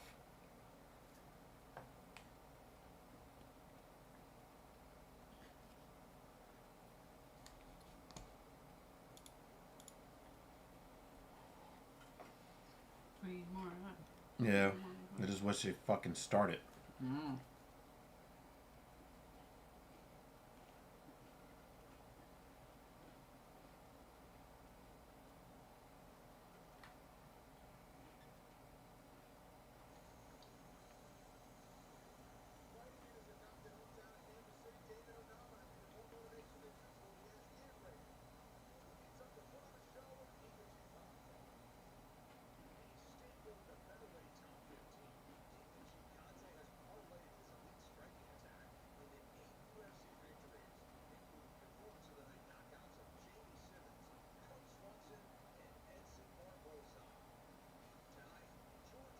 I cannot believe Edson Barbosa lost to him.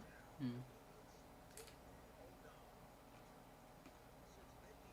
Is that the blackest man in UFC?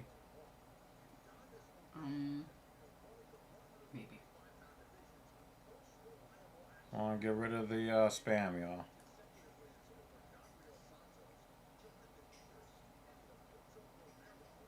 Thank y'all.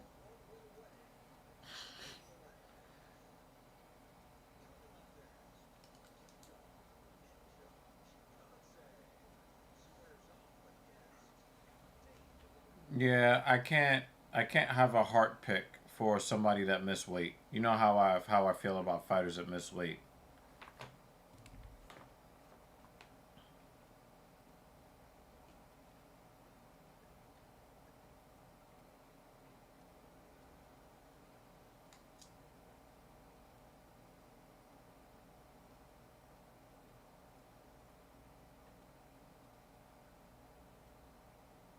Thank you guys for getting the likes up. I appreciate y'all.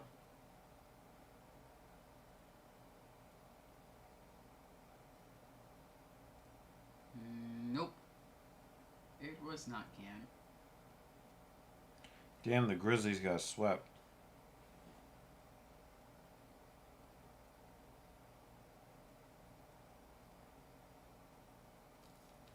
Mm-hmm.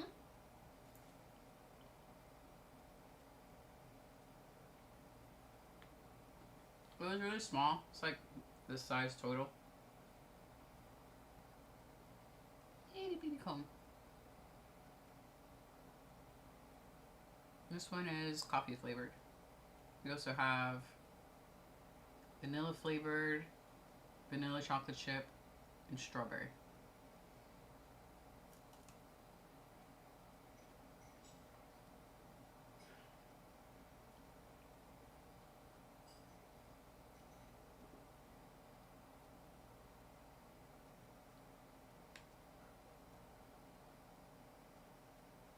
Oh, the strawberry one is delicious. Yeah, it's pretty good. And I'm not really into strawberry ice cream. That one's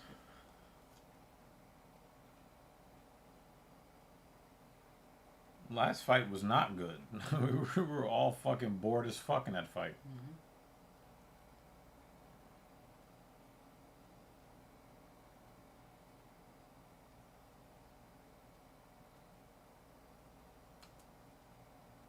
Long gas commercial break.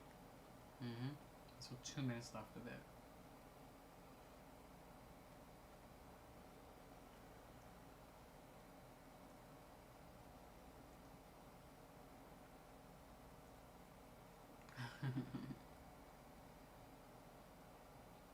Nope. I'm hoping this bit of sugar carries me in the next 3 fights. Hey Vex, tell me something, man. Infinite Warfare on PS4. Do you know if it's been hacked to hell? Like, did they find map exploits for every map in the game, and then everybody's hiding under the map with a Titan?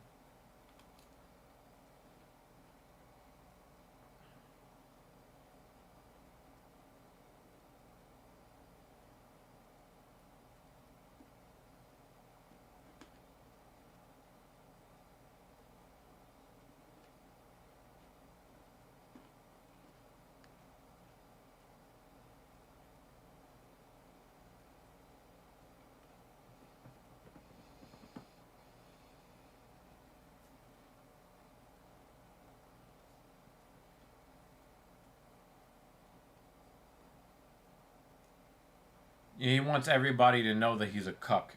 That's why he can.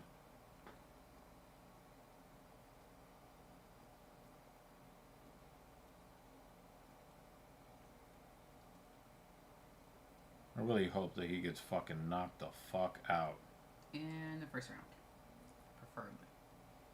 That's the main event, right? That's the main event. Oh, yeah, because we want to do things that doesn't require sitting in this chair. Or that chair. Or this chair.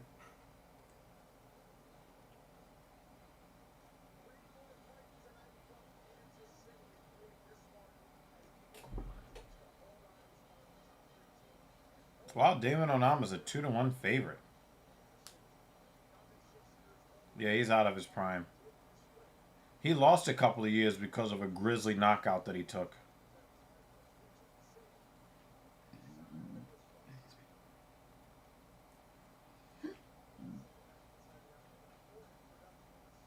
Wow, David Onama would become ranked if he wins this fight. I hope he wins.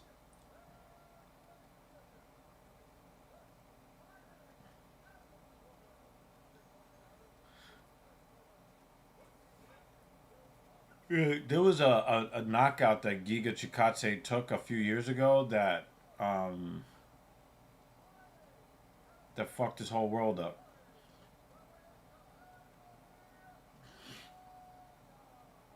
I haven't been on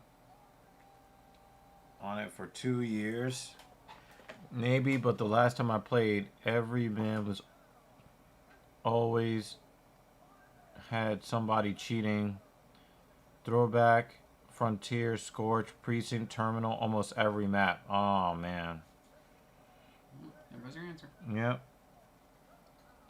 Sometimes I think about, like, wow, what if I went on there and try to enjoy a few maps, but 2 minutes into the game, somebody, glitched into the map, and they won't fix the glitches.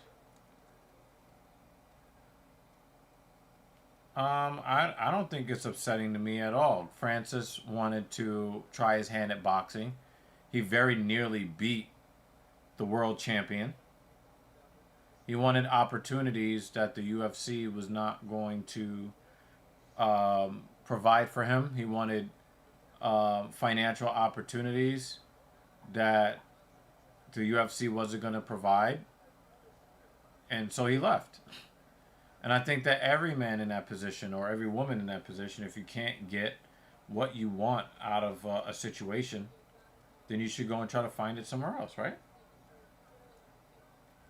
You know, like Francis is not, you know, he hasn't pledged his life to be loyal to the UFC. Like they paid him to fight some fights, and he didn't like the pay. He didn't like the lack of opportunity or the lack of control over his own life outside the cage. So he left. I don't have a problem with it at all. You know, from a fan's perspective, you know, it would have been nice to see him, you know, have a couple of fights against a couple different guys, but he fought everybody that was worth fighting in his era.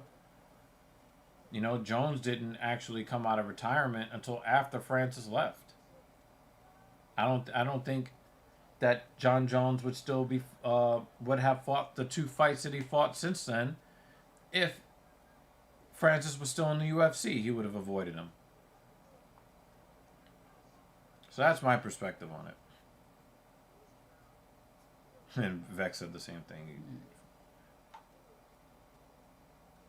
He won the belt and stayed home is just underwhelming.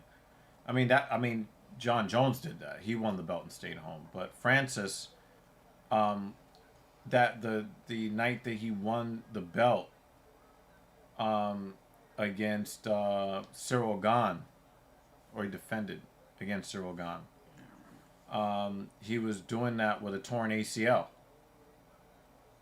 So, you know.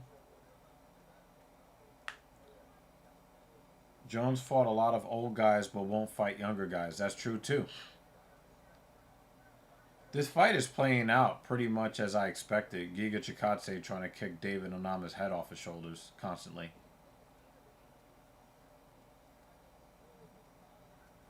And David is playing so much defense. You can tell he's kind of tentative too, you know? He didn't like that calf kick. But he is a black MMA fighter, so we know they just eat them until they can't move anymore. He stunned him a little bit there.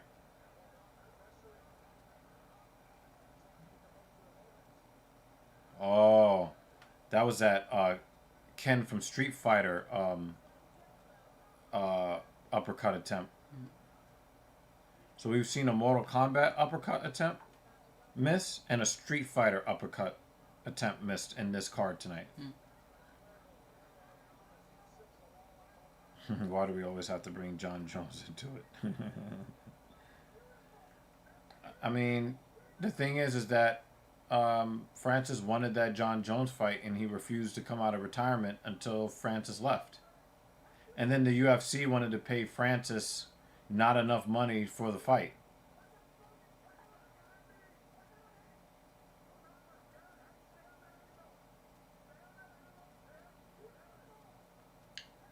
Figures.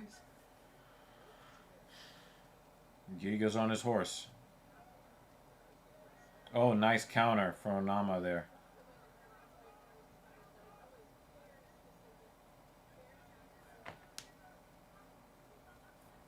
Giga's doing a lot of running.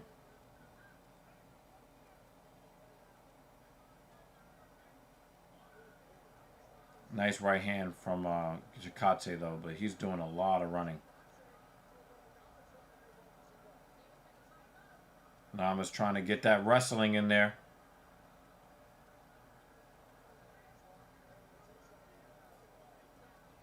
Oh, he got the takedown.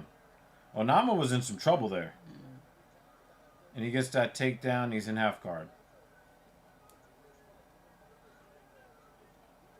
Yeah, I get what you're saying, C-Can, but it's a business, you know? It's a business. Some people didn't get, if you're not getting the money that you want or the respect that you think that you deserve, then you leave, you know? Thank you, guys. You know?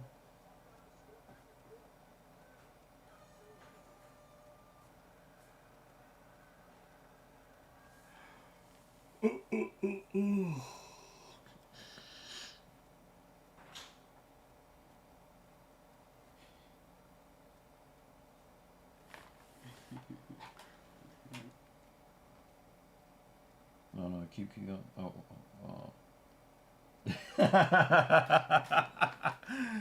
Oh man, that thumbnail. Check out Captain Paul's video here on the Talking Shit podcast. He's got a Shannon Sharp related video up.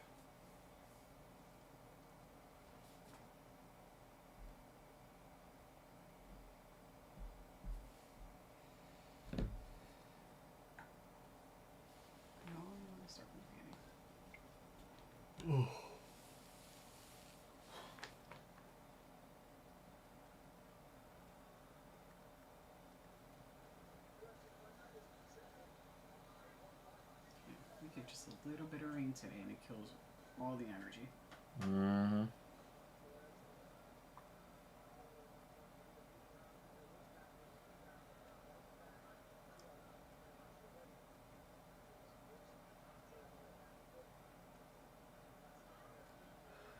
Well, Nama's definitely come out a little bit more aggressive here.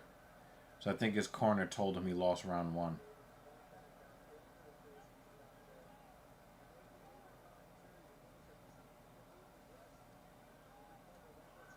The inconsistency in UFC stats: Alex lost, Izzy lost, Usman, Izzy lost, Volk lost, then won it back. Connor scared to fight. Francis left. Jones scared. It's just nobody can be the Roman Reigns of UFC and just stay.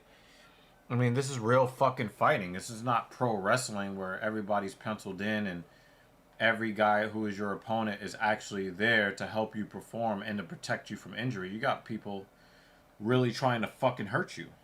The goal is injury here. Yeah.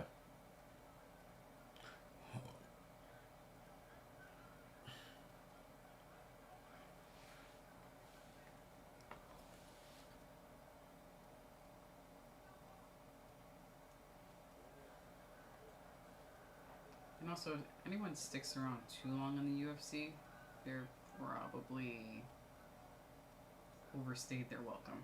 Yeah. And we're wishing that they would just retire. Yeah.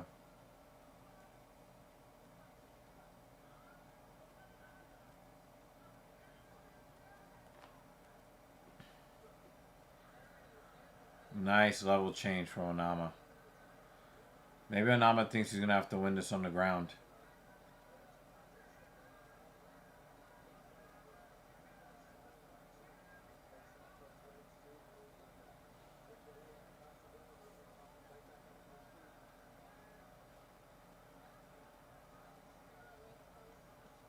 Onama's doing a good job keeping Chikadze from posting.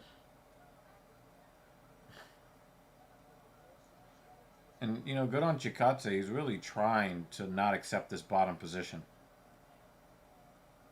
He's doing everything he can to get his shoulders off the mat. But, you know, Onama is there.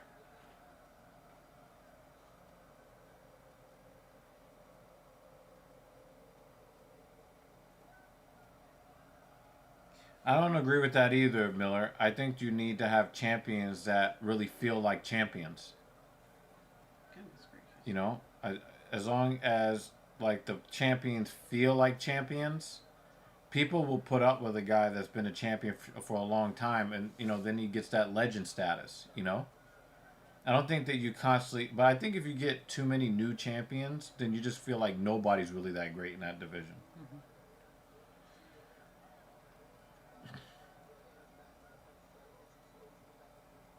I mean, look how many different champions we've had at light heavyweight. Nobody respects that division.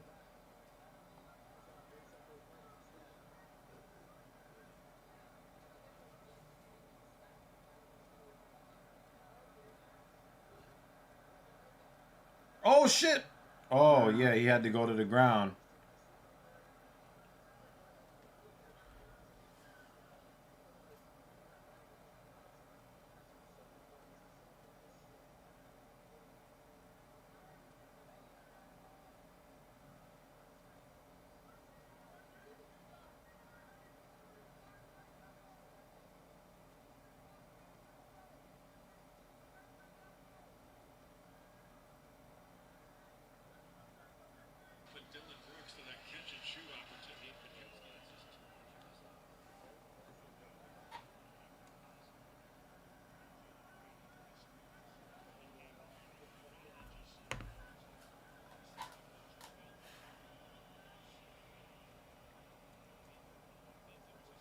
Yeah, I mean, UFC fans don't like Dagestanis. They don't like Russians for the most part. You know, the whole America versus, USA thing.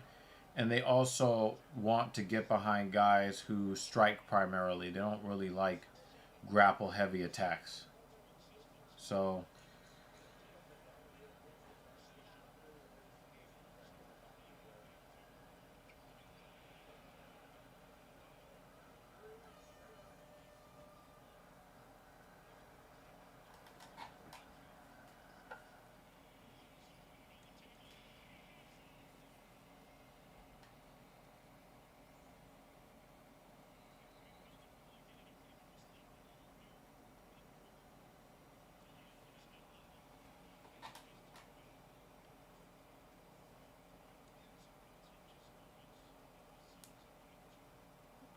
yeah, I do agree with that, Jake. Um,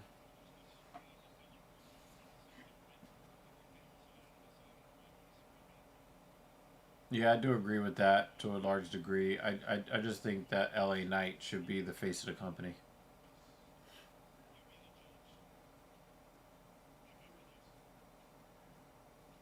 Well, next week should be a bloody card. But every time we say that, then it ends up being the opposite. Well, it's Sandhagen versus Figueiredo. Those guys don't bleed that much. Sandhagen doesn't bleed? Nah, he doesn't bleed that. Doesn't bleed that much.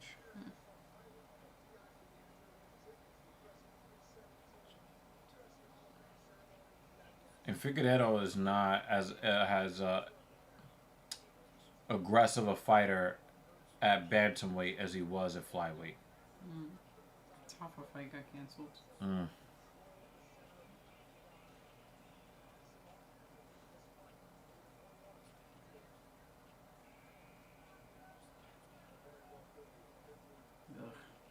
Feature prelim's gonna suck. Yana Santos versus Misha Tate. You probably make an image or download an image from the internet that says We'll be back we'll in be 5 back. minutes. So that neither of us have to What? Yeah. endure those 15 minutes.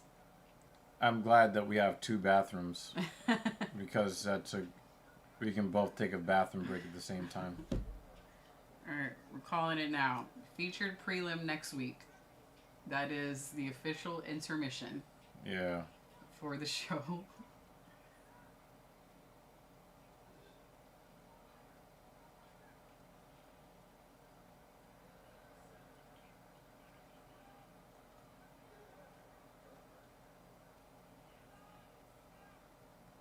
Onama's just waiting for. Can. Onama's just waiting for his opportunity to level change. Can says, that's the fight I want to see, and y'all leave? You want to see Misha Tate? Ugh.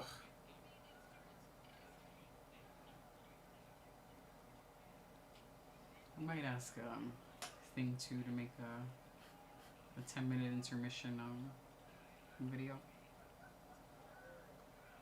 That'd be a good idea. Let me try to axe kick. That was Oh a my slow-ass god. axe. I really wish Onama would be a little bit more aggressive here. It's 1-1. Go out there and take the fight, David. Come on, man.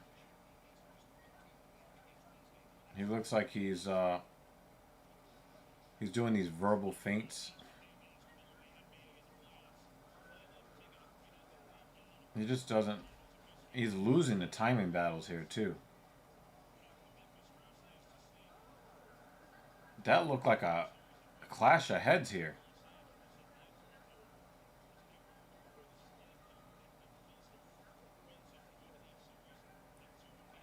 This would be really unimpressive if David wins like this.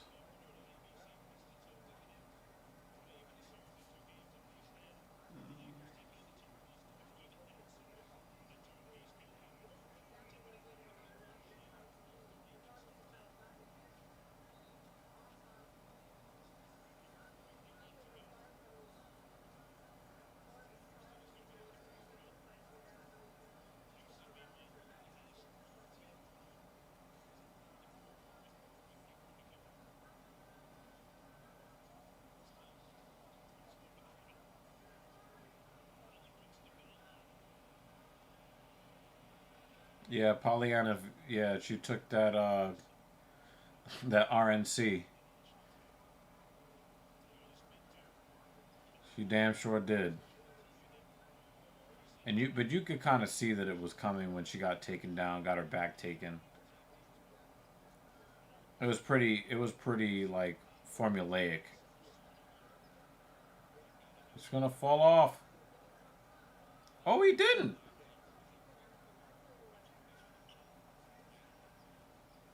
Chikatse looks like a dying rodent in the claws of an owl. It's very specific. I think Cucky has been ready for his wife to get bent over by her ex for a while.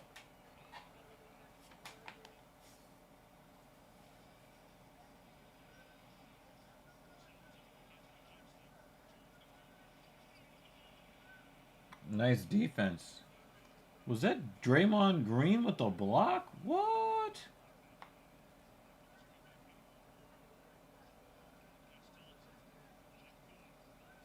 No.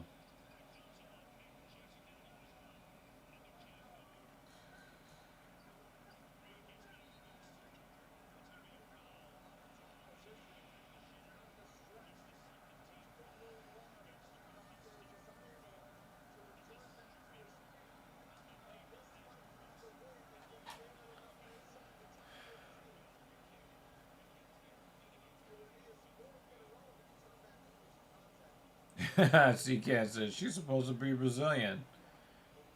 But, I mean, I think Pollyanna Viana is more of a striker than a BJJ practitioner.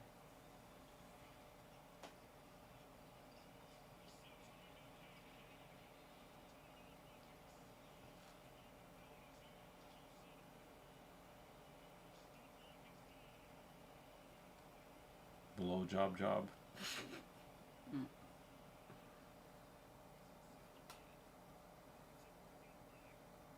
BJJ's Wholesale Club. They just sell gis and mats and arm bars and I wouldn't be surprised triangles. if that's not already a thing. No, I think she tapped when the squeeze got put on. I'm not gonna criticize her too much. She's just. I mean, I mean, wasn't she like a plus 550 underdog or some shit like that? It's like she was not expected to do anything in the fight anyway.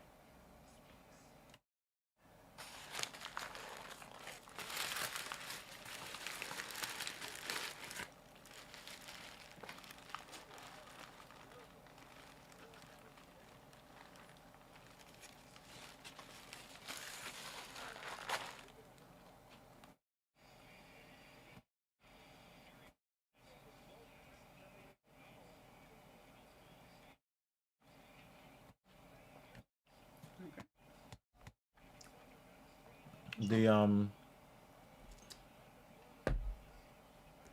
supposed to be able to. Well, I probably have to update this because It's not muting. it's not muting.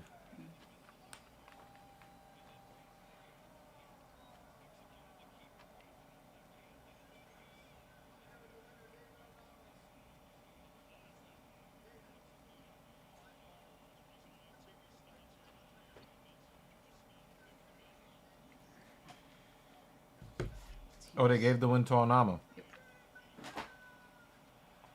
That was not a good performance from David Onama. So if Kucky loses, is he forced to sleep in his wife's bed? If he wins, he gets his favorite corner in the hotel as a reward. Did you hear that?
Looks like the Golden State Warriors are going to take a 2-1 lead.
There's some long ass fucking fight packs. Just fucking start the goddamn fight.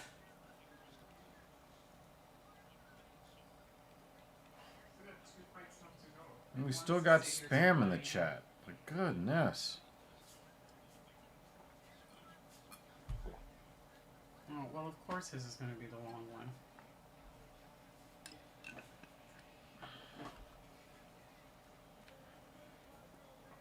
I gotta do the whole tribute video.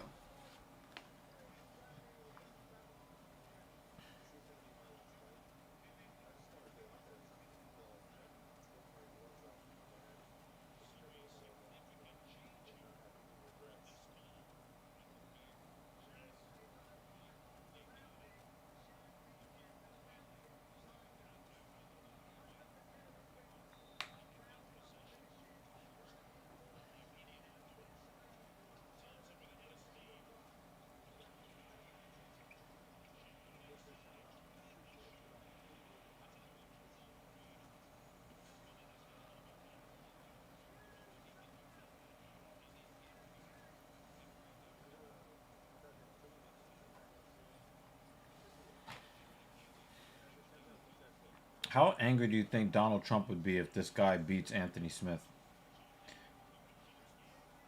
What? I think what'll happen is if Anthony Smith loses to this Chinese guy, Oh. Trump is going to have Anthony Smith deported.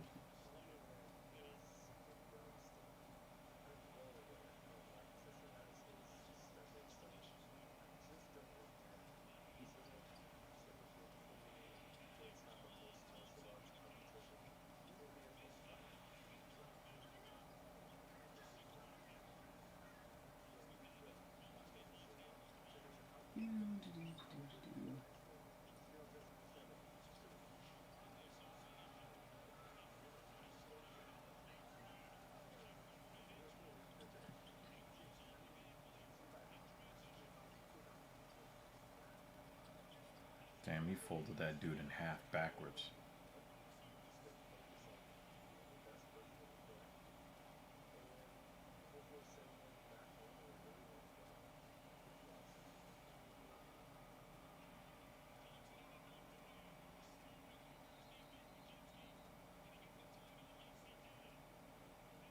And then we get commercials. For 2 more minutes. Damn, I'm about to pull a Tony Ferguson and put a glove down.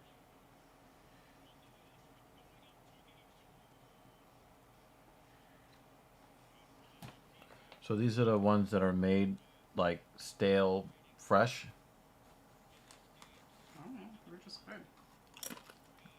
Yeah, they are manufactured to be stale. Okay. That hard, stale. I guess they call it kettle cooked. They'll be okay though.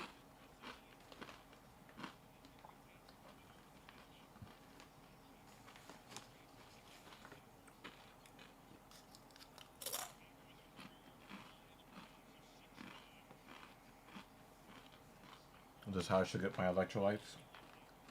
Mm-hmm.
I know he's not Russian, but it'd be mad funny if he says, if he dies, he dies. Mm.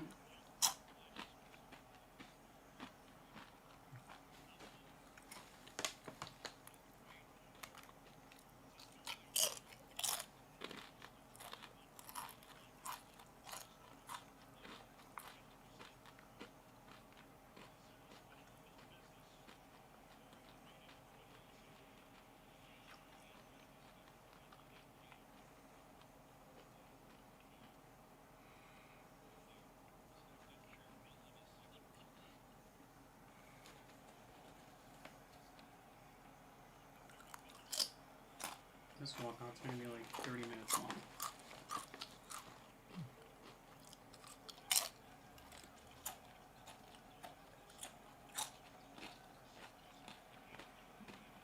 long. We just saw Anthony Smith not that long ago be like, punch me in the face. Please, keep hitting me. Yeah, but somebody had passed away. It wasn't even that long ago. Mm-mm. You know?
I'm gonna go get some more.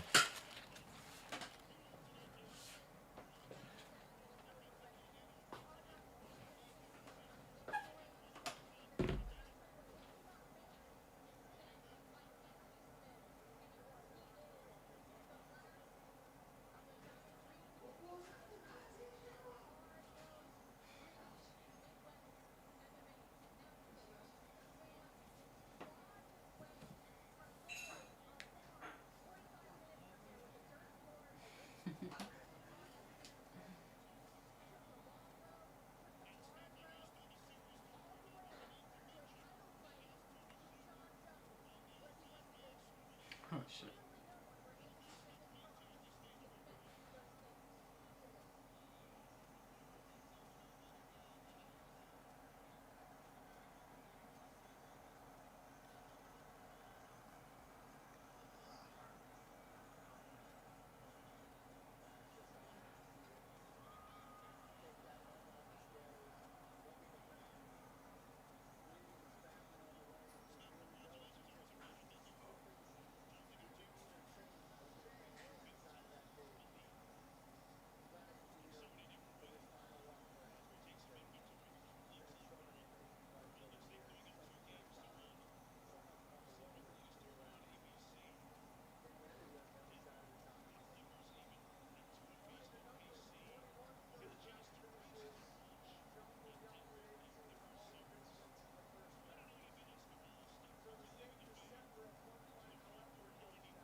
Fight still hasn't started yet. Yep. JL say he's dead. Told you, 30-minute walkout.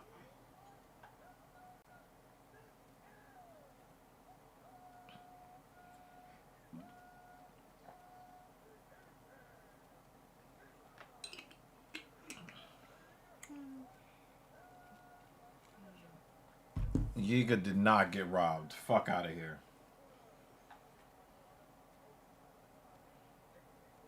Can you not tell by how energized we are, Jay, how exciting the last fight was?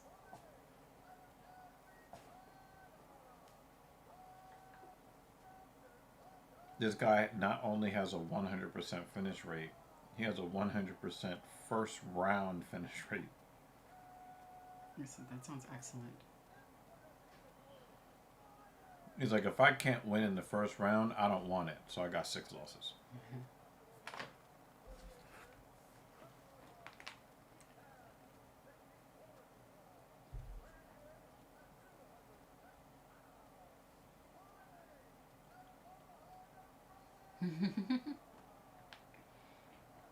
Dan said this is not good. Steak and potatoes here at 5:25 a.m. Dude, that sounds delicious. Technically, I mean, you could use us as an excuse. No, well, it's still kind of late. 11:23. Who's the furthest back in time zones? Use Jay or David as an excuse. It's dinner somewhere. Hi. What's wrong? Mm-hmm. I can't. So a member of Trump's cabinet had her purse stolen that had $3,000 in it or something like that. Okay. We found out who it was, and he was in the country illegally. Like, I'm supposed to believe that? Come on. Dan said, oh, I would surely blame y'all. But you're going to enjoy that steak and potatoes, You're like, goddamn GSP making me eat at 5 a.m. But it's delicious. And then follow it up with vanilla ice cream. Vanilla bean. You're welcome, Dan. Did you tell them that you made vanilla bean ice cream? I just know Dan likes vanilla bean ice cream. Oh. He said, no. I have already planted the seed. Vanilla ice cream. Okay. Alright. If you say so. You could just get like a tiny cup. A tiny Anthony bowl. Smith's Just a little bit. moral victory will be making it out of the first round.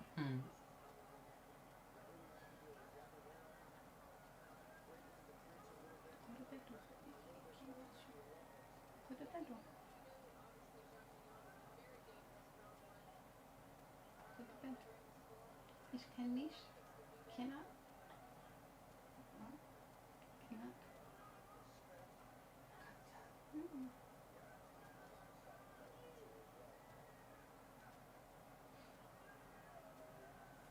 Anthony Smith can't fight like this, you know? Like, that whole I'll take 3 to land 1 at this stage in your career, you can't fight like that anymore.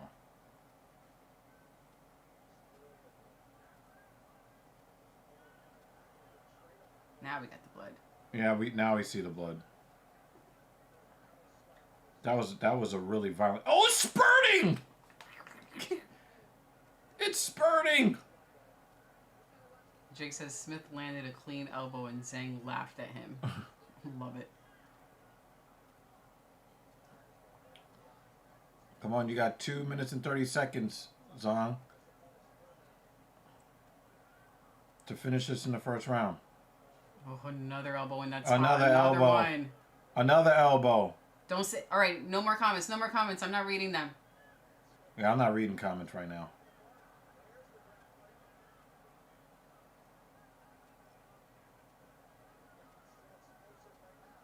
Stupid Disney Plus Flail. has us very, very far behind. Close to a DQ. Okay, I'm not reading it. Not reading it.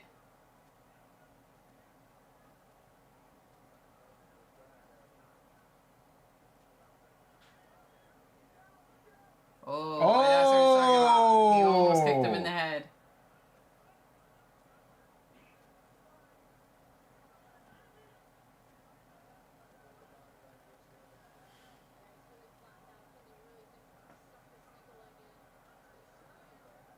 That blood is all over the place. I'm blocking because I can't help but look.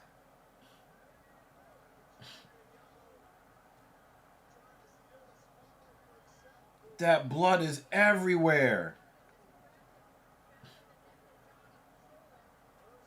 Oof.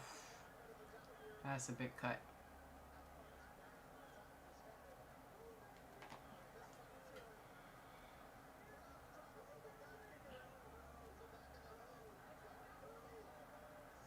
First round again.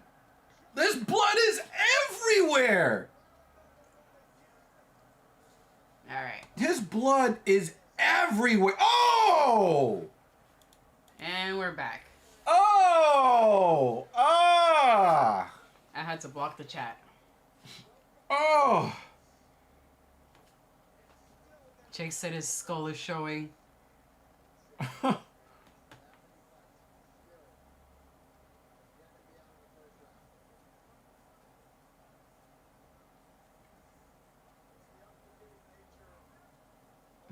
Dan said, clean up in the cage, please.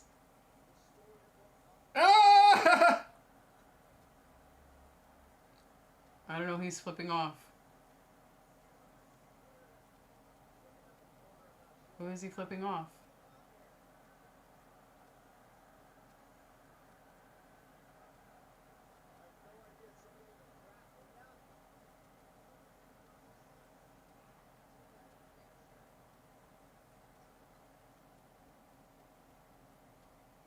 Yo, he is still leaking. And now he's ready to get into a fight with a big dude in the crowd. Yeah. I mean, he couldn't even knock out a teenage intruder in his house, so.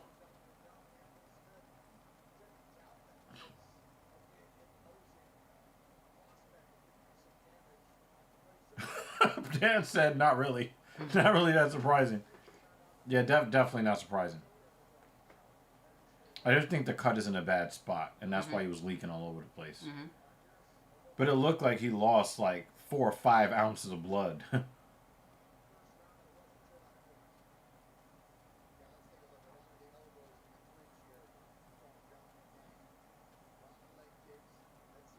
Bonk. Bonk.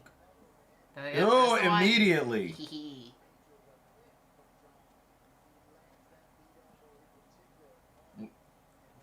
Bang. Oh.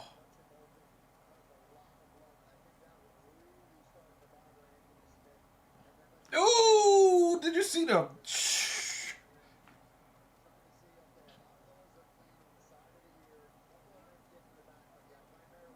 A couple of it, yeah. A few of them did. Yeah, land but in the that's back of the because neck. Anthony kept dipping his head Yeah. down. but he was trying to catch the ear. Yeah, he was trying to catch the ear. I don't have a problem with the stoppage. I just wanted to see like yeah, some did end up hitting in the back of the head, but yeah, just but that was because Anthony in the was situation. Yeah. Yeah.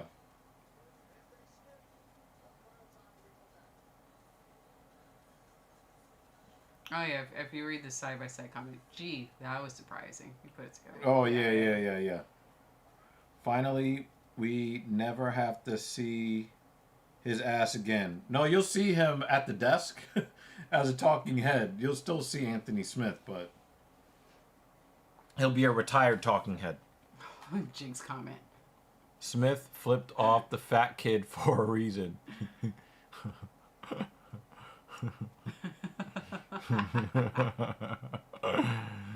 And the poor kid was like, "What did I do?" Oh boy. Well, Anthony has to point out somebody he can beat in a fight.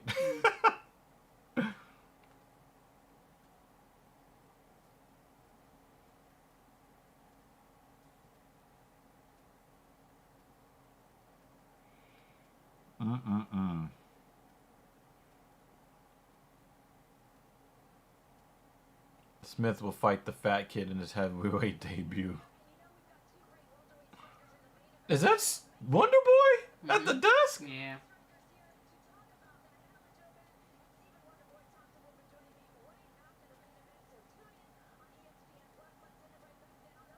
The producer in his ears. Keep looking at the camera. Smile.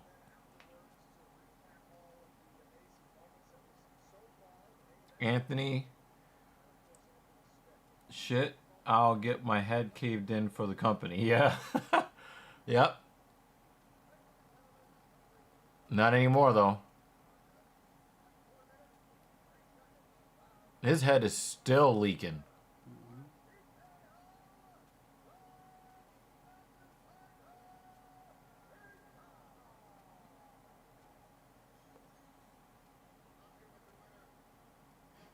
Anthony shit.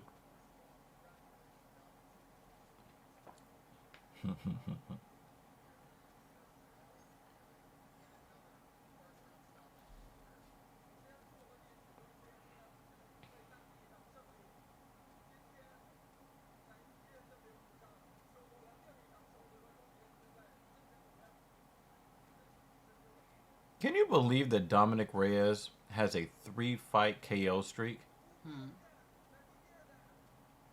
That's kind of like, we never thought that would happen.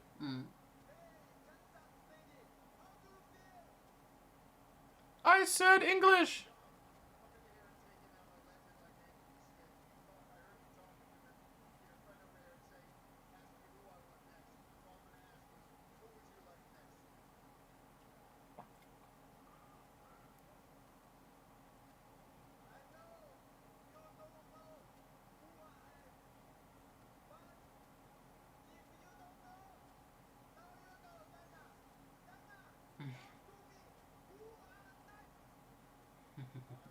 I said English. I just told the boss I'm gonna fuck him up. By accident.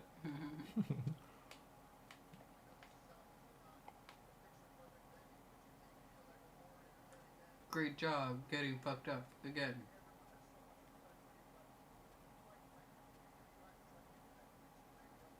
His tattoos just got progressively worse as his career went on. Now it looks like he has like this weird like nipple piercing thing. Yeah.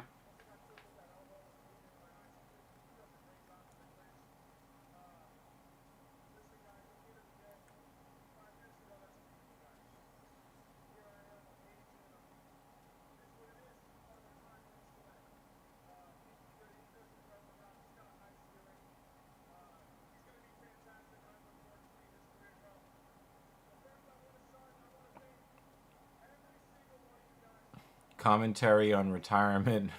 Pretty. Yeah. He is acting like a talking head after we're going to analyze how I got my ass whooped.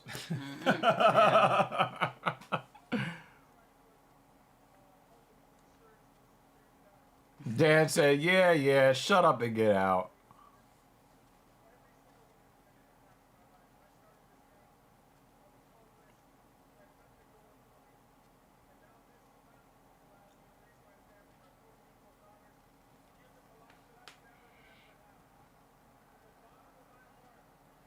Oh my god. From the bottom of my heart, thank you for letting me get paid for getting beat up. Yeah. Yeah, they put the spotlight on the crowd so that they could try to single out who he was talking about. Couldn't find out who he was talking about. Well, I don't know. Looked like the big dude was They're doing video tributes to him? Nah, son, we muting that. You're gonna leave us here for another 30 fucking minutes. Oh my god, just start the last fight, man. Some of us got work. Some of us are eating steak and potatoes for breakfast. Boy. At a time where people over here are eating dinner? Pretty much. Eating steak and potatoes? Eating steak and potatoes.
No early cards for a while.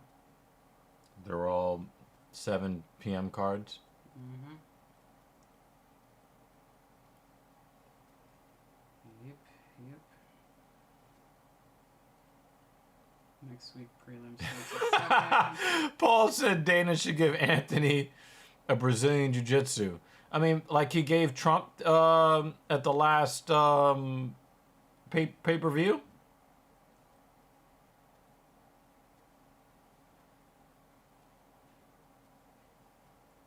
I don't understand why they're giving him this.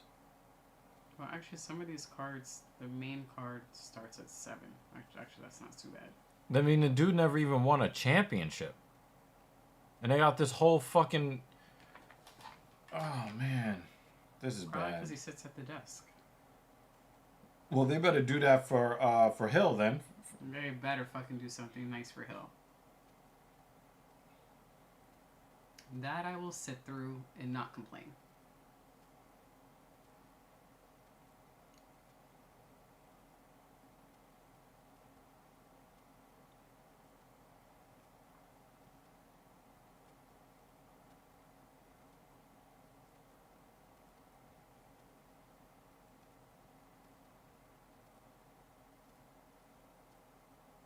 And we're going to continue the interview. Because the main card, or the main fight, won't start till midnight.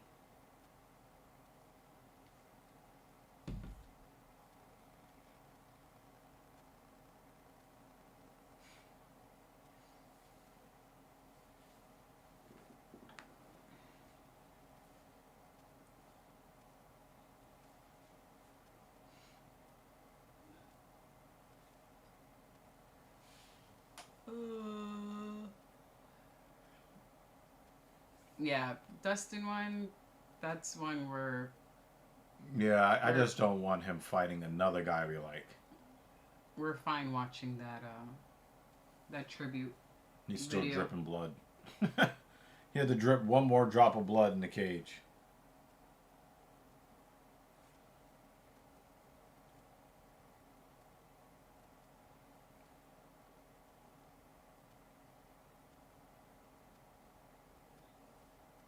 They got the camera on him like he's the one that won the fight. Could you imagine if I could get all of that attention from getting my ass whooped? Hmm.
Oh my god, this guy's still in the back. You should be walking out already.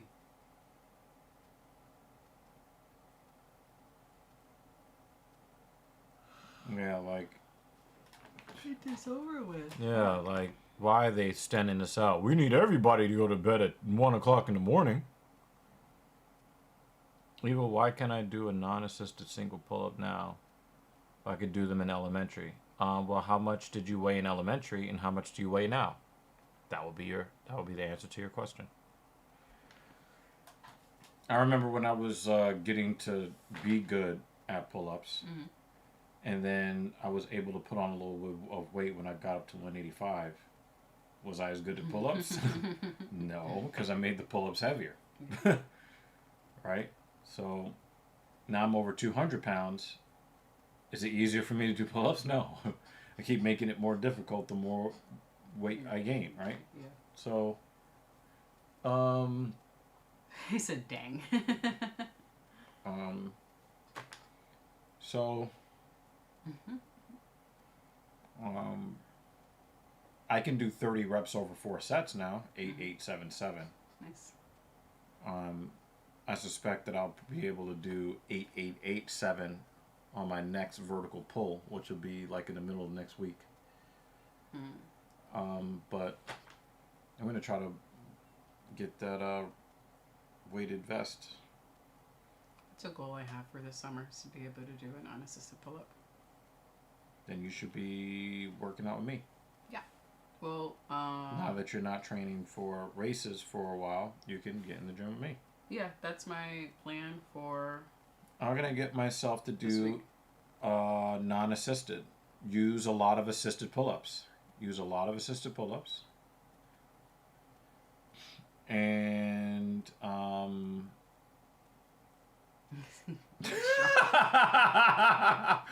yo, Dan just saved me from like trying to figure out the most eloquent way to say it. He just said, get stronger.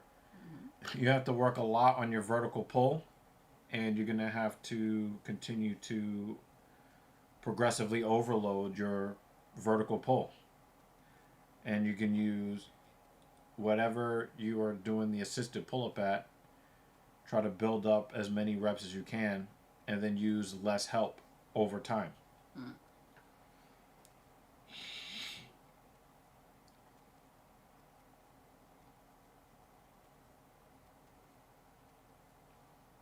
Yeah, I had the 2 weeks off. This week we did some pickleball, so it was a nice fun way of getting your body moving again. getting the body moving. So, my plan was after the 2 weeks of zero gym to go back downstairs, start moving there. Still mixing in some play with pickleball, bike riding, and then I'm going to be doing post-workout running, at least in the beginning, because running is not that important at the moment. And with me not doing 2 fall marathons. Yeah, you'll only do 1 this year. My fall... Wait, you run the marathon and then we get on the boat, right? Yes. They're 1 week apart. Yeah. I don't know how much you'll be able to really enjoy being on the boat with... Because you'll be getting on an airplane with all of that soreness. I mean, you've done it once. 1 week. I'll be fine. Look how quickly I bounced back from Jersey City. I'll be fine. I mean, my feet will hurt from the walking. Yeah. But it's a week meant for relaxation, so I think I'll be Vex is a piece of shit. Yeah, Dan wasn't trying to hear none of C-Can's questions. He's like, all right, just get stronger. Yeah, you can use the machines to get stronger, you know? You improve the quality of the repetitions. You improve the number of repetitions you can do. And then you improve the heavier weight that you can do on the lat pull down. Yeah, Planet Fiction, you know, is usually not a great gym, but from what I hear, they're starting to become a legitimate gym where they allow people to do hard work without kicking them out of the gym. But also, if cost is a barrier, it's a better place to start than not starting at all.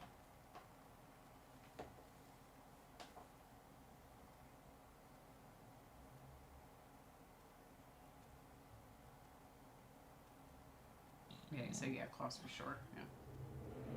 And then when you can afford a better gym, then they'll probably go to a better gym.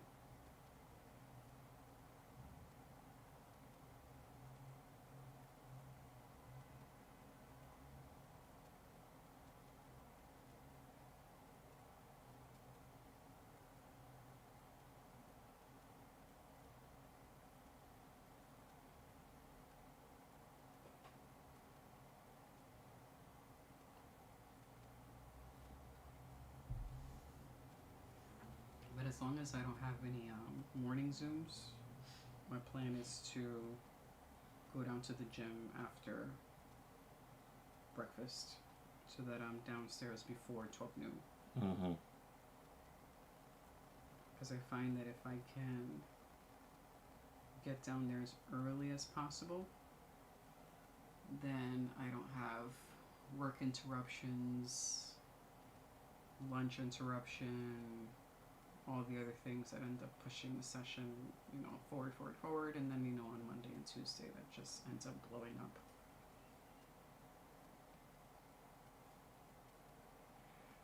Yeah, I mean, Dan is right. You know, if you are consistently training, and I was just talking to people yesterday about how much I just don't love training.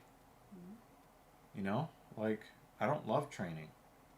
And sometimes I have to, like, really force myself to get my ass up and just go. You know? I think if you're able to find the hour where you are... So they're in the T-Mobile Center in St. Louis, and they're in the T-Mobile Arena in Las Vegas. That shit is fucking confusing. Yeah. I think these corporations should only get their name on one sports arena in any one country. Yeah, of course you're working on a chest press. That's all guys ever want to do is a chest press. You want to be good at pull-ups, so you're doing bench press. That don't make no sense. Yep, but you're a typical dude in that way.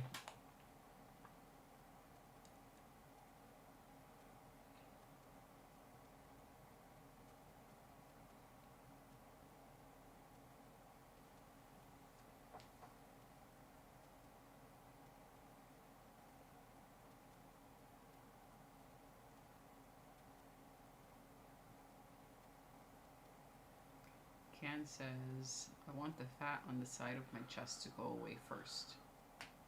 Well, that's not up to you. That's up to your body to decide when it wants to where it wants to take fat from when you burn it, either at rest or in activity. Your job is to burn so many calories for as long as you can in a particular session that you run out of other places for your body to take the fat from, and then it has to get it from your chest.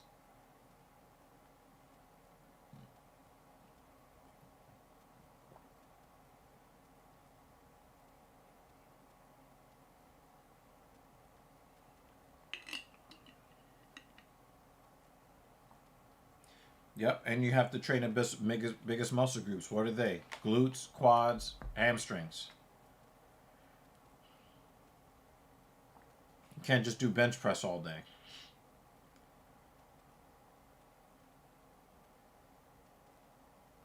I wouldn't be surprised if a lot of the gains that I've gotten come as a result of all the leg work that I've done.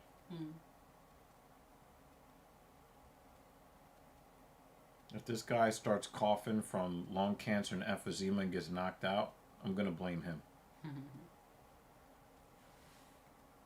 Yes, glutes as a guy. What the fuck are you talking about, CK? Why wouldn't you What? train glutes as a guy? I don't know, man. I don't know. Very important. I don't even know how to answer that question. Except to, like, I'm trying to figure out a way to defend him, and that is every time he goes to the gym, he sees girls only working out one muscle group. But if you want your chest and your back and your biceps to grow, you have to deplete the largest muscle groups in the body. I will tell you, as a woman, I love how much his glutes have improved as he's gone to the gym. Ladies like nice glutes. I don't understand it, but please KO I like Cucky. nice glutes. I like nice quads. I like Randy Orton. Yes. Muscles. And it's not just biceps and chest. That's great. But some nice glutes can work out your glutes. The ladies like it. Well, Gary's girlfriend or whatever likes big cucks. He works out his cuck muscles.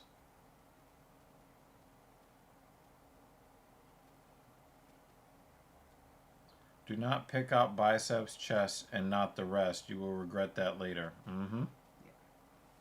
Yep. We don't like the Johnny Bravo look. But it's also very difficult to get the Johnny Bravo look without steroids. Mm-hmm. I'm just saying backing up what Dan is saying, where you're just focusing on everything above the waist and ignoring the legs. Yeah, but most people I've noticed that I train with, they're just like, can we do chest again? No.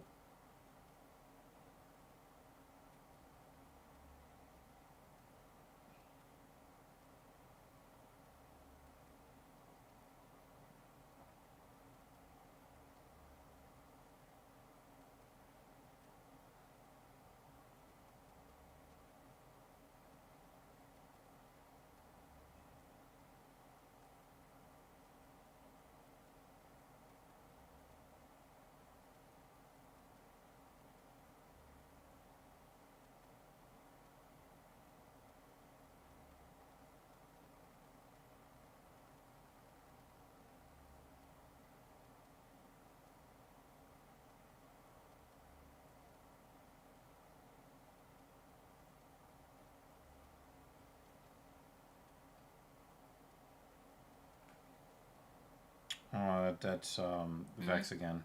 Yep.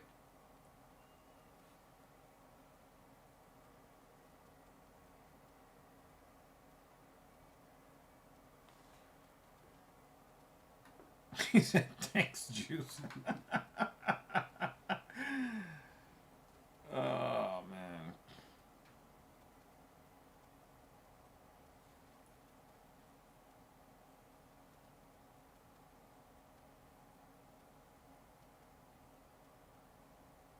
Squats, deadlifts, leg presses, leg extension machine, leg curl machine.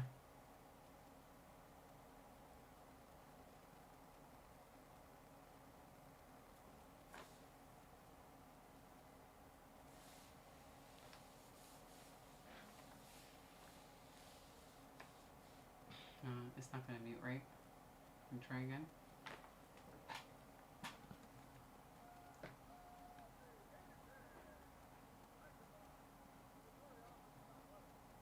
I don't know, wear long pants.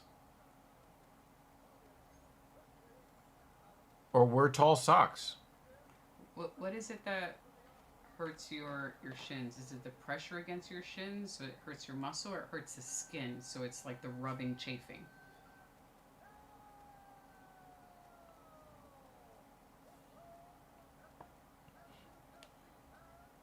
So you can kind of see the texture of it now. Yeah, the texture is cool, but the colors are awful. The color combination's bad. Mm-hmm.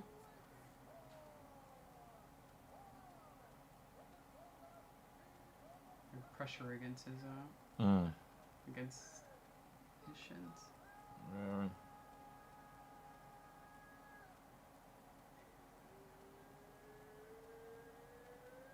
I think maybe he's doing too heavy of a weight if it's feels pain on his shins. I mean, it's possible that he could be too concerned with moving the machine rather than squeezing his quads. The height that he has it at maybe is too far up the leg and not close enough to the ankle. Or he could just be out of position and not locked in properly. Or he could just be acting like a little bitch. Could be. You know? You've got options, Can.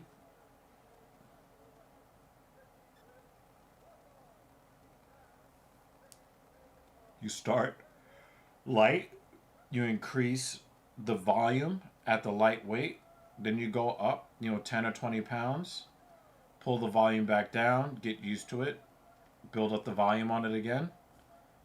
When you feel, that you've gotten to a certain amount of volume that you feel comfortable with, then go up and weight a little bit again. Get used to that, and stair step your way up. Come on, Prates. Let's put Cucky out. Let's put Cucky out of his misery.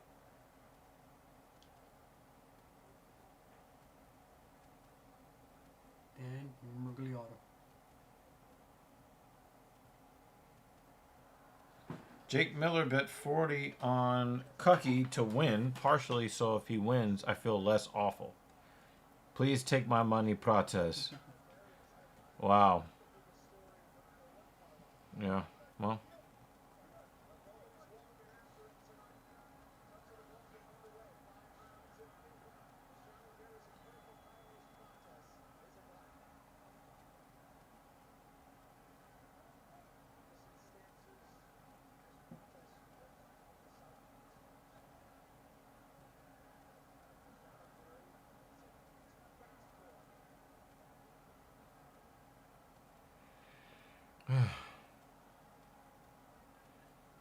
I mean, this stream has had its moments, everybody in the chat, adding to the quality of the stream. But some of these fights really just sap my energy. Yeah.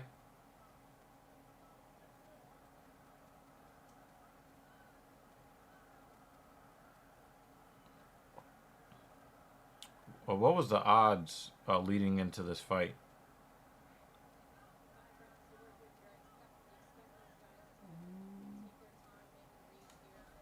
I think Dan wrote it. Who did Vegas think was going to win? I think Vegas thinks. I remember. I thought Dan wrote it. probably end a different fight.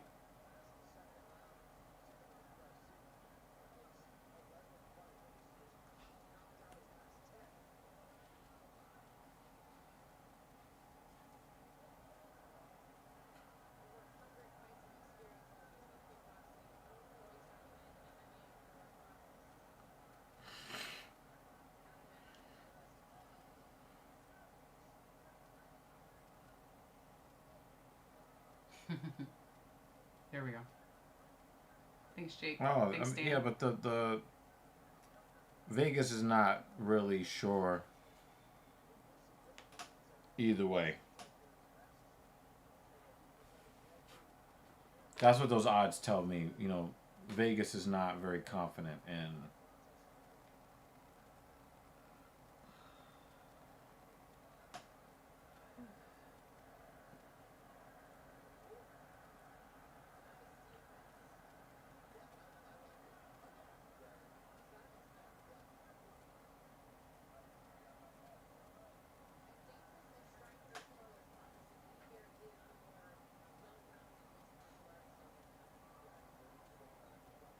Is Prates pacing himself because, you know, he smokes too many fucking cigarettes? Mm.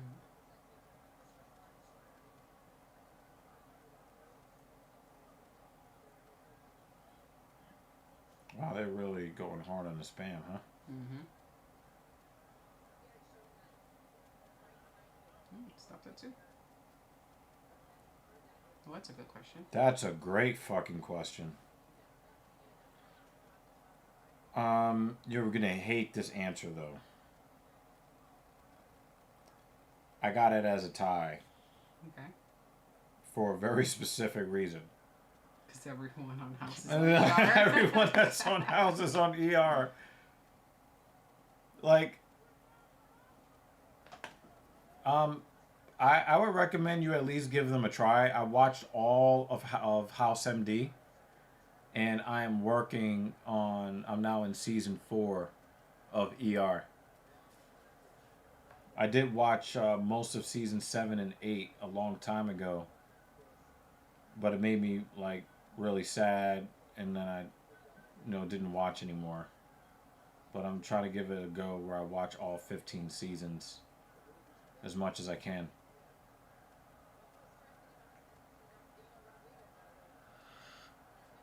This is really boring. It is. I saw clips of House. He's like a dickhead, but I don't know nothing about ER. I mean, you haven't. I mean, I don't know how old you are, C-Can, but I will tell you that ER was developed. Its setting is when the season when the series starts is in 1994. So, um, I don't really watch Grey's Anatomy.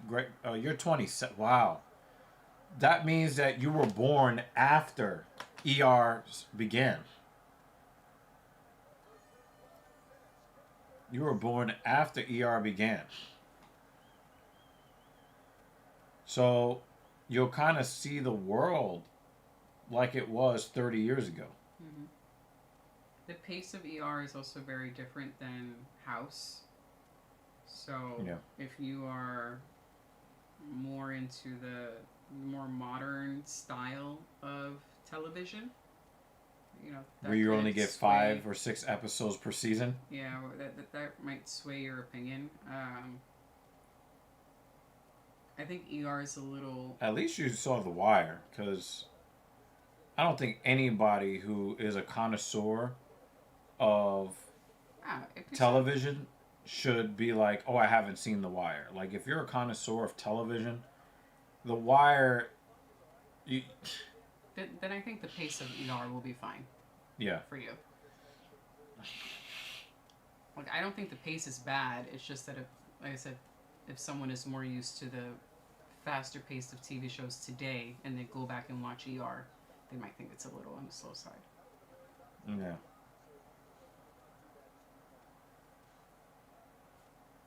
Prates is not looking good in this fight. I mean, defensively, he looks okay, but he's not doing anything offensively. Mm-hmm. Yeah, Will and Grace was like one of those first shows where they really just tried to put homosexuality like front and center in society. Mm. I think that, if not for that, I don't think anybody would care about that series. That was a good late night show.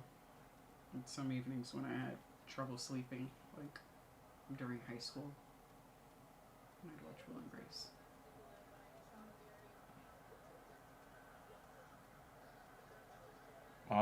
That's why Prates is not.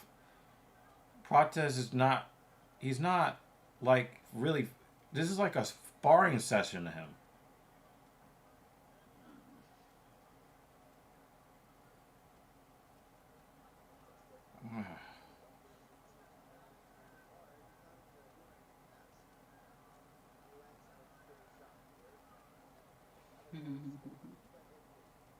Yeah, I'm older than 40.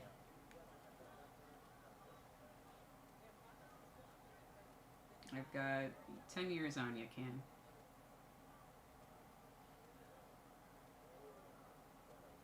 But we're making sure.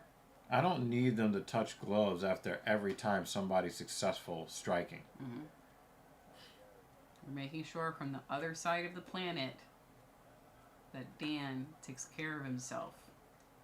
So that at one of these filthy casuals, he's like, wow, it's my 70th birthday. And we'll be like, happy 70th, Dan. Dan.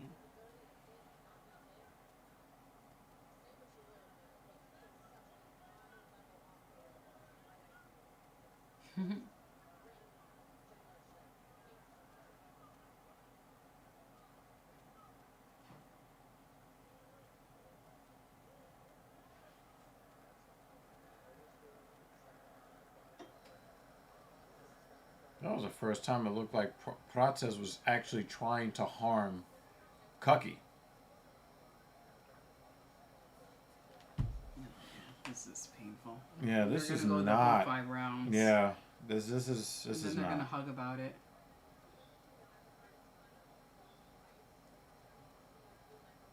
And Gary is doing the same combo over and over and over.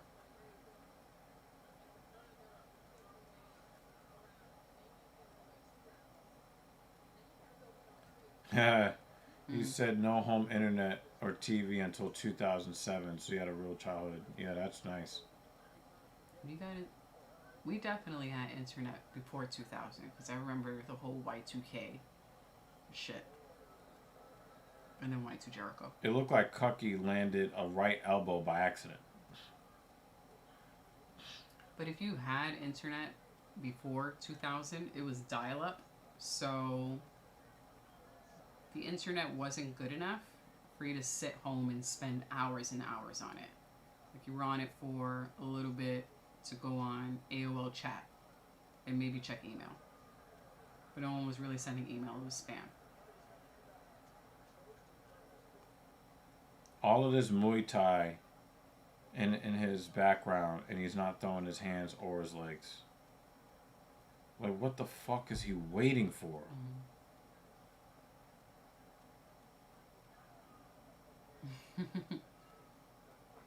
You just noticing that now, per usual? That was a long time ago.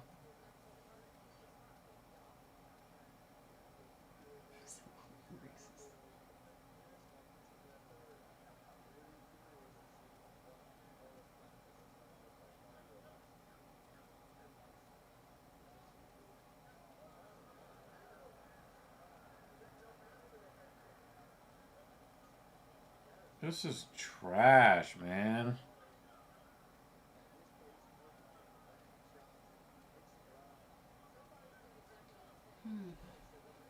He doesn't look like he belongs in the cage. Like he looked like when he woke up this morning, he just didn't have it. And I know it happens to fighters, but why does it always have to happen when somebody's fighting Cucky or Pimblet? You know, like Why do you have to wake up and have a bad day for these guys?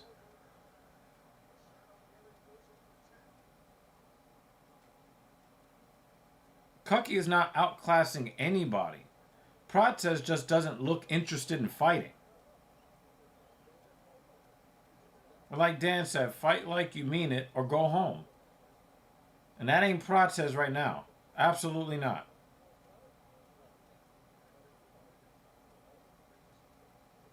And he's over here breathing hard and hasn't done anything. Could it be the 2 packs a day? What?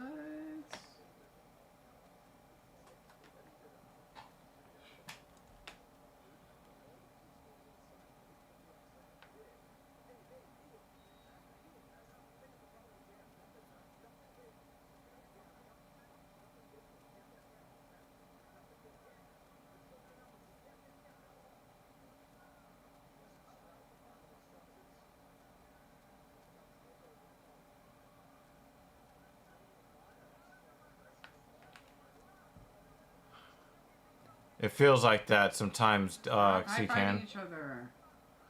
Sometimes it feels like that.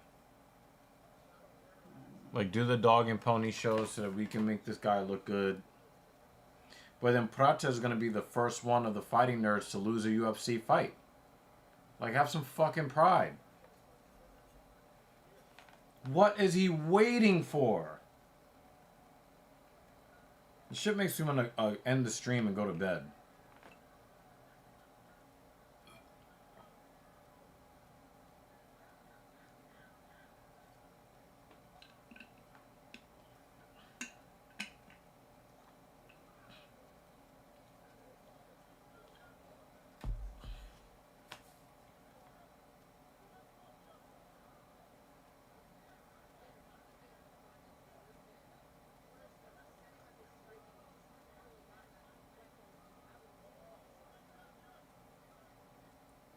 It's like he will not throw a strike unless he knows that Garry is ready for it.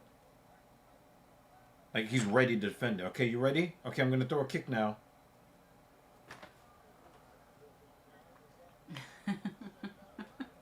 He said... Oh, fuck. Now we have to say it again. God damn it. Rinse is important. That was funny. That was funny.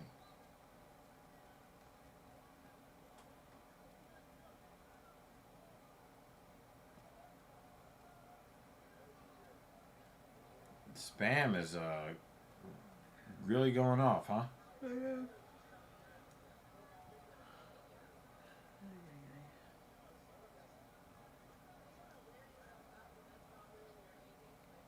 just making sure we're awake. We're making sure the mods are awake. Damn. What would we do without you, Dan?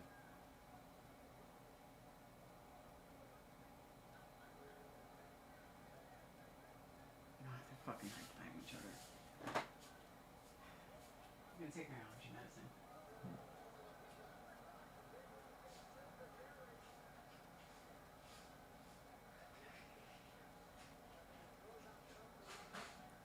Yo, Prates is just not interested in fighting.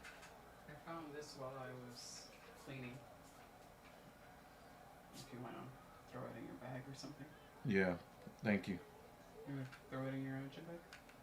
I ordered a new pack. It should be coming next week. Or this week.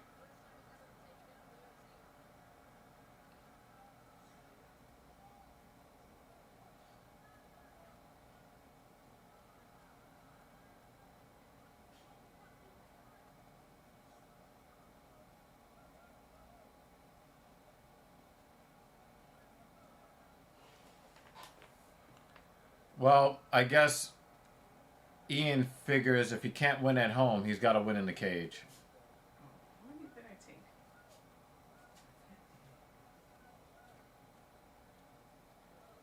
Yeah, I heard about the Shavkat injury after that fight, Jake. We really thought that he just wasn't fighting, and it turned out he came into the cage with an injury. So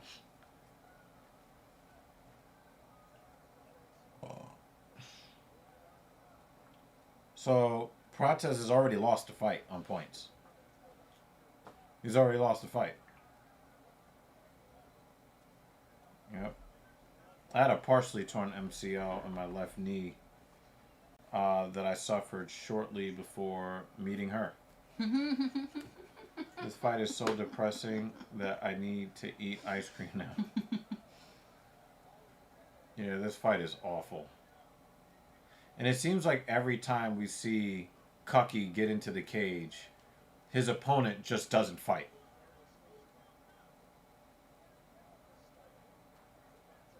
How do you get 4, 9, and 6 significant strikes and you're headlining an event? Well, that's the second time he got taken down, too. It was awful. Awful.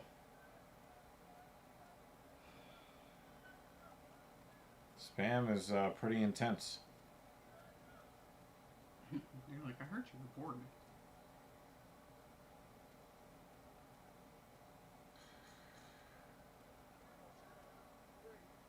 Wow, they came right back with more spam.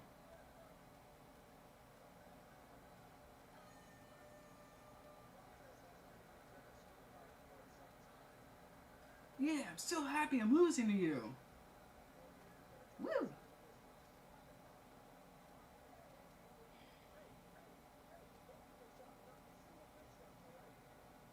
It's almost like they had an agreement before they came to the cage. Let's try to make it look good. You know? Mm-hmm.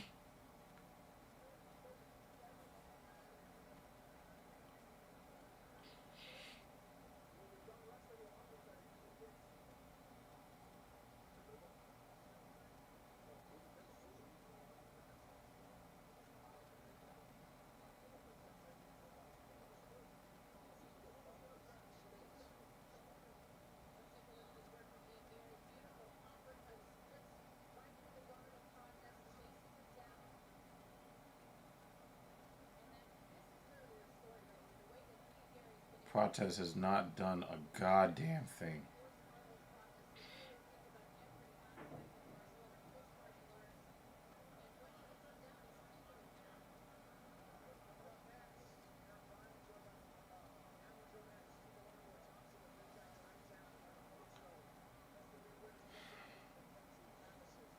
Still not doing anything.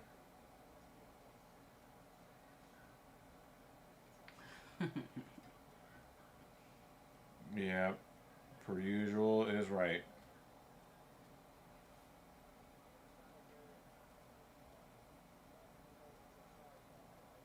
I knew what you meant.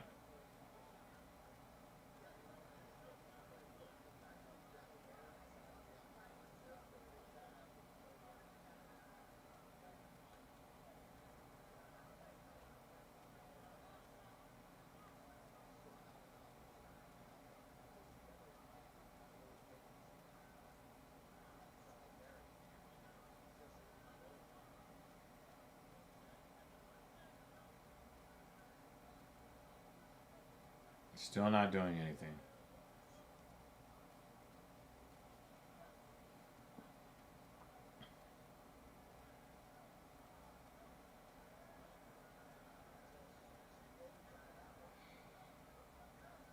They high five each other one more time.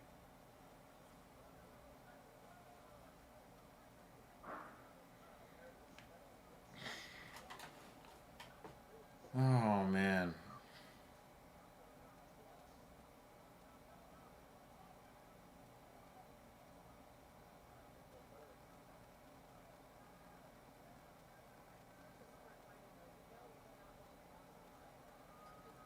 That's the third takedown.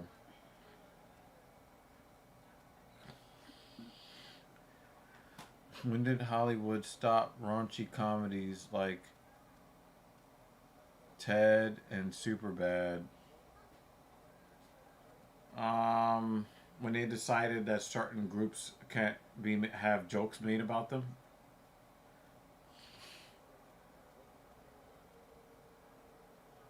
And nobody really watches the We Hate Men movies anymore.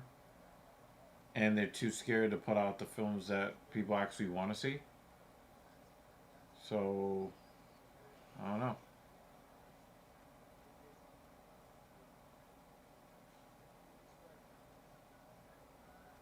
I mean, I don't see where the fighting nerds are. Like, where are the fighting nerds? What happened? This guy is dropping the mantle for them. Someone wrote on Twitter, maybe don't smoke cigarettes as a professional athlete. But that would be one thing. But the dude hasn't done anything from the beginning. It's not like he fought an amazing first round and then, you know, got tired. Someone wrote, fight nerds not do math this camp? This is awful. And why is it that all of these high level fighters all forget how to fight when they get in the cage with this guy? He's not even good.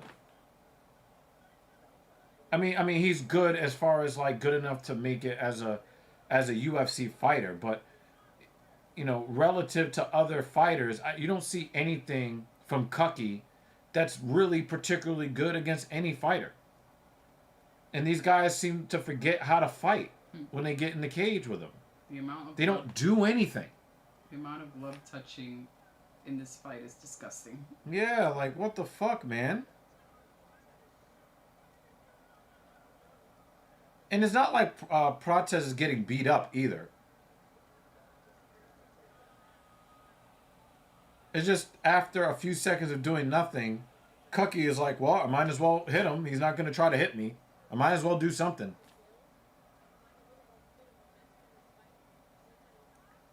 We got a fucked up nose for Cucky. What? I don't even know how that happened. Prates is not throwing any strikes.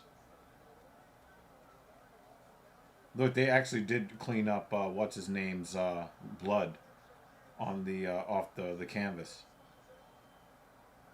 This fight is so trash.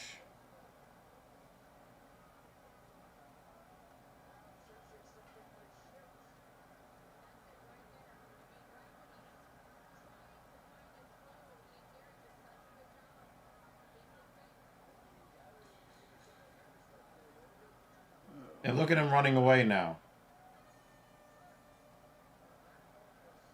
What is wrong with the time clock?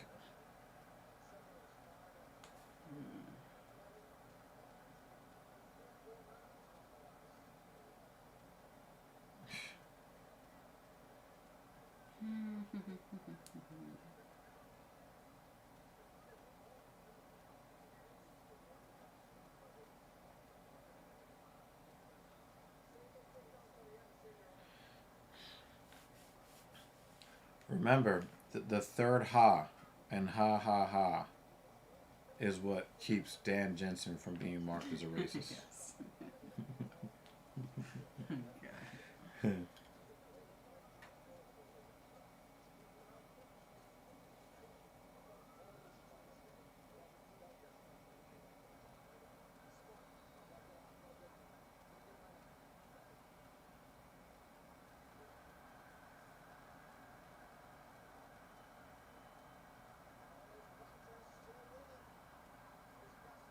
Somewhere will go home clock, you're drunk.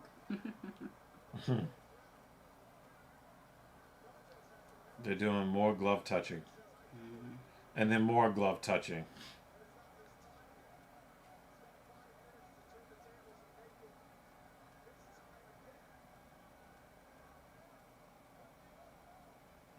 So is Cucky gonna run the whole fifth round, do you think? Yep.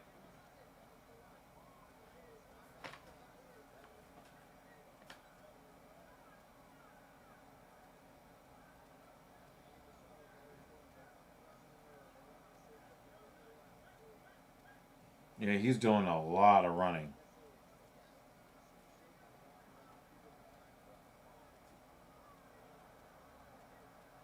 He's doing a lot of running.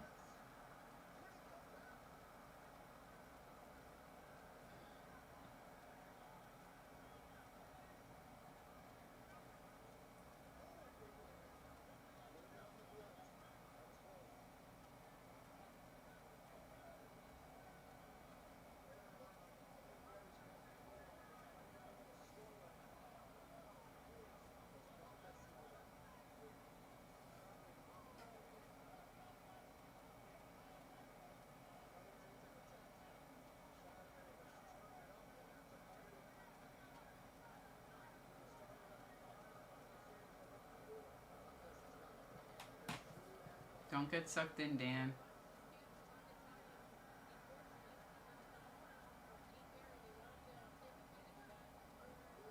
I think he meant his SSN. Oh, Social Security. Social Security number. I thought he was talking about something else, man. It's just per usual being per usual. As per usual. As per usual.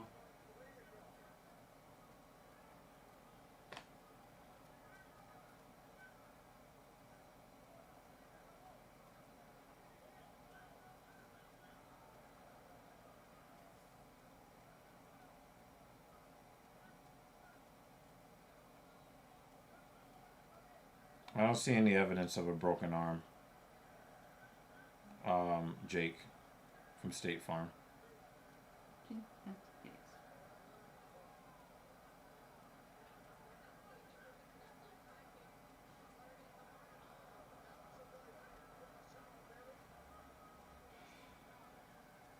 Now imagine if Prates started fighting in the first round instead of the fifth.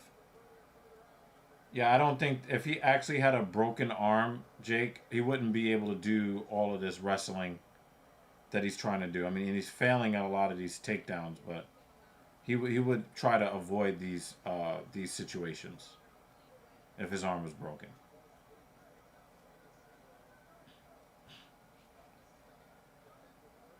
I think he's just trying to get the clock to run out.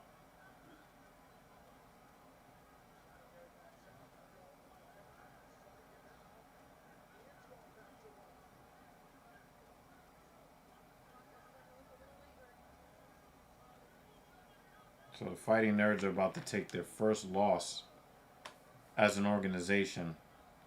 And it comes in just... And they're going to make us sit here for the whole fucking 25 minutes.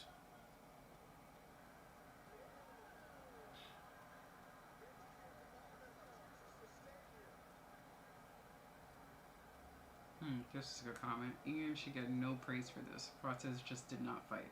Yeah, but a lot of his wins are like that. And it's not anything that he's doing.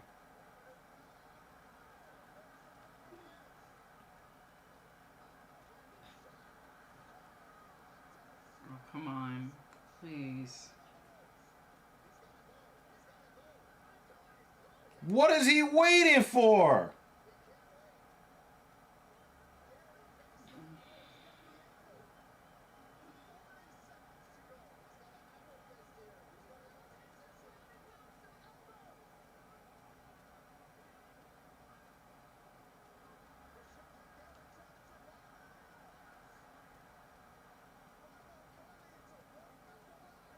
Prates is like, wait, I wasn't supposed to win. I just have to lay on you. Yeah. He let him go. It's like he was paid to lose. Yeah, like he's losing on purpose. When he gets close to winning, he stops fighting. That's disgusting, yo. This is why. My theory is he was paid to lose. This is why people start investigations on fight fixing. That looked fixed. I've seen fighters cheat to win. I've seen coaching staffs do unsavory things. Somebody mentioned James Krause before. We've seen incompetent refereeing. We've seen really bad judging. This is the first time I looked at a fight and said, this is fixed. Yeah. By the fighters. Mm-hmm. The fighters fixed this shit.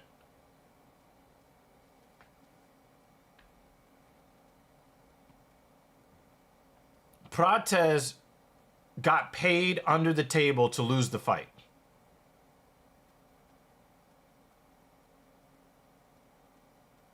Like, he had no interest in winning this fight from the very first second. And when he got a couple of things to go off and it looked like he was going to win, he was like, all right, let me get away from you because I don't want to win the fight. I'm sorry. I'm not supposed to win. I'm supposed to just make it look good. No, Garry, nah. And Prates, I think, is Brazilian. He's not Mexican. Yeah, I think it's Brazilian. I think that he was definitely paid to lose the fight. Yeah, we don't disagree with you per usual, but he's not Mexican.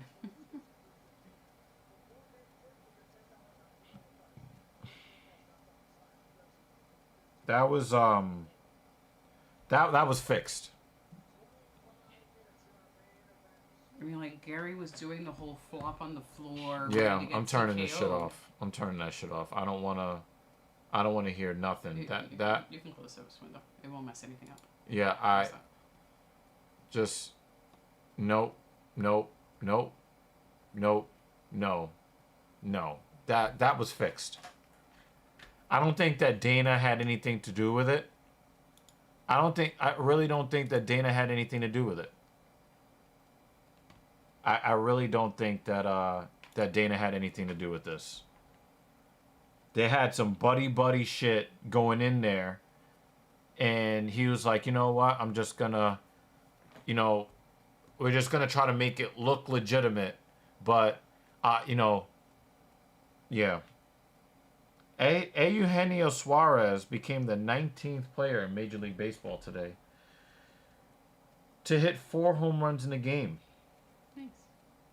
And his team still lost. Mm-hmm. Yep. Well. Yeah, that was bad. That was bad. Thank you guys for staying up with us for this wonderful card. Dan, I hope you enjoyed your steak, potatoes, and ice cream. Indiana. Thank you to our stream sponsor, Dan. I'll do it again when I put up the end stream. You got anything before I put up end credits? I want to get the fuck out of here because I'm really pissed off. Here we go. Okay. No, I fucked it up. No. Fuck. Control C, control. Yeah, alright, I'm gonna stop touching things. Okay, guys, I'm not gonna touch anything else because I might fuck it up. See, Ken said Dakota is a whole train. Not my bad, a hype train. Thank you for the super chats. Yeah, C4 San Diego. Thank you. Yep. Just came out of nowhere and became a stream sponsor. Actually, Gottfried was here. Dan was here. Dan is the stream sponsor. Oh, okay. Yep. Oh, okay, my bad. Yep. Well, Dan is still Dan. Dan is out here danning. Thank you, Dan. And thank you guys for staying up with us. We will see you next week. Have a good night.